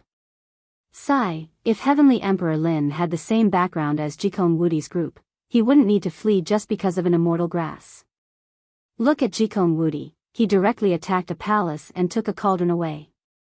This is the power of an imperial lineage. Someone commented with emotion. Everyone knew that in the competition for the heavens outside of one's own strength, their backgrounds mattered a lot. It was a direct influence on their chance of success. Compared to Zhang Shi and Heavenly Emperor Lin, who were relatively inconspicuous, there was another person who commanded the limelight, the Jewel Pillar Mortal King. Recently, he had been fighting against the imperial troops around here. He would jump into the fray time and time again, gaining many victories. At the same time, he was chased around by the great army here while stricken with grave injuries. No matter what, he became fiercer the more he fought with a world-sweeping momentum. What is the Mortal King doing? Imperial troops only care about digging metals. They are too lazy to deal with us. Someone noticed his actions and stated, he isn't seizing treasures or metals, so what's the point of struggling against the Imperial troops? He is just training. A paragon watched everything and explained, he is polishing his flaws, most importantly, his speed. If his speed could increase, then he would be much more frightening, nothing would be capable of stopping him. Someone murmured, does he want to take revenge against Li Chia? Everyone knew about his beating from Li Chia at the terrace a few days ago. Li Chia himself said that the Mortal King was too slow. In fact, it was no secret. The hell-suppressing physique had infinite weight, which resulted in its flaw of being slow. Many people who cultivated this physique all tried to find a way to make up for this shortcoming. That's for sure. Someone who knew the Mortal King well spoke, he definitely cannot swallow this anger after losing 3 times to Li Chia, but the last time was the worst. Moreover, the sacred school had been wanting to bring Chen Baojiao back to marry the Mortal King, so this is both a feud between the sects as well as a personal matter. The Mortal King will have to obtain vengeance. One of them will have to die. Li Chia is too heaven-defying though. Even the people from the previous generation could only say this about the situation. They knew that the Mortal King had nothing going for him against Li Chia. Contrary to the Mortal King's peers, Bing Yuxia was the most leisurely. She didn't seem to be treasure hunting at all with her large female entourage. They took many breaks during their scenic stroll.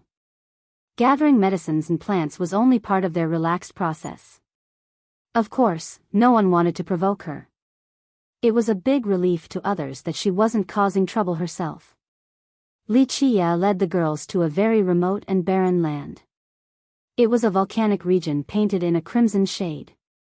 One could see lava gushing all over the place. He ordered the girls to take him next to a huge volcanic crater. The hot magma rising and flowing here could melt all things. They descended as far into the crater as possible. Before them was a molten sea of magma with nothing else in sight. The Devil King sat on his palanquin and cold. Even if a God King comes here, they wouldn't be able to break through. Having said that, he turned around and left. Others were disappointed to see him unwilling to take action. Of course, they didn't dare to taunt him and quickly left as well after hearing the comment. That was a divine tree of the legends. Even Bai Jianjun was in awe. It is indeed a divine tree. Li Qie glanced at her and chuckled, but that tree is not very useful for you. Can young noble actually take it? Chen Baojiao had to ask. In her eyes, there was nothing that her omnipotent young noble couldn't do. Taking it is not difficult. Li Qie glanced back at the divine tree and spoke, but everything is a matter of fate and fortune. Sometimes, one can't be too greedy. Li Qie didn't stop here and continued on the road. They saw even more precious plants along the way and even an immortal grass on the same level as the sacrosanct moon tree. However, Li Qie didn't give it too much thought and kept on going. Eventually, they reached a barren hill. It was desolate, devoid of both people and vegetation.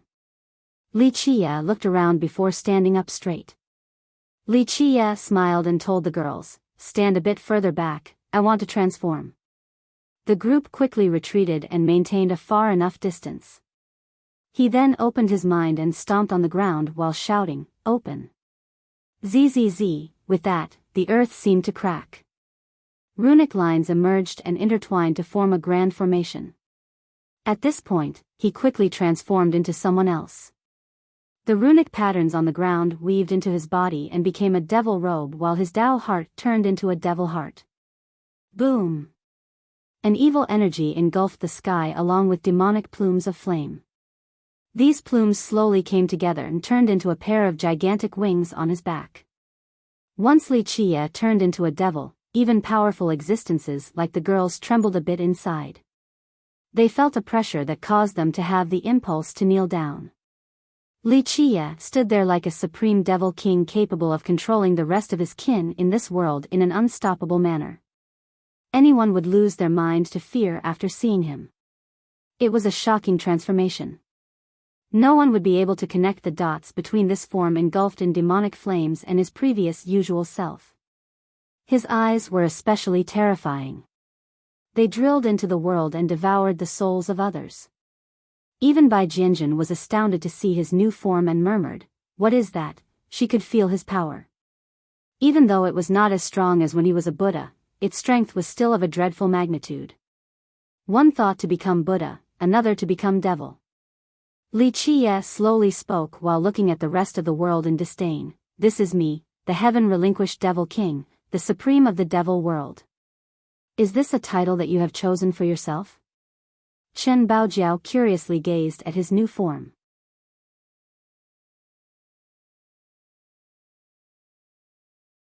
Chapter 1066, Heaven-relinquished Devil King. No, Li Qie gently shook his head while carrying a commanding presence. The simplest of gestures from him could cause myriad devils to kneel. He explained, "This is a different existence, I am only borrowing his title. Heaven-relinquished Devil King, abandoned by the heavens." Li Shuangyan murmured. "Yes, forsaken by even the high heavens, but so what?" Li Qie laughed as his evil flames engulfed the sky. He raised his palm upward and declared, "The high heavens is only a wretch." He was domineering enough in his devilish presence. Li Qie had become heaven-relinquished with an unspeakable charisma. Even though a devil king was quite scary, they also had a fatal temptation to their charm. Borrowing alone is not enough to become a devil. Mei Suyao was moved. If the heart does not have evil, how can one rule the world by becoming a devil? She was referring to the fact that borrowing someone's form alone shouldn't be enough to reach this level. If he didn't have a devil heart, how could the evil flames be devouring the sky right now? How could he reign over the world as a devil? This place is the devil world where one thought can turn one into a devil. Li Qie chuckled. In his current form, even his smile carried a strangely evil yet graceful aura. Just like evil Buddha, Bai Jianjun's expression shifted. Li Qia had changed into evil Buddha and now a devil king. This transformation could be said to be without flaws. It was as if he was the real deal. In fact, this was now reality. One could pretend to be a monk as well as borrow someone else's name. However, the power of Buddhism and the evil presence couldn't be faked. For example, heaven relinquished standing before them was just like his name, where his flames assaulted the sky. It was a substantial manifestation. Have you cultivated the devil way before? Even Li Shuangyan found it astonishing. Prior to this, Li Qia had cultivated Buddhism. In just a short amount of time, he became evil Buddha with an unstoppable dharma. One thought can turn you into Buddha, but one thought can turn you into devil as well. Li Qia only chuckled. He naturally wouldn't reveal the secret in this. There was a period when he used to stay in this lesser world for a long time. He became an invincible devil king here, and before he left, he sealed his evil energy deep underground at this location. This time, he became a devil once more. However, he didn't use his own past name but rather one from a different devil king. There was a reason for this choice. Where is the palanquin? He ordered as an untouchable devil king. Li Shuangyan and Shen Baojiao had already prepared all the necessary items. They took out a palanquin for him. Li Qia sat on the carriage and commanded, "Raise it, let's go. Remember, do not ask or say anything. Everything is up to me." The group acted as his bearers. Even a goddess like Mei Suyao could only take up this menial duty. However, she didn't hesitate in carrying the palanquin at all. Her expression remained carefree and natural since she didn't care for status. If anyone were to see this, they would be scared silly. Li Shuangyan and Shen Baojiao was one thing, but Bai Jianjun was the current sword goddess and Mei Suyao was even nobler. Hailing from the Eternal River School, she had unmatched looks and was praised as the #1 beauty. But at this moment, both of them could only carry Li Qia's palanquin. Li Qia sat on it and closed his eyes to rest, just like a king looking down on the world. Geniuses and invincible characters could only be his servants. This was true invincibility. The 4 girls carried the carriage across rivers and hills into a remote region. Along the way, they met more dark cultivators who were protecting their spirit medicines. They were sleeping for the most part. However, when the palanquin came by, no matter how powerful these cultivators were, they immediately woke up to prostrate on the ground. Even though no words were exchanged, their expressions were full of respect. The devil world was a place where ranks mattered. Heaven Relinquish was an exceedingly high-ranked devil, so wherever he went, these dark cultivators would pay him respect. Eventually, under Li Qia's guidance, the 4 girls carried the palanquin into a large river. After separating the current to make way, they instantly went down to the bottom of the river. Finally, they sank into an extremely deep underwater abyss. They found that there were wisps of light in this region among the currents. In this place was a crystal palace. However, it was closed and sealed off by a powerful force. Li Qia scowled after seeing the closed palace. In the blink of an eye, his devil flames soared and the entire palace trembled. Click, at this second, the palace slowly opened. A devil dragon swam out from within. This dragon was still a flood dragon since it had the unique characteristics of this race. However, it was on the verge of transforming into a true dragon. It was extremely powerful and frightening and absolutely worse than some of the dark cultivators outside. It was at least at the same level as the old man sitting beneath the sacrosanct moon tree. "I didn't know my lord was coming, please forgive me." The dragon lied on the ground and bowed respectfully. Li Qia remained emotionless with his terrifying evil aura surging about like the storm. He didn't bother answering while the 4 girls carried his palanquin into the crystal palace. There were countless lights emanating from the innumerable treasures in this place. Divine stones, heavenly weapons, immortal metals, these treasures were scattered randomly on the ground. It seemed that the devil dragon had no interest in these treasures. Any cultivator would be driven crazy by the sight of this treasury. Li Qia, on the other hand, didn't care about these treasures. The girls were afraid of being seen through, so they maintained a calm demeanor. They focused on carrying Li Qia's palanquin without batting an eye at the treasures. After entering the palace, Li Qia sat on the throne without any hesitation. The devil dragon didn't dare to show any slight. He stood to the side in a subservient manner. Nevertheless, he still stole several glances at the girls. What? Are you interested in my concubines? Li Qia coldly glared at the dragon as he sat proudly on the throne. The dragon quickly fell to the ground and said, "Please forgive me, my lord.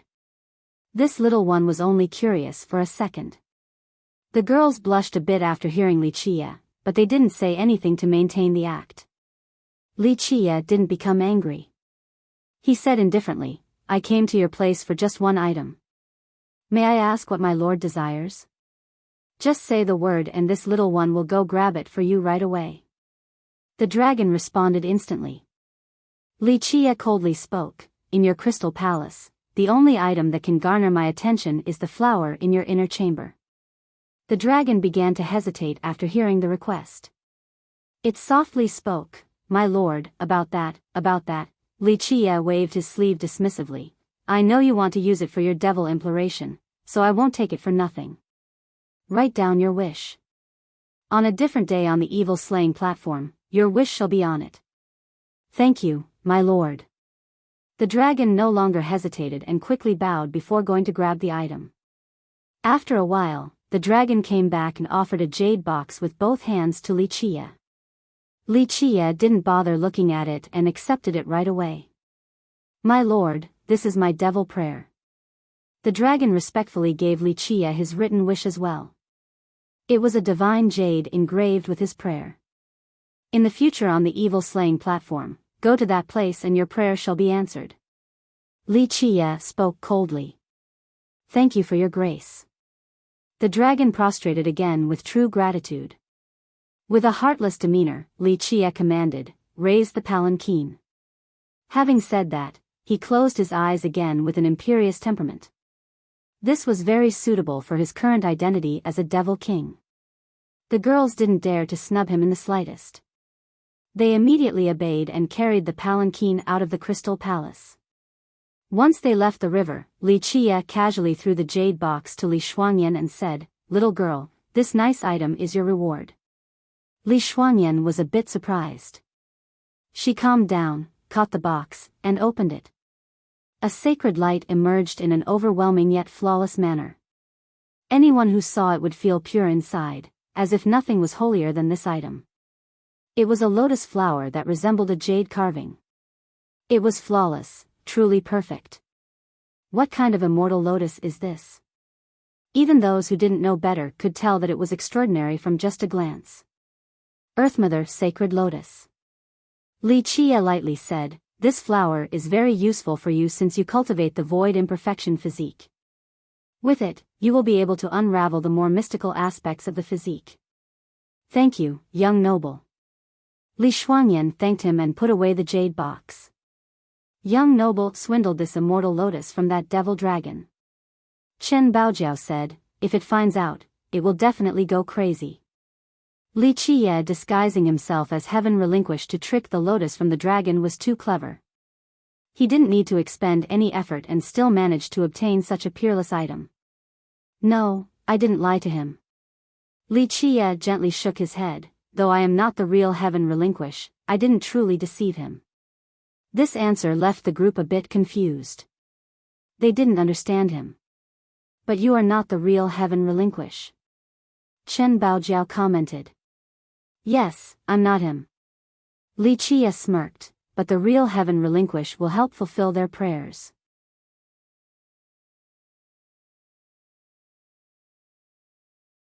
Chapter 1067, Wooden Sword. Dark Saint. Young noble wants to go meet heaven relinquish. Li Shuangyan's expression changed. After looking at her young noble, she knew just how terrifying this devil king was. If the two met while Li Qia was still in this disguise, the consequences were easy to imagine. "No, heaven relinquish will come and see me." Li Qia smiled. "Legend states that he has been missing for a long time, but I know he is still here in the devil world." "You are trying to bait him out." Mei Suyao immediately understood Li Qiye's true purpose. He chuckled, that and grabbing some treasures along the way. It would be foolish not to do so since the medicines here are indeed supreme. Young noble, just what is the evil slaying platform? Bai Jinjin spoke. Her young noble was forced compared to the others, but in the end, she still chose to say it. Since she had decided to stay behind, she had to put aside her arrogance. Moreover, even the number one beauty, Mei Suyao, was not reserved, so why would she need to be? In terms of background, talents, and creations, Mei Suyao was above her. Evil slaying platform. Li Qiye glanced into the distance and eventually murmured, "It is a very interesting location. Don't worry, after taking care of a few matters, I'll take you guys there." Having said that, he withdrew his gaze and ordered, "Continue, Heaven Relinquish will appear soon." The group moved on with the palanquin. The places they went to rarely saw visitors due to their great peril. Eventually, they came before a vast emptiness. The sky here was shattered in several places. It was easy to see that a supreme war took place here. After crossing this shattered space, they found a huge mountain with a bamboo forest at the peak. The gentle breeze caused the bamboo to flutter, giving a very pleasant feeling. Eventually, the girls carried Li Qiye to the summit. The moment they reached it, they felt a frightening sword intent. There was a middle-aged man sitting there in a meditative pose with his eyes shut tight. In front of him was a wooden sword. However, the terrifying sword energy did not come from this man or the wooden sword on his knees, it came from a green bamboo branch right in front of him. It was a tiny bamboo branch only 3 feet long. There were some leaves on it while the branch itself had a yellow tint. It was quite thick, but judging from the yellow hue amidst its green body, it was apparent that it had been growing for many years. This inconspicuous branch emitted a terrifying sword intent. Anyone would tremble after feeling this power that, once unleashed, was capable of slicing a virtuous paragon to pieces. The middle-aged man opened his eyes the moment Li Qiye was brought to the top of the mountain. Bai Jinjin quivered after seeing the sword glint that flashed in the man's eyes. She was praised as the sword goddess with incomparable achievements on this road. Thus, once she saw the sword light in his eyes, she knew that he was extremely gifted in the Tao of the sword. Heaven Relinquish Devil King. The man uttered after seeing Li Qiye on the palanquin. He didn't stand up to greet Li Qiye as he was still very proud. Li Qiye acted as if he could stand shoulder to shoulder with the high heavens. He slightly glanced at the middle-aged man and spoke, "Wooden sword dark saint, after so many years, your crappy manner still hasn't changed. Cold and arrogant like a pebble in an outhouse, refusing to bow even after seeing me." The middle-aged man didn't speak and instead closed his eyes. He was a dark saint, so compared to Heaven Relinquish, there was still quite a gap. However, his pride didn't allow him to bow. "After so many years with no news of you, I thought you must have boarded the evil slaying platform." The dark saint spoke. "Soon. The bald donkeys are about to take action, so I have to board the platform soon." Li Qiye sat imposingly on his throne with a suppressive momentum as the king of all devils. The man's eyes slightly shifted after hearing this. He lifted his head to look at Li Qiye. After a while, he slowly said, "You finally want to board the evil slaying platform. Many people have boarded it, so my joining the fray shouldn't be that surprising." Li Qiye slowly responded, "I have been quiet for countless years since I didn't want to tread lightly into that place. However, my preparations are now sufficient, it is time to follow the footsteps of the Devil Lord." The dark saint pondered for a long time before asking, "What do you need?" Li Qiye's eyes fell on the small bamboo branch and spoke, "I want your fragmented bamboo sword." The dark saint's eyes rolled again as he stared at Li Qiye. "This is a bit unexpected. Just a little thing like this can enter your sight." The girls were quite alarmed after hearing the dark saint. They were afraid that he had seen through Li Qiye's disguise. However, Li Qiye was unperturbed. He still acted imperiously and coldly glared at the guy. "Since I want to board the evil slaying platform and have taken quite a liking to these little girls, I want to give them something nice to play with. Devils like us do not have emotions. The dark saint stated coldly. The girls held their breaths and became quite nervous. They were really afraid of being caught now. It looks like this dark saint was much harder to trick than the devil dragon. This is the gap between you and me. Your current state can't even catch up to me, let alone thinking about catching up to the devil lord. Li Qie spoke emotionlessly. You are no different than those bald donkeys. This is the best you can do.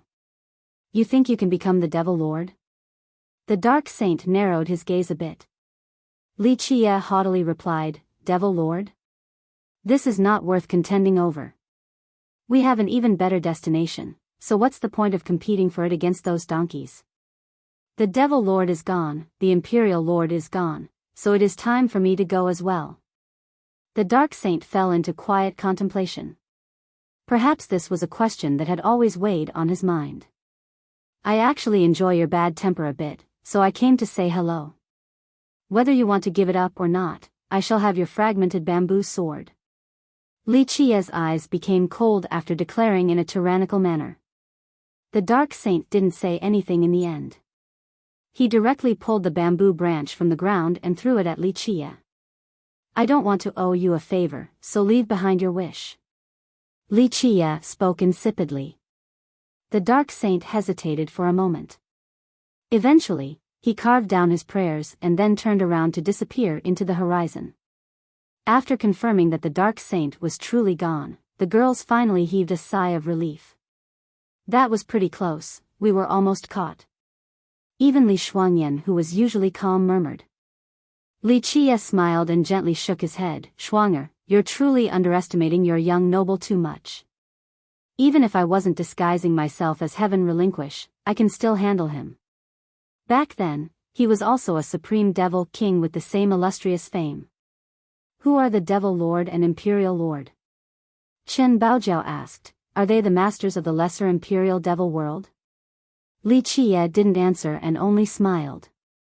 He pointed a finger towards Mei Suyao so that she could answer Chen Baojiao. Legend states that the devil lord is the master of the devil world and the imperial lord is the master of the imperial border. However, this is only limited to the legends, no one has actually seen them before. Some even speculate that they do not exist and they are just a baseless rumor. No, the devil lord and imperial lord do exist. Li Qie sat on his palanquin and gently shook his head.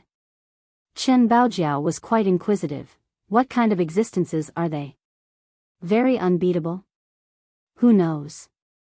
No one has seen them before. Li Qie's eyes were quite profound at this point while staring at the far distance. In addition, the Buddhist funeral plateau has a Buddhist lord as well.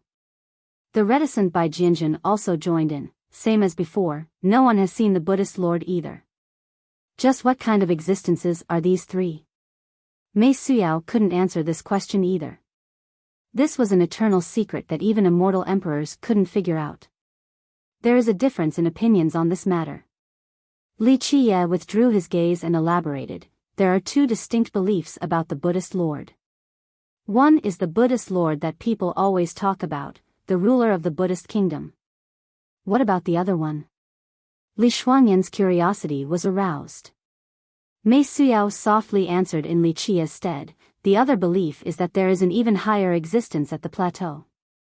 However, no one has seen this person before, just like the elusive devil lord and imperial lord of legends. What is all this about? So mysterious. Chen Baojiao muttered. Li Qie gently shook his head. It is not a legend, this person definitely exists. Of course, ordinary people wouldn't be able to meet this Buddha. Having said that, Li Qie handed the fragmented bamboo sword to Bai Jianjun. This bamboo branch is the greatest sword, so take it.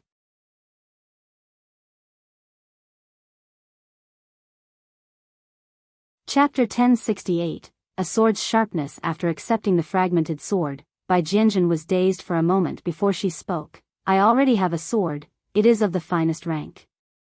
Bai Jianjun was not being conceited when saying this. Her sword was indeed incredible. Her sacred ground didn't have a lot of treasures, but they did have an abundance of swords. If there was a place with the best swords in the world, then it would certainly be her sacred ground. Otherwise, how could they have produced a sword god? Swords are not about their sharpness or power. Li Qie gently shook his head. For example, I know of your immortal Emperor Yi Ti's sword. It is powerful to the point of being invincible, but such a sword is not necessarily suitable for you. Having said that, he looked at her and continued, a sword has to be unsheathed naturally without any restraints and in accordance with one's desires. Both the mad sword and Buddhist sword lies in your state of mind, your sword heart. Bai Jianjun hugged her sword while quietly taking in Li Qie's advice with great attentiveness. He lightly said, the most important thing is that in the future war, both true treasures and life weapons will not necessarily be the most suitable, but the fragmented bamboo sword in your hand right now is definitely the best one for you. She didn't say much and put away the bamboo sword before bowing to Li Qie.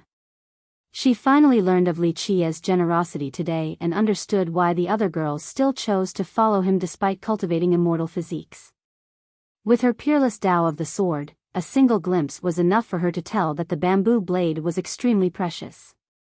It was comparable to even 9 heavenly accumulation destiny stones or maybe even more valuable. Otherwise, a heaven-defying existence like the Dark Saint wouldn't be guarding it in this place.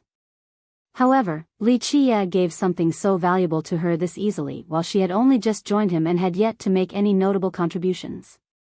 How could people not follow a lord that was so generous to those under him? Li Qie let the girls carry his palanquin again. Along the way, they met a few regular cultivators and experts. Their eyes revealed their astonishment after seeing the female bearers. Needless to say about Li Shuangyan and Chen Baojiao, they had immortal physiques and great mastery of the sword and saber. Meanwhile, Bai Jianjun was the contemporary sword goddess and Mei Suyao was the #1 beauty from a sect with 3 emperors. They were dazzling stars no matter the location. But today, they were carrying a palanquin for someone. It was truly unbelievable. Even a god king was not qualified to enjoy such a privilege. The even more shocking part was that the person sitting on the palanquin was not fiercest Li Qie but a devil king full of evil aura. Where is Li Qie? A stunned spectator murmured at this sight. Li Qie must have provoked the great devil king and got annihilated while the girls were captured. A youth sneered gloatingly. Fool, how can you become a sect master with this kind of vision? His senior slapped him and coldly said, that person is Li Qie. Many experts from the previous generation noticed the girls' natural demeanors and understood that the person on the carriage was Li Qie. What is he doing? First he disguised himself as a Buddhist lord, and now he is playing as a devil king? A virtuous paragon saw the Li Qie shrouded in evil energy and became quite puzzled. Very quickly, their question was answered. Wherever Li Qie went, the dark cultivators would prostrate on the ground. Even if they didn't come out, their reverence was obvious. He is pretending to be a devil king. An old paragon understood right away, what is the best identity to take to travel freely at the devil world? Naturally, it is a devil king. This was a source of inspiration to many people, especially the powerful older generation. They immediately changed their appearance and let their disciples carry their palanquins to pretend to be devil kings. After the transformation, they went to fool the dark cultivators, trying to trick them out of their spirit medicines. However, not one was successful. The White Bell ancestor wanted to copy Li Qie. He turned into a devil king and tried to fool a dark cultivator protecting a myriad era vine.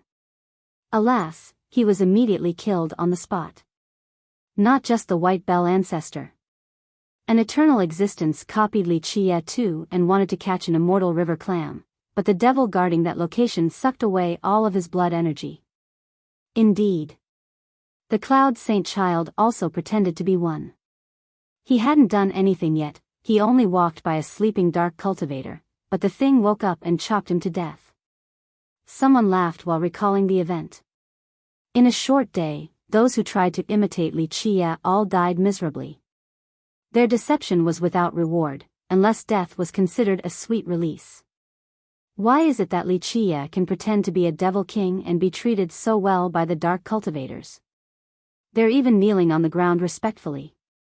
But when we do it, the only fate that awaits us is death. What kind of joke is this? A great power's disciple exclaimed bitterly after a senior from his sect failed and died. Because he has a devil heart. An eternal existence saw through the mystery and murmured, one thought to become Buddha, another to become devil. At this time, he is a devil, there's no need for pretension. He's even a devil king at that. He went on, just like back at the plateau, he was not playing as Buddha, he was one. Thus, he was able to control the power in that place. This brat is too devilish and heaven-defying. Another perceptive ancestor spoke with emotions. Many people trained for thousands and thousands of years just to begin the process of converting to a Buddhist heart, but he immediately changed into one right away. Buddha and devil at his whim, for his heart has both. Just what kind of terrifying Tao heart is this? Many people knew that the conversion process was not completed overnight.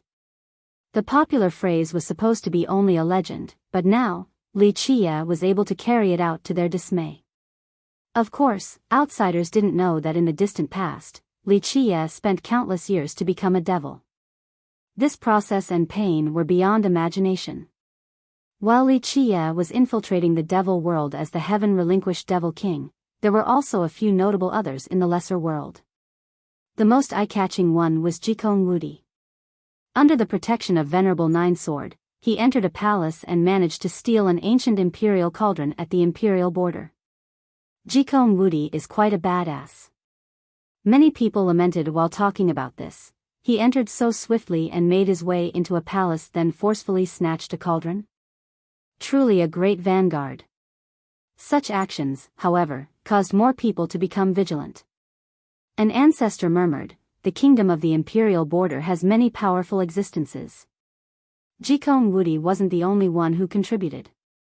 His army had great merits in this assault as well. An old cauldron shouldn't warrant such a grand maneuver from him. Perhaps there is something else going on behind the scenes. A different paragon spoke. A junior curiously asked, something else? The senior angrily glared at the kid and knocked on his head, use your damned brain instead of just swinging your fists around all day. Just what kind of existence is Space Trample Mountain? Jikong Wudi doesn't lack treasures, so why did he suddenly attack a palace? Why the need to show off his might?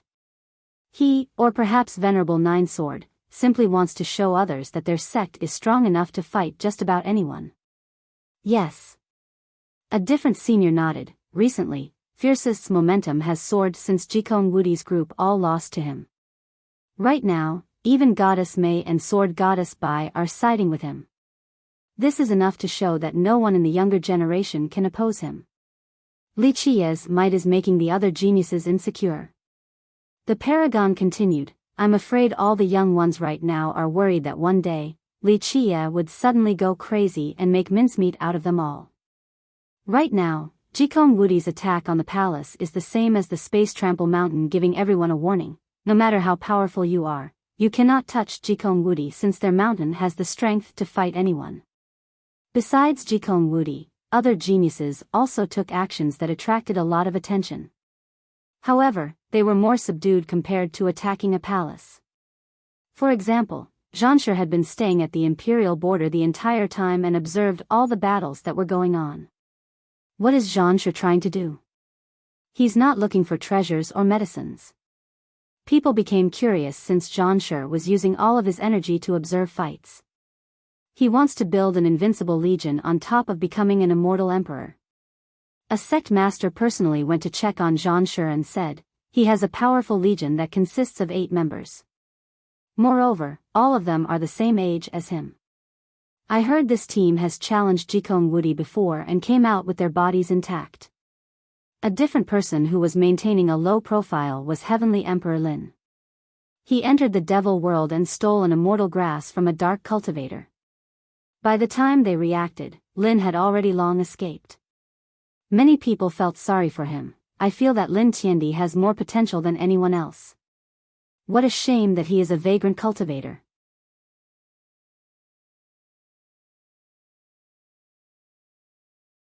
Chapter 1069, Blazing Devil. All along, people were optimistic about Heavenly Emperor Lin. In fact, compared to the imperious Jikong Wudi, Lin was much more amiable. Moreover, he came from humble origins, so there was a sense of closeness felt by many people. However, his background was also his biggest flaw compared to Jikong Wudi's group. If Heavenly Emperor Lin had the same background as Jikong Wudi's group, he wouldn't need to flee just because of an immortal grass. Look at Jikong Wudi, he directly attacked a palace and took a cauldron away. This is the power of an imperial lineage. Someone commented with emotion. Everyone knew that in the competition for the heavens outside of one's own strength, their backgrounds mattered a lot. It was a direct influence on their chance of success. Compared to Zhang Shi and Heavenly Emperor Lin, who were relatively inconspicuous, there was another person who commanded the limelight, the Jewel Pillar Mortal King. Recently, he had been fighting against the imperial troops around here. He would jump into the fray time and time again, gaining many victories.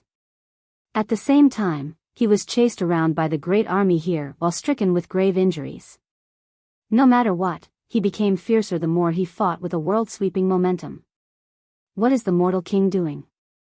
Imperial troops only care about digging metals. They are too lazy to deal with us.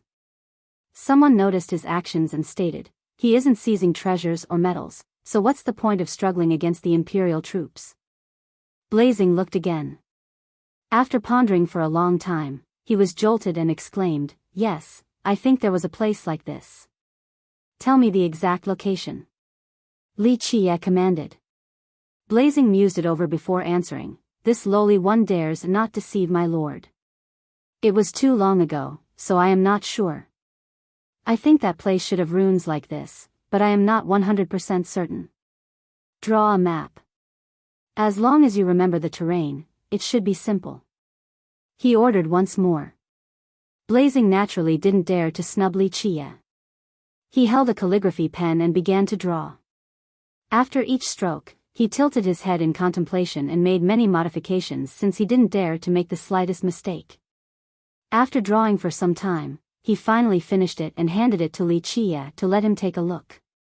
Li Qie checked it meticulously and gently nodded, this should be right. Keep in mind that Li Qie had stayed in the lesser imperial devil world for a long period in the past, so he understood it quite well. However, he wasn't completely certain of the location he was searching for. After narrowing the range with Blazing's drawing, he finally knew where it was.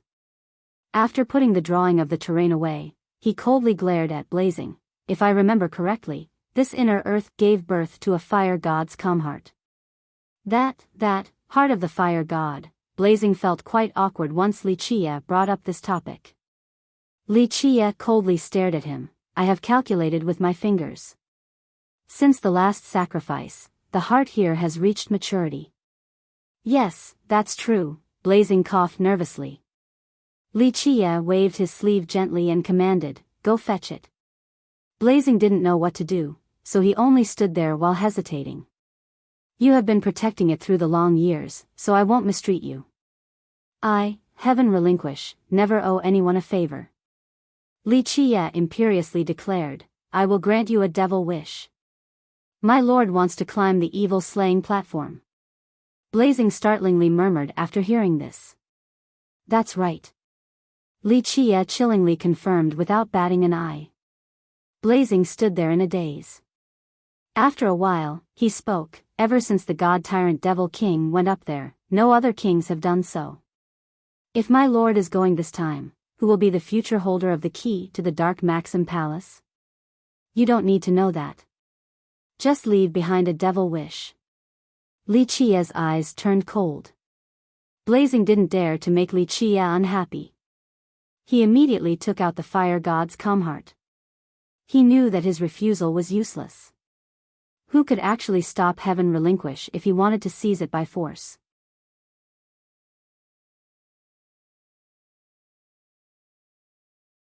Chapter 1070, Fire God's Calm Heart. A moment later, Blazing Devil carried a box back and respectfully held it before Li Qie. Li Qie didn't glance at it before he took it and said, where is your devil wish? Blazing quickly carved it down and gave it to Li Qie. Li Qie casually took it and then he got up, wanting to leave. My lord. At this time, Blazing couldn't help but open his mouth to say something. Li Qie glared at him and said, "Say it, don't waste my time." Blazing took a deep breath and bowed towards Li Qie. "This lowly one wants to ask my lord, what is waiting for us in the future of this world?" Li Qie indifferently stared at Blazing in response. "What do you think? Or rather, what kind of world do you wish for?" I don't know." Blazing hesitated for a moment to come up with an answer. "A world where we are free. It is not difficult to find out. Just personally climb the evil-slaying platform, right?" Li Qie spoke without emotion. "If you want to reach the best step, then take it slow." Blazing turned silent. In the devil world, anyone could climb the evil-slaying platform. However, there were different levels of steps. No one knew what would happen after going up there. Li Qie ignored the guy and went back on his palanquin. The girls immediately carried him away. After they left, Chen Baojiao smiled cutely. "Young noble, this is killing two birds with one stone. You found out what you wanted to know and obtained a treasure as well. Just part of the process, this treasure is actually incidental. I want heaven relinquished to come find me." Li Qie revealed a faint smile.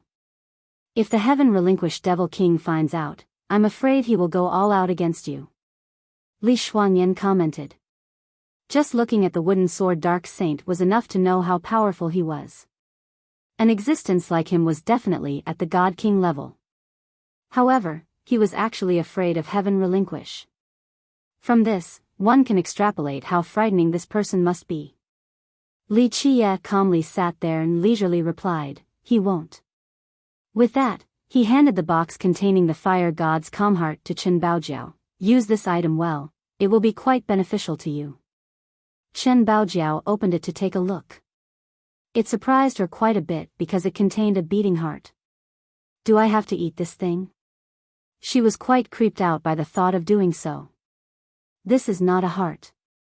Li Qie gently shook his head. "This is a fire god's calm heart. Although it is called a heart, it was formed from the fusion of the extreme flames underground. It's powerful but not violent, hence the word calm. It is gentle like jade yet brimming with endless explosive power. It is very suitable for your tyrannical spring physique." After hearing his explanation, Chen Baojiao carefully checked it again and found that it was not truly a heart. The rhythm was not a heartbeat but rather the pulsing of a divine fire. It seemed to contain an endless fiery power that could explode and destroy an entire world. Imperial soldiers embark on an expedition while dark cultivators climb the evil-slaying platform. At this point, Mei Suyao, who had been quiet, added, "Just what kind of worlds are they going to? Is it outside of the 9 worlds?" Mei Suyao knew more than the other girls. Her Eternal River School had several records about the lesser Imperial Devil world that other lineages were not privy to. After hearing Blazing Devil earlier, all kinds of feelings rose in her heart. The records back then uncontrollably popped up in her mind, but she had no answer, so she had to ask Li Qie. Li Qie's eyes became serious and full of longing. He answered, "Who knows about what is outside the 9 worlds? Is it the legendary 10th world?" She asked softly because she knew quite a few things from Li Qie. He had shown her secrets unknown to others across the eons. Even her school knew very little about them due to their scarce records. The 10th world? Li Qie gently shook his head. "This is not that simple. Perhaps no one knows where they are going to, outside of the Imperial soldiers and dark cultivators who have actually embarked on this journey to a, maybe, different world." Li Shuangyan and the others listened carefully, especially Bai Jinjin. She tried her best to understand the secrets within using this rare opportunity from listening. Only when one goes to that world would they be able to know what it is. He ended with a profound glimmer in his eyes. The lively Chen Baojiao asked, "Even though I don't know any of that, why is it that dark cultivators have to go on the platform and Imperial soldiers have to go on their expedition?" Li Qie couldn't help but smile. "Why is it that cultivators have to compete for the heaven's will? Why do so many people break their heads from fighting just to vie to become an immortal emperor? You can think of it as our will or an external temptation. In short, this is their aspiration. Just like us who embark on the road to the throne, we tread forward knowing that there might not be a way back, knowing that we might become nothing but heaps of dried bones paving the path for another. The girls turned quiet after hearing this. For millions of years, too many people had tried to become an emperor, but only one could succeed each generation. Let's move on. Does young noble need to find a treasure or spirit medicine for Miss May as well? Shen Baojiao didn't wish to dwell on this heavy topic and smiled coquettishly. Compared to her time back at the Jewel Pillar Sacred School, the current Shen Baojiao had become very lively. She was already enchanting enough, but her youthful fire made people's hearts sway even more as they became lost in insanity from her beauty. I'm already satisfied with learning so much by following young noble. Mei Suyao smiled. She was as pretty as always, especially in her simple yet transcendent state that was so close to the origin. Suyao does not lack treasures. He smiled. If she wants treasures, she actually does not even need to come here. Mei Suyao smiled back. It was true that she followed Li Chia and carried his palanquin not for treasures, but because Li Chia had given her something that was more precious than any artifact. Okay, we have traveled for quite a while, so we should stop and take a bath. Li Chia stretched and smiled. Nice try. Shen Baojiao coquettishly quipped as her face became red for some reason. A huge forest could be found in the southern region of the Devil World. It was lush with green vegetation of a single type. These plants resembled an old tree with leaves and thick branches. The most noticeable aspect was that there were crimson fruits growing from these trees. Each of them was only the size of a thumb. They were translucent and red like carnelian gemstones. The even more shocking part was that these gem-like fruits exuded a fragrance similar to the intoxicating scent of fine wine. Even strong-willed cultivators couldn't help but swallow their saliva after smelling them. Monkeys were hanging around these trees and fruits. They were around the size of cats. They had golden fur, but when they opened their eyes, an evil energy would surge, as if it could devour the soul of just about anyone. Many cultivators stood outside of the forest, but no one dared to enter. They could only drool and watch. The reason was very simple: those monkeys weren't actually monkeys but rather dark cultivators. The moment anyone entered, they would instantly be attacked by the horde. Someone looked at the red fruits on the trees and murmured, "It would be so nice if those dark monkeys weren't guarding this forest." A virtuous paragon from a great power gulped as well, "Right. According to our sex writings, these are dark wine fruits, really good stuff that can ferment into immortal wines. This wine can calm the mind and remove evil. It really is incredible." The cultivators standing outside all wanted to go pick these fruits, but their lack of courage prevented them from doing so. Of course, the numerous corpses under the trees were a deterrence as well. Prior to this, many cultivators went inside, but they were besieged by the monkeys.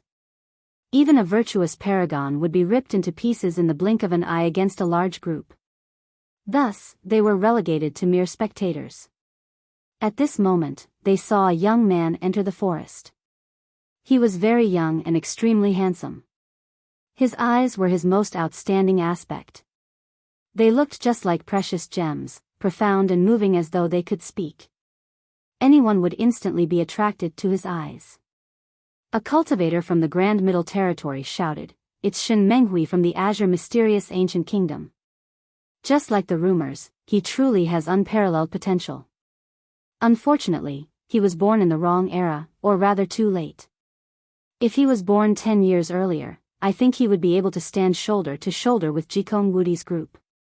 An older cultivator commented while watching this young man enter the forest, "You're tuning into the Biyao's Wuxia Chronicles YouTube channel.